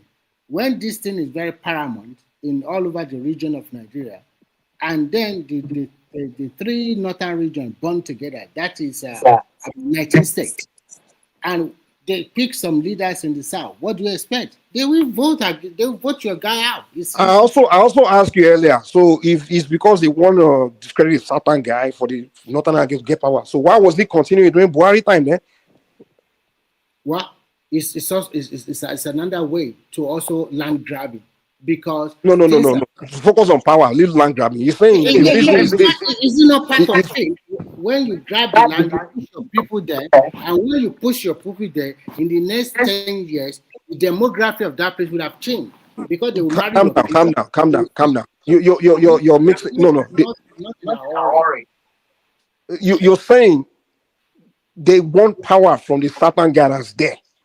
And I ask you, I say, when they doing it, terrorism, discredit him so that way he can be voted out for the northern guy to come into power. And then I'm telling you that when Buhari was there, he's a northern guy, he's in power now. So were they discrediting him for him to leave for another northern guy to come in? What is the point? The southern leaders are not playing the same game they are playing. What do you mean? That is why Buhari was able to win second time. Because they were not playing the game, they are playing their own game. We're not bombing and carrying terrorism. We are not going to too much. Okay, for example, let's say the southern part majority are Christian, and then we're also using the Christianity to also terrorize the people, our people, because we are more. I can say, to be frank, we are more exposed than them. You're not listening to my. you made a point. You keep saying I'm not buying that power thing. That they want power. That's why they are doing terrorism. I don't buy that power thing. That to me, I just think it's about getting their religion. That's what to me. That's what I think. But I don't think it's because they want power from you. That's why they are terrorizing themselves in the north, because they want power for Yoruba man. They're terrorizing themselves. But the issue here is this: if they are buying themselves in the northwest and northeast, and it's not coming down to the south, I mean banditry and the rest, kidnapping or whatever you call it. I know that our people also kidnap. I'm not exonerating our people also, but disturbing our peace in the south, they just remain in their home area and do whatever they want to do. Nobody will shout blah blah blah. But when it continues to disturb the peace of other regions they will not be happy. What is the agenda behind it? Why take? Well, you're telling me that the agenda is because they want political power. Yes, so that's why I tell you they want it and they want to control it. They want to control. So how does that help them get that power? How does it helps them? I will give you an example of Jonathan. Jonathan was a dummy head, fine, because he did not rule very well, apart from whatever. But he allowed that terrorism or whatever they are doing that time to fester. He did not curb it in time, and unfortunately, all things are against him. So they want to use the same playbook against this current president. Hold on. So they wanted power for Jonathan. That's why they brought the terrorism there. Yes, it's part of it. Is it not? Okay, so then they got the power. Hold on, then they got the power and they continue. No, listen carefully. When they got the power, they have other agenda. And what they do is that the way they used to roam their cattle all over the countries have developed. And so many places there's not enough grass. Just leave cattle, man. We're talking about the terrorism in the Boko Haram. Boko Haram is different from the cattle. Forget the cattle part. Wait. Listen. Leave cattle parts. When Jonathan was there, you're telling me that they launched that Boko Haram so they can get power from him, right? And they got power from him. Why did they still continue with the Boko Haram? Well, because there's still more game to be played. Maybe they also want to use it to control Buhari as the president. Who knows? God, Lord have mercy. Yeah, it's true. You are taking it as in a simplistic manner. It does not mean that if their son is their leader, then they should just fold their hands. They must also use something to control in one way or the other. So bombing themselves is a way to control their son. So that's why we said that their elite is using their religion to control their majority of their people over there, and to also continue to perpetrate the evil they are doing and to keep them in power. Because the Fulanis in population are no more than their. At the end of the day, the power will rotate, whether you want to keep it or not. They will still do start and not. You don't get the so, okay, so why were they now okay? So if it's about they want power, so why were they now giving support to when it was the turn of the South? It was not then that gave support to Tinubu to enter. Why didn't they? If the power that they want so much, why didn't they now vote Atiku? Listen carefully. When it comes to the South, they also control who is going to be that person that will listen. Are you not? Oh Lord! Are you saying Tinubu is doing control? Can you calm down and calm down first? Calm down. When it comes to the power, they voted for Tinubu more than even the Southwest in terms of total vote. They also voted for him in the North. They thought that voting him there, it would continue like before and probably get whatever they want. And what are the instruments they are going to use if he does not listen to them? So that's what they are doing. It's a simple, just continue the insecurity. And every Nigeria started shouting, Tinubu is a bad man, blah, blah, blah, like that. And when election comes, they will vote him out. It's as simple as APC. Don't you think the reason why the Americans are able to solve problems is because they were not thinking the way you are thinking, man. Trust me. Okay. We're not talking about America. We are talking about why that insecurity continues for a long time like this unabated. Because they are buying their people. Why are they not stopping it? What is behind it? There must be something that is propelling them to continue to do this terrible act every now and then. You have to look at it from that angle first. Why are they continuing to do it? Why shouldn't they stop it? Let me go and investigate, man. So Mike, what you think is that the reason why they are continuing to do it is because they just want to keep their religion, keep their people, they don't want any inferences. But I don't know, but that makes better sense than telling me that. You don't know, and I'm telling you that. It makes better sense than tell me that they because they want political power. They just be bombing their own mosque. And I'm sorry, I don't buy it. Buying themselves for nothing. The same people that are believing in power rotating. I mean, come on, I beg. Okay. Let's leave that one, man.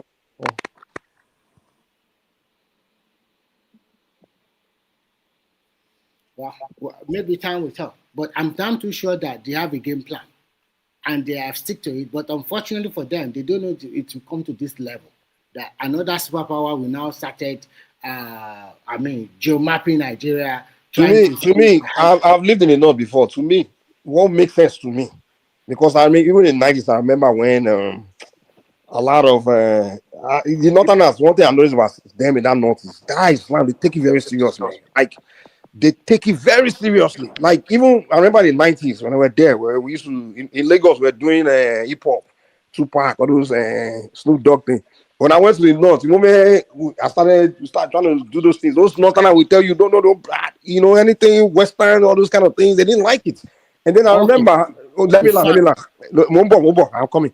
And then I also remember the pastors back then in the South. Because during that time, 90s was when especially when they moved the capital to Abuja, then a lot of Satanists were flooding to that area, and then people were migrating to the north. And then the pastors from Lagos usually go there to do crusade. They were in their own big field.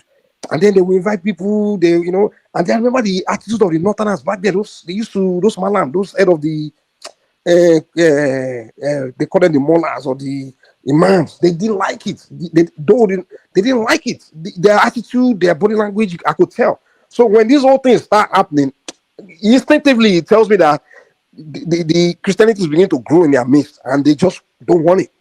So they just doing that stuff just to push it away.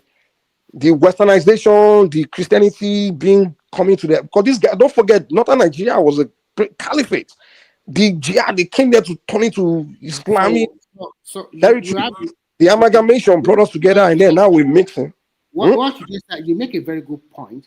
The point you make is that they don't want Christianity to continue to It's fester. not just Christianity, it's just westernization.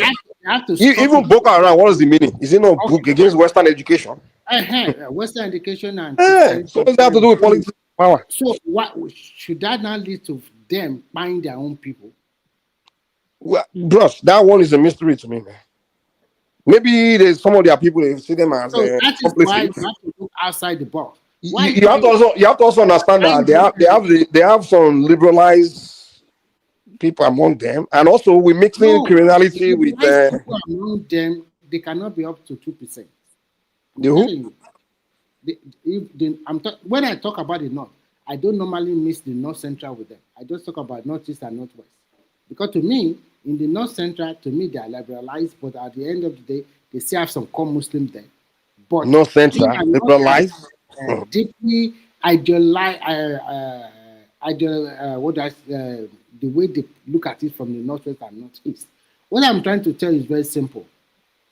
They too, they want the Christian dominion, coming to their domain. They want to stop it. Fine. Now, you stop it or you rather stop it. Why are you not buying your people? You are buying both Muslim, Christian, and non-traditional or non-faith.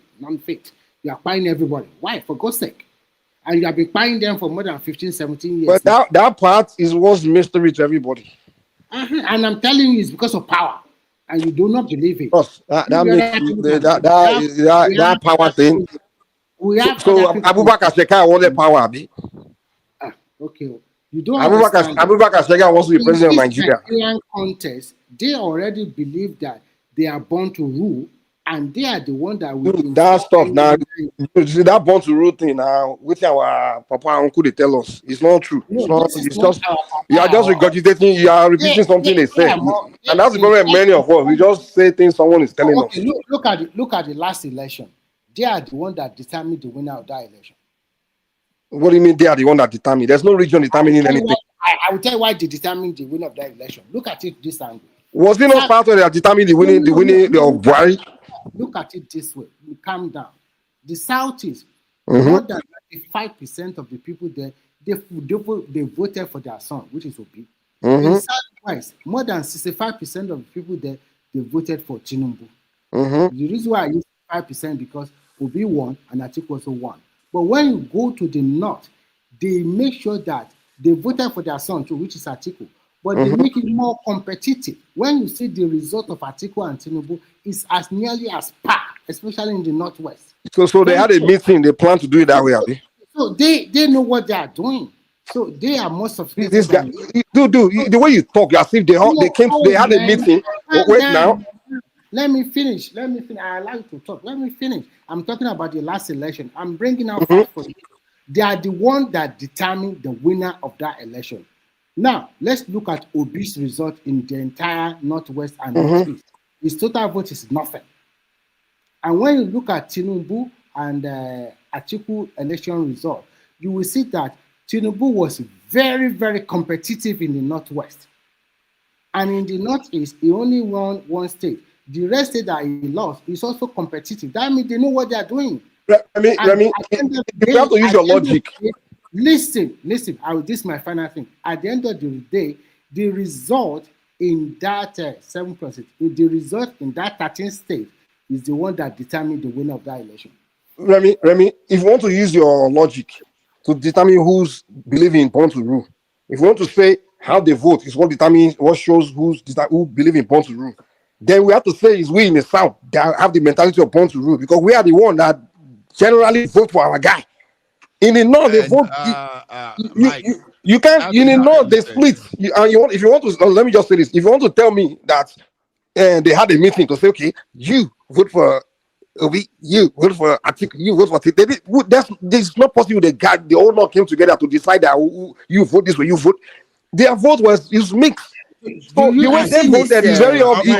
If these were people they were, I'm sorry, if these were people that have born to rule, then they would have all voted for the Northerner. So that also suggests that he's born to rule rubbish, man. Mike, Mike, hold on. If you want to I use believe. another excuse, another reason, that will make better Mike, sense. But don't use the Mike, voting, the way they vote Hello? as a way to convince me that they Mike, say they are born to Hello? rule. Mike, there was a See, time when we sharing to a new plate number that is it Niger State or thereabout that put it on as a slogan, born to rule. It was a serious thing in Nigeria at that time. So one individual said something. If we begin to take the rhetoric of I making said some people in the south, Niger State. Anybody okay, somebody said it. So what? No, I said Mike, you know what it means that Mike. you put in your plane number, a plane Okay, number. one individual said something, so the whole north It's said. not one individual now, it's the state. That's their Oh, the whole motto. states were saying it. The motto, Yeah, plate number, the yeah. motto on their plate What we number. like to do? Okay, what? No, Mike. Somebody It's is just playing like politics, saying something. I think you guys should go and live in the north and know these people instead of trying. hold on, Mike. All these Mike, my can you papa say, my listen uncle say. first? Hold on, Mike. Now, when Can you you brought plate listen? number from Lagos, you say state of excellence. Excellent. And this guy, when you get the plate, they say born to rule. That's what is on the plate number. Yeah, on his plate number. Okay. Yes. Mike, Okay, so that means what? That's what you used to convince me that the entire North believe they are born to rule. Wait, Mike. You see how long you and Remy has been trying to digest the situation. It is not the elite. It's something in the Quran. It is not the Quran. It's something of agenda. It is not agenda. You people have been running. You see, that's why I said, I know some people will abuse the hell out of me. Cost me, said. You see, this assessment you people have been making, that was what caused Odi. That's what caused what? Odi massacre. Mm-hmm. When you look at the elders, you can't hold the elders. You look at the villagers, you can't hold the villagers. You look at the governor, you cannot hold the governor. There are excuses around excuses why you, as the president or commander-in-chief, cannot handle such a massive security situation. What you do at that point is to bury it. And this thing analysis you people are making now, that's actually what caused Hiroshima. You agree, you no agree, you no agree, you stop, you no stop, do this, you try to talk to these people, it's them, you try to do, it might be these people, it might be this place. The whole thing is getting worse and worse. You hammer them. Because the situation in the north, from all you people are saying, you see, the thing is that for somebody like me that came from the east, and the iPod affected me. When I talk about security, I talk about it with deep, deep concern. And I know some people in the north that don't like what is going on in there. Say most of them have fled. They're not living in that area. I'm telling you, I can emphatically say that. Some of them moved into Niger, some moved into Cameroon. They fled. So when you have a security, do you guys even know that the percentage of places where these things is happening is not up to 10%? It's not of the territory of the north. No, you cannot say that.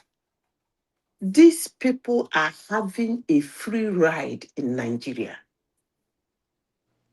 That's the right word. They come at will. Okay, I don't know how you people feel that a high-ranking military officer was fired shamelessly in your country by poor, smelling, ragtag looking idiots who, if you bring 10 of them, 20 of them together, number one, the intellect, the class of the man they died, 20 of them no Richard. But because Nigerians are people who sweep things into the carpet, it doesn't mean anything to us. You are in a country that is a military man will send boys to go and go for a mission, and those boys were waylaid and massacred. It didn't mean anything to you. to anybody in Nigeria. Why? Because we have a way of sweeping things and laughing it over. Honestly. And when I look at those things, I begin to say, the other day I said here, and somebody was querying me, said, I should call the military man's name, I should give us his number. How dare I say that thing? Most times when I discuss security, I come from the military angle. Missions are not being discussed on table. It's not a round table discussion. All these things. Let me say one statement real quick about. Let me say this: if you are a general on the and you get defeated by low IQ bandits on the battlefield, you're not worthy of being a general. That means I lost respect with the Nigerian military when that happened. Like a general was defeated on the battlefield by bandits. Maybe they need to examine their warfare tactic, or they just need to change their manual. But you have to look at the context. You are a soldier, and you got. So instead of is trying to tell you, they have been compromised. Exactly. So the Nigerian military. That means there's something wrong with our military. Exactly. So that's where the finger should go. Really. That means you're being outsmarted by Mike. You don't point fingers. It's the pointing fingers and discussing it that custody. I must continue saying it. Hate me, like me. Obasanjo could no longer take it. His military said, I remember his words vividly. He asked a simple question. Are you telling me that these idiots fight 50 of my own, because he is a foot soldier now? He said, my own, what do they call it in the military? That's his own type of military. Are you telling him that these idiots that are not trained has the effrontery to buy over 50 of them? They said, yes, sir. He said, no problem. Everybody withdraw. They said, he said, let me say this out. Let me finish, okay, please. Don't make a joke of it. Because most of you don't know the story of Odi. That was why I said, if I have an action to give to the Northerners, is to turn that place to a desert.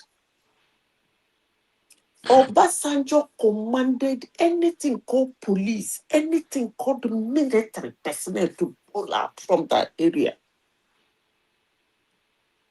The moment he made that command, the boys came out in the street, in the whole of Port Harcourt, Warri Express Road.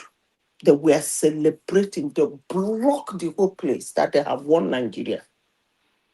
They didn't know what was coming for them. It was King Erebrubu. He's a retired general, later became a king of the kingdom. I've forgotten the name of that kingdom in Bayelsa State. That was where they said Obasanjo, almost how many kilometers away from Odi. The thing came. The boys didn't know where the thing was coming from. So when you sit down as a military personnel, as a head of state, and you call your security agent, and they begin to discuss your security the way we have been discussing it in this platform for almost 4 hours now. You talk go like this, it's not working. You talk go like this, it is this. You have every excuses and every reasons why that madness is still continuing. If you are the chief of staff, if you are the, what do they call them again? If you are the president, what would you do? You let it continue you happening. Keep comparing OD with this. I'm asking you a question. OD is just one location, which is a village. Anybody can go there and go and level a village. This thing we have in the north, it's not like they're in one location like OD. This like people they don't have a location. That's why people you are dealing with. So you can't keep comparing OD with this thing we have going on. Okay, OD is OD is a village of people, one location. When they are all there, you can easily just go there and wipe people out. Okay. These ones, they are not in one location. It's not like these bandits are in one village. I said wipe the whole place up. Which whole place? Wrong in wiping the whole place up? Do you have the weapons to wipe the whole north? Of course, if you don't have, you we have nuclear bombs. Wrong in borrowing? The only weapon who will borrow you nuclear bomb? Eh? They're Who will ready borrow to you give nuclear you. bomb? After all, when Israel went for his own fight, he asked, requested, they came. Gaza, what's the size of Gaza compared to the size of the northern Nigeria? No. Hold on. Even It as small wasn't. as Gaza is, Hold Israel on. It is still wasn't not in able to wipe Gaza. it It all was out. in Iran. Hmm? Israel called for help for Iran. They bring their Gogore and landed it there. If Who? Tinubu called, they will bring his their You Gogore know, you too. said to level the whole north. You know how big the northern Nigeria Yes, is? turn it to a desert. Which What is which wrong in weapon? that? Which weapon? What is actually wrong in doing that? I'm asking I'm you not saying anything people. is wrong. I'm just asking you the feasibility of doing that. Which weapon are you going to use to wipe the whole north? Do we have it? Forget about the weapon. I'm asking you. Okay, what are you going to Do use if you it's not see? weapon? Do you see it? Which one did Tinubu Obasanjo use in Odi? Oh, this is a small village. All Hold you need on. is I five asked you a machine question. guns to wipe out the I whole asked OD. it. Hold on. Can you I use asked five it. machine guns to wipe out the whole Hold northern on. Are you Nigeria? going to do it in a day? You don't even have enough ammunition to wipe out. You don't even have enough man to What wipe out the is whole your north. problem with the ammunition? Forget the ammunition. The Madam Sister, important thing, you don't hold have on. the means The to wipe out important thing 100 is for million you to northerners. agree that the place will be wiped off. It will be wiped off. With what? Period. Okay, yeah, I don't know, man. You are Remy. You people just have this. No. Defend the place and place Your and idea is like you guys present ideas that's not like listen. just. I don't even understand. End this bullshit once You say and wipe for or all. not with what? The only weapon you can use to wipe the whole Nigeria is Okay, nuclear hold on. bomb. Let me That's answer it. your question. It's not machine gun. Machine gun is not No, big enough to wipe out the whole. nobody is going to use machine gun. There's no longer I'm machine gun. telling you that. Sorry, Madam Zita. I'm saying that these people have an agenda and they I are well bet me on controlled. take it easy. We are taking it easy, and they are well controlled from an head office, from particular place, and that is the truth. For more than 15, 17 years, many people have been by, whether by Ahmadiyyaris or whatever, they took them in the street. I'm saying the same thing you said before. Okay, what's the new point you're making now? No, that's what I said because you are not listening. You said they've killed, they kill. We know they are killing them. What's the new point? It's like you just keep repeating yourself. What I'm trying to tell you is this: that this fight or whatever they are doing is well oiled and well controlled from their elite. Okay, so what's the solution then? The solution that I can think we could do is that first, we need to do what we call state resource control. We need to do more devolution of power. And when we do this thing, every state can man their border. Then we will know exactly which state is fomenting trouble in that country. Okay, how do we go about doing this now? And we need, of course, to go about that way is easy. It's through the constitutional amendment. Okay. And we need external support. We need also reorganize and rejig our military, our police, our security system, because people have been compromised. And lastly, we need to start new reorientation. Forget our generation. We have to start from age 1 to reorientate. So what's the process of the constitutional amendment? What's the Mike? The process we I don't know. repeat myself again. No, tell me now. So we've been talking about the constitution for how long? We haven't done it. When are we going to do it? The process of constitutional amendment is very simple. It has to start from National Assembly, and after they deliberate and do it public or whatever, then whatever. Okay, so why are they not doing it then? It's not an easy process like that. Exactly. It's not going to be one day now. Even in America, is it one day they will change the constitution amendment? But they've been talking about it for how long? They have done a lot of things. Look at the electoral law. Which are most of the law, they have already amended a lot of them, and they keep on amending. They are also doing their part. It's not that they are just they are there doing nothing. You can't say that. Recently, there are so many bills they passed this time around. We just by January. So after we change the constitution, banditry will stop. No, what I'm trying to tell you, I'm talking about resource control. If each state control their resources, then banditry will end. This power grab, I must be at the center, or my tribe have to be at the center. It will reduce a lot. People will concentrate on their state and develop their state. And terrorism will end. Huh? Terrorism will end. I'm not saying it will not just end like that. Now, it started like that. At least we can now see clearly that Sokoto State, you are the most terrorized state in, or you are where there's a lot of terrorists born, and then we know. Then they have to control their own shit by themselves, not bring it down to the south. And then when you have, you also need external help because no country is in isolation. So this terrorism that's going on is because the state where this terrorism come from, they're not controlling their resources. That's why. They are not because they rely on the money whatever that happen in their state, whether they are productive or non-productive, they still get allocation every month. They are not productive. So because we are giving allocation to a state, so It's the a terrorists from that premium. state You is are the reason giving why they them are money. carrying out terrorism all over the place. Yes, you are giving them money to continue their terrorism because the elite know about it. They use part of the money to go and buy guns and the rest and give it to all those rat bots or whatever you call them. Where did they get the money? Okay, so the money we are giving, okay, maybe you have a point there. So you say the money we are allocating to these governors is what they are giving their terrorists. Part of it is terrorism. going there because they are the one that they are sponsoring them. So where they get the money? Would they give their own money to do that?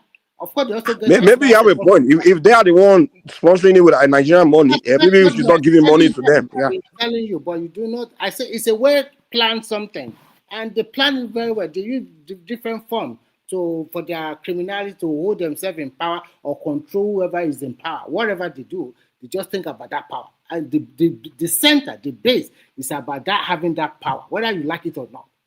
That is number one. And what are we going to use to continue to have that power? That's what they are doing. And you need to cut them off. And when you get their leader or get their head office, everybody will chicken out because you have already known their eating places.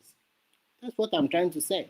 So, unfortunately, we find ourselves in this Guamaya. It's quite, I don't know, it's quite terrible. Remy, Really. they will not chicken out. Yeah, they should continue to If bomb you the do hell out. it as speaking them, they will not chicken out. Somebody came to this platform and made a comment. His name is Hassan. He said that when US finish their shenanigan and go, that Nigerians will bear the consequences. That guy opened his mouth on this platform and said that thing. And you're saying they will chicken out? I said, turn it to a desert to not abuse me. No one is So against turning anywhere to desert if you have the means. Well, the thing is, you just don't have the means to do it. So that is why I said that control, everybody have their own resources. Their eyes will open because they are still getting that easy money to continue to foment that trouble one way or the other. So you have to cut the financial asset, the way they get the money, cut it off and start cutting off their leaders one after the other and keep quiet. Because if you make it public, they will be shouting the Yorubas are killing Fulani people, blah, blah, blah, like this. That is the way to fight this insecurity. Why people that are supposed to be quiet and kept quiet? Nobody knows. It's just like that. Because we cannot be living like this for how many years now? It's totally uncalled for at all. Why some section of the country are making the country Understand this anger that a terrorist is being chased. Honestly, sincerely speaking, that's why I say wipe all of them away. I don't understand this idea of terrorism. Somebody is chasing people who are buying people, and you are getting angry. So, are you To me, saying I people do not should support continue the being idea. buyed? I do not support the idea of wiping everybody away I know because I support it. I said it, Sha. I That's know my that own thousands or ideology. In millions of totality, them oh, are just innocent people that they don't know no, nothing. none of them is innocent. Their brother made a comment called "Let Muhammadu Buhari, let General Muhammadu Buhari retire." They say anybody who is living with Boko Haram is a Boko Haram. Period. So all the Southerners, they are living in the north. Yeah, we are in a million, so we are all Boko And Haram. they should find their way back to the south now. What happened? If they don't want them anywhere. Well, we have to start with that. One thing to be frank, one Let thing me I tell you don't something. Those people, it's only very few harmful. The people who are actually sincerely, annoyingly against that thing are not in that area because they will buy you. yeah, so they cannot also speak freely like this. They You won't cannot come. speak. You see anybody who is telling you, I don't like what they're doing, it's a lie. That person is a sympathizer and a collaborator. The people who are genuinely scared don't like it, they are disgusted about it. Some of them, they have buyed them, some of them have fled. Even some of That's them just have the even simple fled to truth. some of them have even thousands of them have fled to the southern part of the country because of this insecurity. To be honest, all the millions of Yorubas and Igbos and South people living in the north, I don't see them fleeing the north. Why are they No, still there? you can't. No, maybe now they might not. I hope that.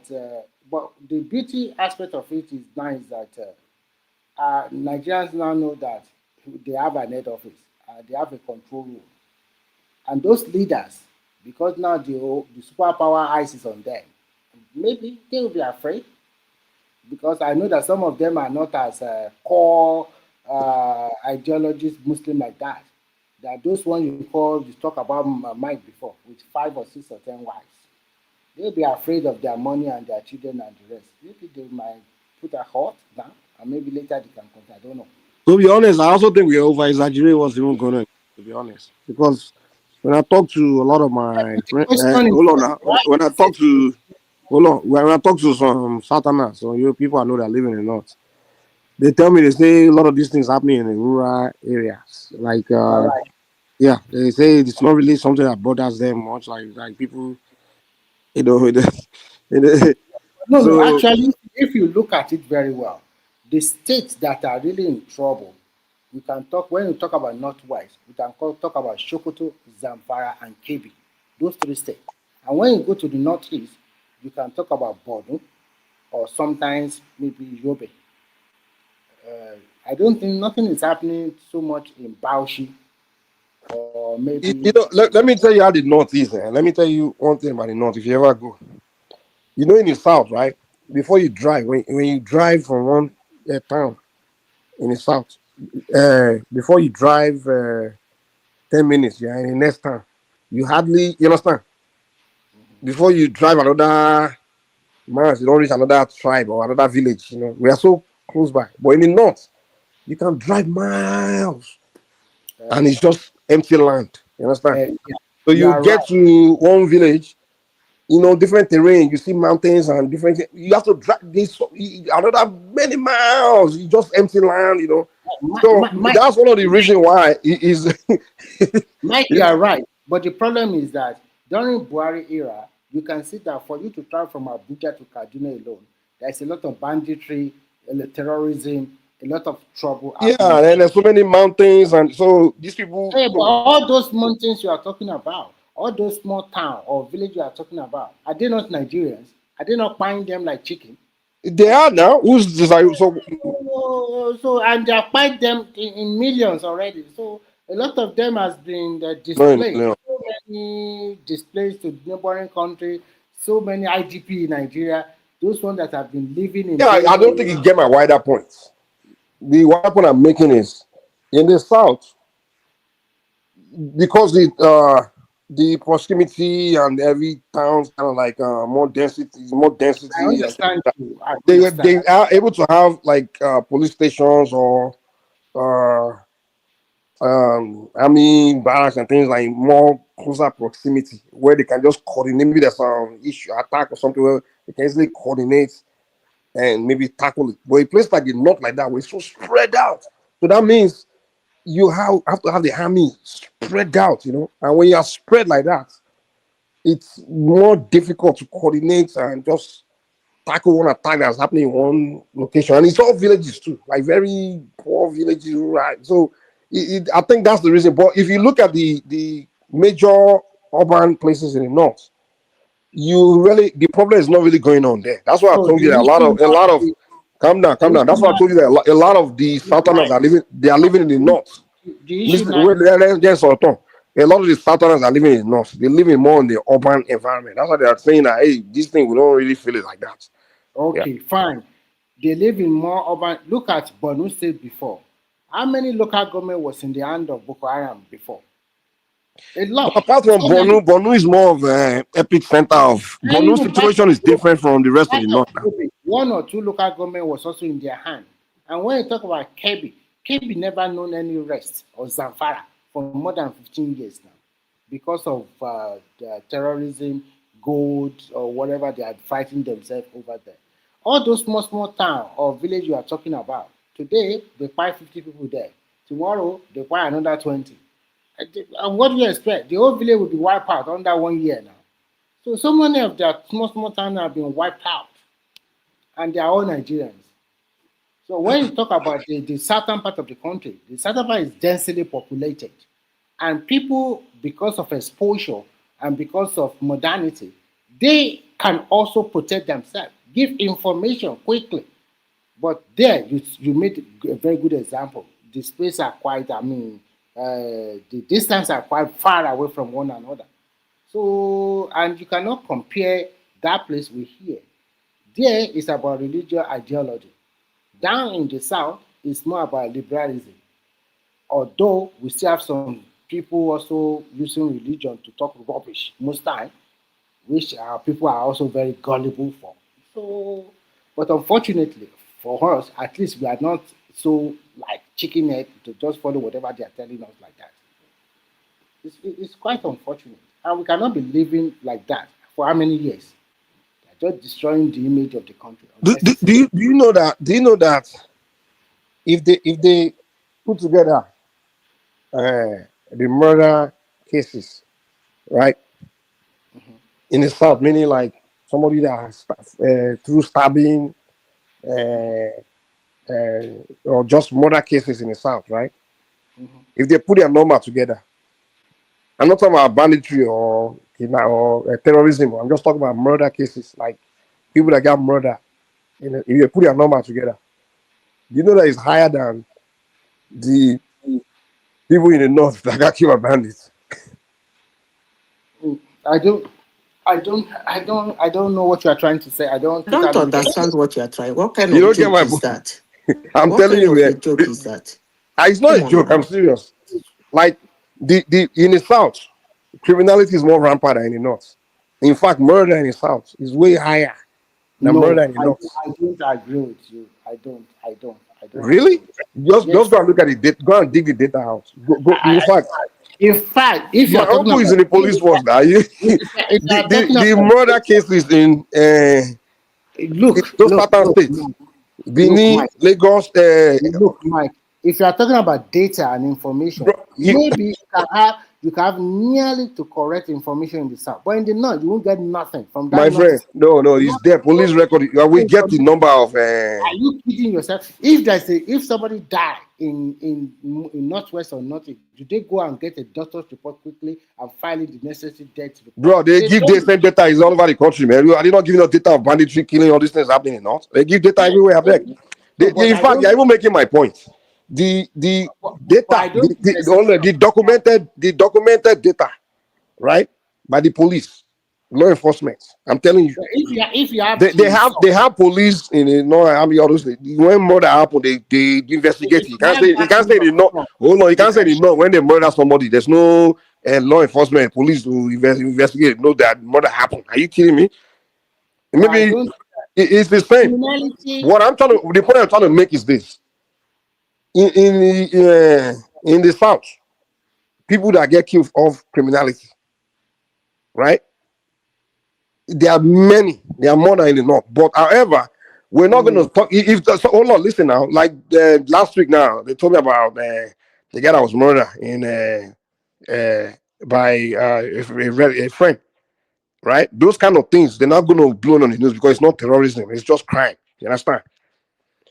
So those things happen every day in the south. Murder, all those things they happen. But of course, it's not noisy because it's not terrorism. It's just criminality. Simple.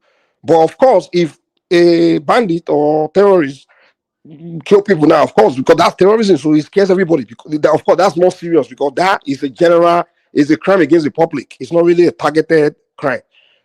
So what I'm trying to tell you is, when you say, "Oh, Nigerians are dying," bros, murder is murder. There's more murder in the south than in the north.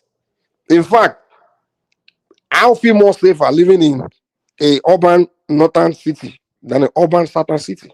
No, I don't agree with you. I'm I telling you, don't agree with you on that at all.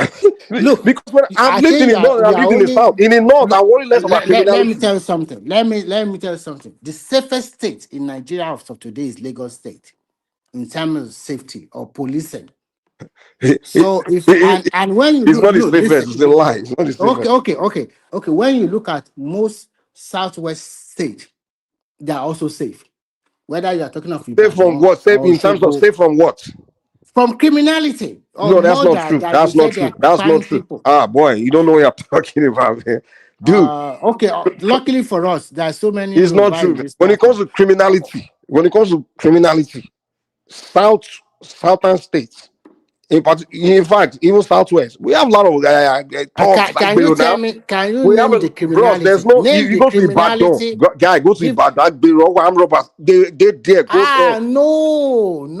Stop lying, You Remy. are Stop wrong, bro. lying. There's no You certain are state we wrong, don't bro. have thugs.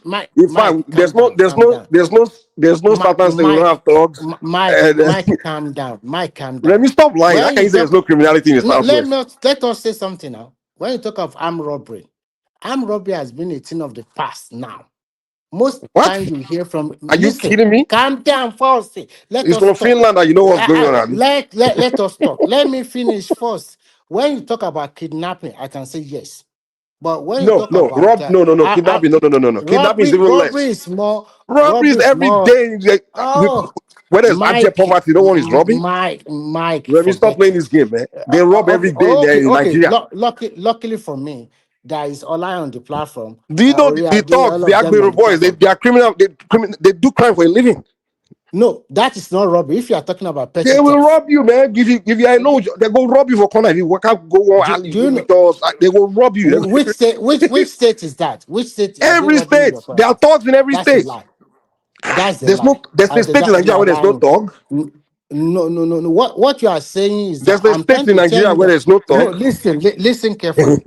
When you talk about robbery, maybe before the advent of all this digital world, put your money on something like that, it's quite rampant. But nowadays, the case of armed robbery has dwindled, but the case of kidnapping has increased a That's lot. not true. Kidnapping is less than Abduction. robbery. There's more robbery than kidnapping.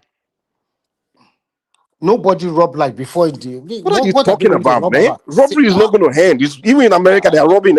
Guy, in America, they rob. I think okay. I don't need to say Young anything. broke I boys, hope they're out there to rob Ola and somebody the when rest the opportunity it's presents just itself. What are you talking about? Poor young men, they are ready to rob somebody every day. You just gotta watch your back. Watch your you back. cannot compare America with Nigeria where you have free Everywhere, access to even Nigeria is gun. worse. Any country, No, anywhere where they are poor, Nigeria is not worse compared to Remy, America. Remy, America is Remy, anywhere in the world where they are gun. poor young men, where they are poor young men, hungry young men, they are ready to commit crime. So you are saying that America, a developed country, they have more young poor guys, right? They Is that have what you're saying? less, but I'm telling you that it happens there too. I'm saying America today is robbery. There's anywhere there's young, poor So young men, there's I can robbery. categorically say that there is more robbery in America than Nigeria because they have more That access to no, gun, that's right? not true. That's not true. Okay, I will give you an instances. That's You not know, true. let no calm down. Let me give you a very good example. You know that majority of the people in the South or in Nigerians are small or medium-sized entrepreneurs doing the art of buying and calm down, let me finish. Doing the art of buying and selling, having a small shop or container shop all over the place in most southwest states I've seen. So most of this shop, we do not hear a case of people going to do small shop with a gun, give me your money, or with You a know they knife say threatening we've them to gone now. rob them. Listen, calm down. Robbing them every day like this. We do not hear such Don't hear cases like that. because you're in Finland now. Just go and live Oh, in Nigeria. come on. And I don't have people in Nigeria. Are you in Nigeria? are you asking them? Are you? I hope they're not being robbed. Nothing like There's that. no If it's there's no very time visiting Nigeria when someone is not telling me the crime that just happened in next somewhere. Crime happen every day in Nigeria. What are you talking about? Lucky, you can pick your phone and call any of your people in Nigeria and ask them which one are they more afraid of now? Is it kidnapping or abduction or robbery? They will tell you Of the course, truth. everybody will be more afraid of kidnapping and abduction because That that's is what is listen. rampant now.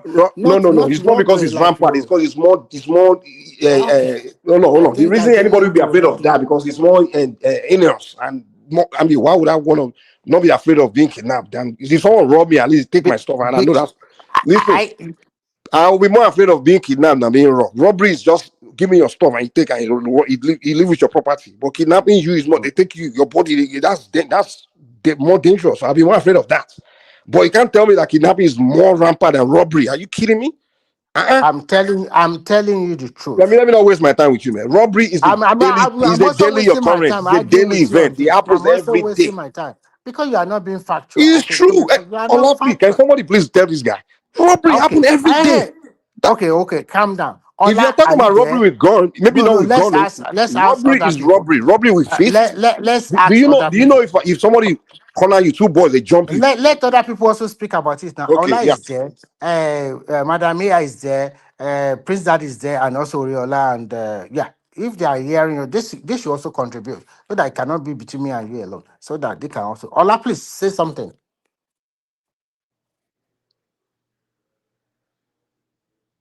Or have they gone to bed? How about Prince Daddy? Are you there? Oriade? Oriola?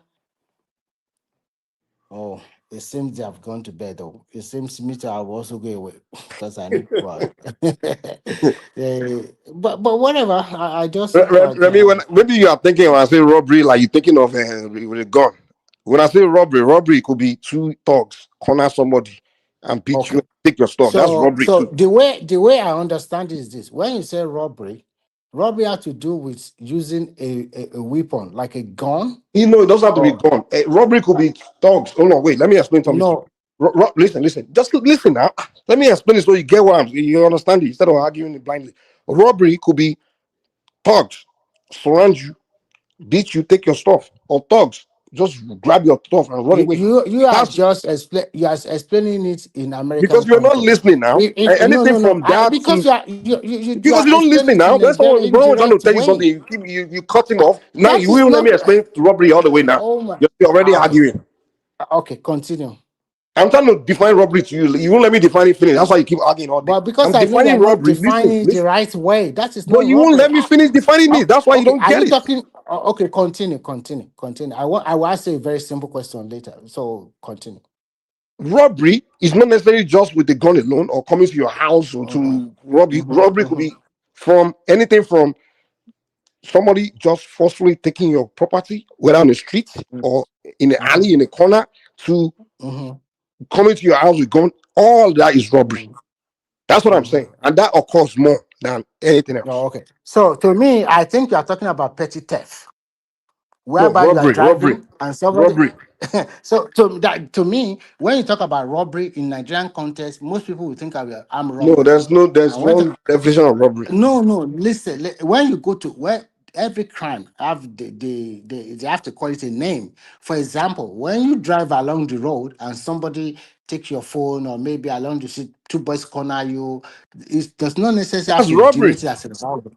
Okay. No, what I'm trying to tell you is that in Nigerian context, when you talk about armed robbery, it But has this to is do with robbery. it. The robbery. Right. But that robbery too can also be categorized to different Yeah, armed angles. robbery is part of Some can be robbery. just the petty theft. Can be called petty theft. Like for example, Hmm. I like burglary. You Theft call is different from burglary as also robbery. robbery.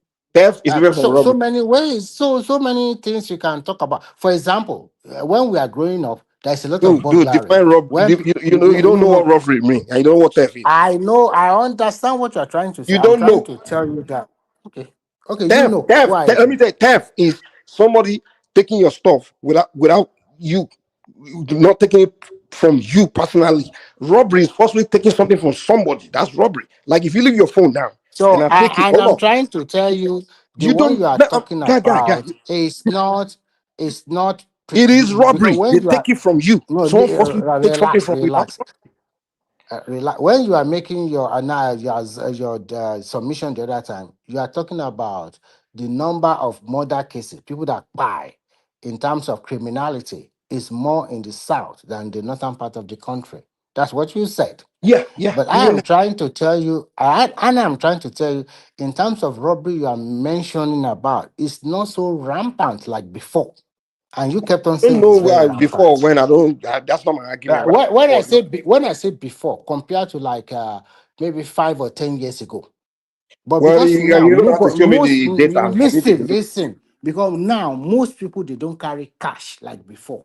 Even at home, they didn't bring cash at home like before. But they carry iPhone, So carry phones. Even they carry phone, it does not mean necessarily that they carry your phone and they, in fact, the way they are even carry money from your phone nowadays is through maybe 419 or this internet fraud or whatever they do, or Yahoo Yahoo or something like that. But in terms of that armed robbery on the street that you said is very rampant in the streets of Yoruba land, no, I don't think it's very rampant. That's what I'm just trying to say. You can believe it or not. I don't care. So that's But it's what I'm. happening. I hear it all the time. People tell me what's going on all the time. So it's not happening in the northern part of the country, right? That's what you are Not saying. as much as the south. Do you know that in Abuja alone, there were reported cases of criminality in Abuja? That Abuja, the majority of people living in Abuja are from the south, man. how can you say that? Yes, the capital, So what because you've about the never been there. local That's why you're people there? talking. I've been to Majority of the Abuja more people in than four Abuja, times. Look at you. I've been to Abuja more than 4 times now. So you say I've not been to Abuja. What are you telling me? Have you majority ever of the traveled? majority of the people in Abuja, in fact, that commit crimes, the most in Abuja are from the south. Oh, I don't know about that because I don't have the data. I don't. It's the Yeah, truth, if man. you I'm telling you, if you have the data, bro. you The can quote the northerners do source. not No, have. no, no. Listen, Listen, if you have the data, you can share it with Ola. Ola can put it here. It's so simple. You don't need to argue about Remy. if you When it have the comes to facts. Remy, you can't argue with me that Mm. when it comes to criminal culture, I'm not arguing with you. I'm just saying my own is when it going to comes to argue with criminal you. I'm culture, not arguing for. when it comes to criminal culture, Southern Nigerians have it more than enough. That's just Okay, a fact. I Ah, don't know about that. So, any criminality, we have it more than we do. We bros. so we have more. We from have more bandits. scamming.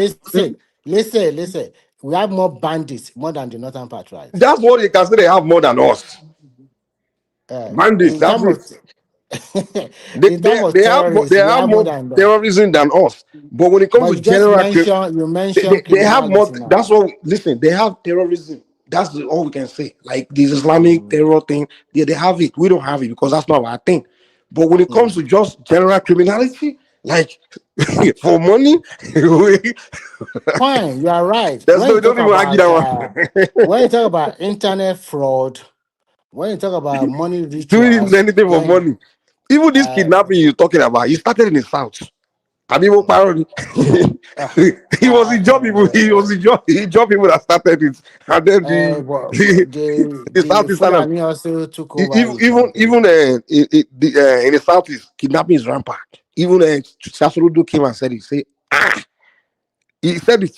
Unless you miss it, he said man, his people man, kidnapping has become a lucrative business there. So it's so. going Mike, on. I'm sorry. I'm going out now because I have Yeah, to the go to only thing work. is not ours. It's just the whole Islamic insurgency thing. That's all they have, ahead of us. But bros, Okay. when it comes to Unfortunately, I don't have time. So, and other people are not talking. Me, I'm going out. See you later. Okay. okay, Mm-mm.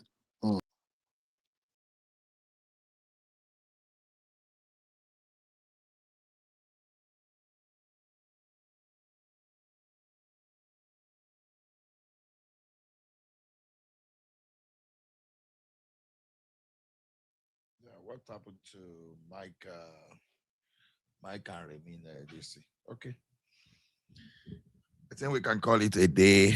Just want to use this opportunity to thank anybody, everyone that has been with us since the beginning of the program. So, although I will move into the background, anybody that want to join, still here. I'll stay in the background for the next 10 minutes to add them. And whatever discussion anybody wish to continue in the background can continue.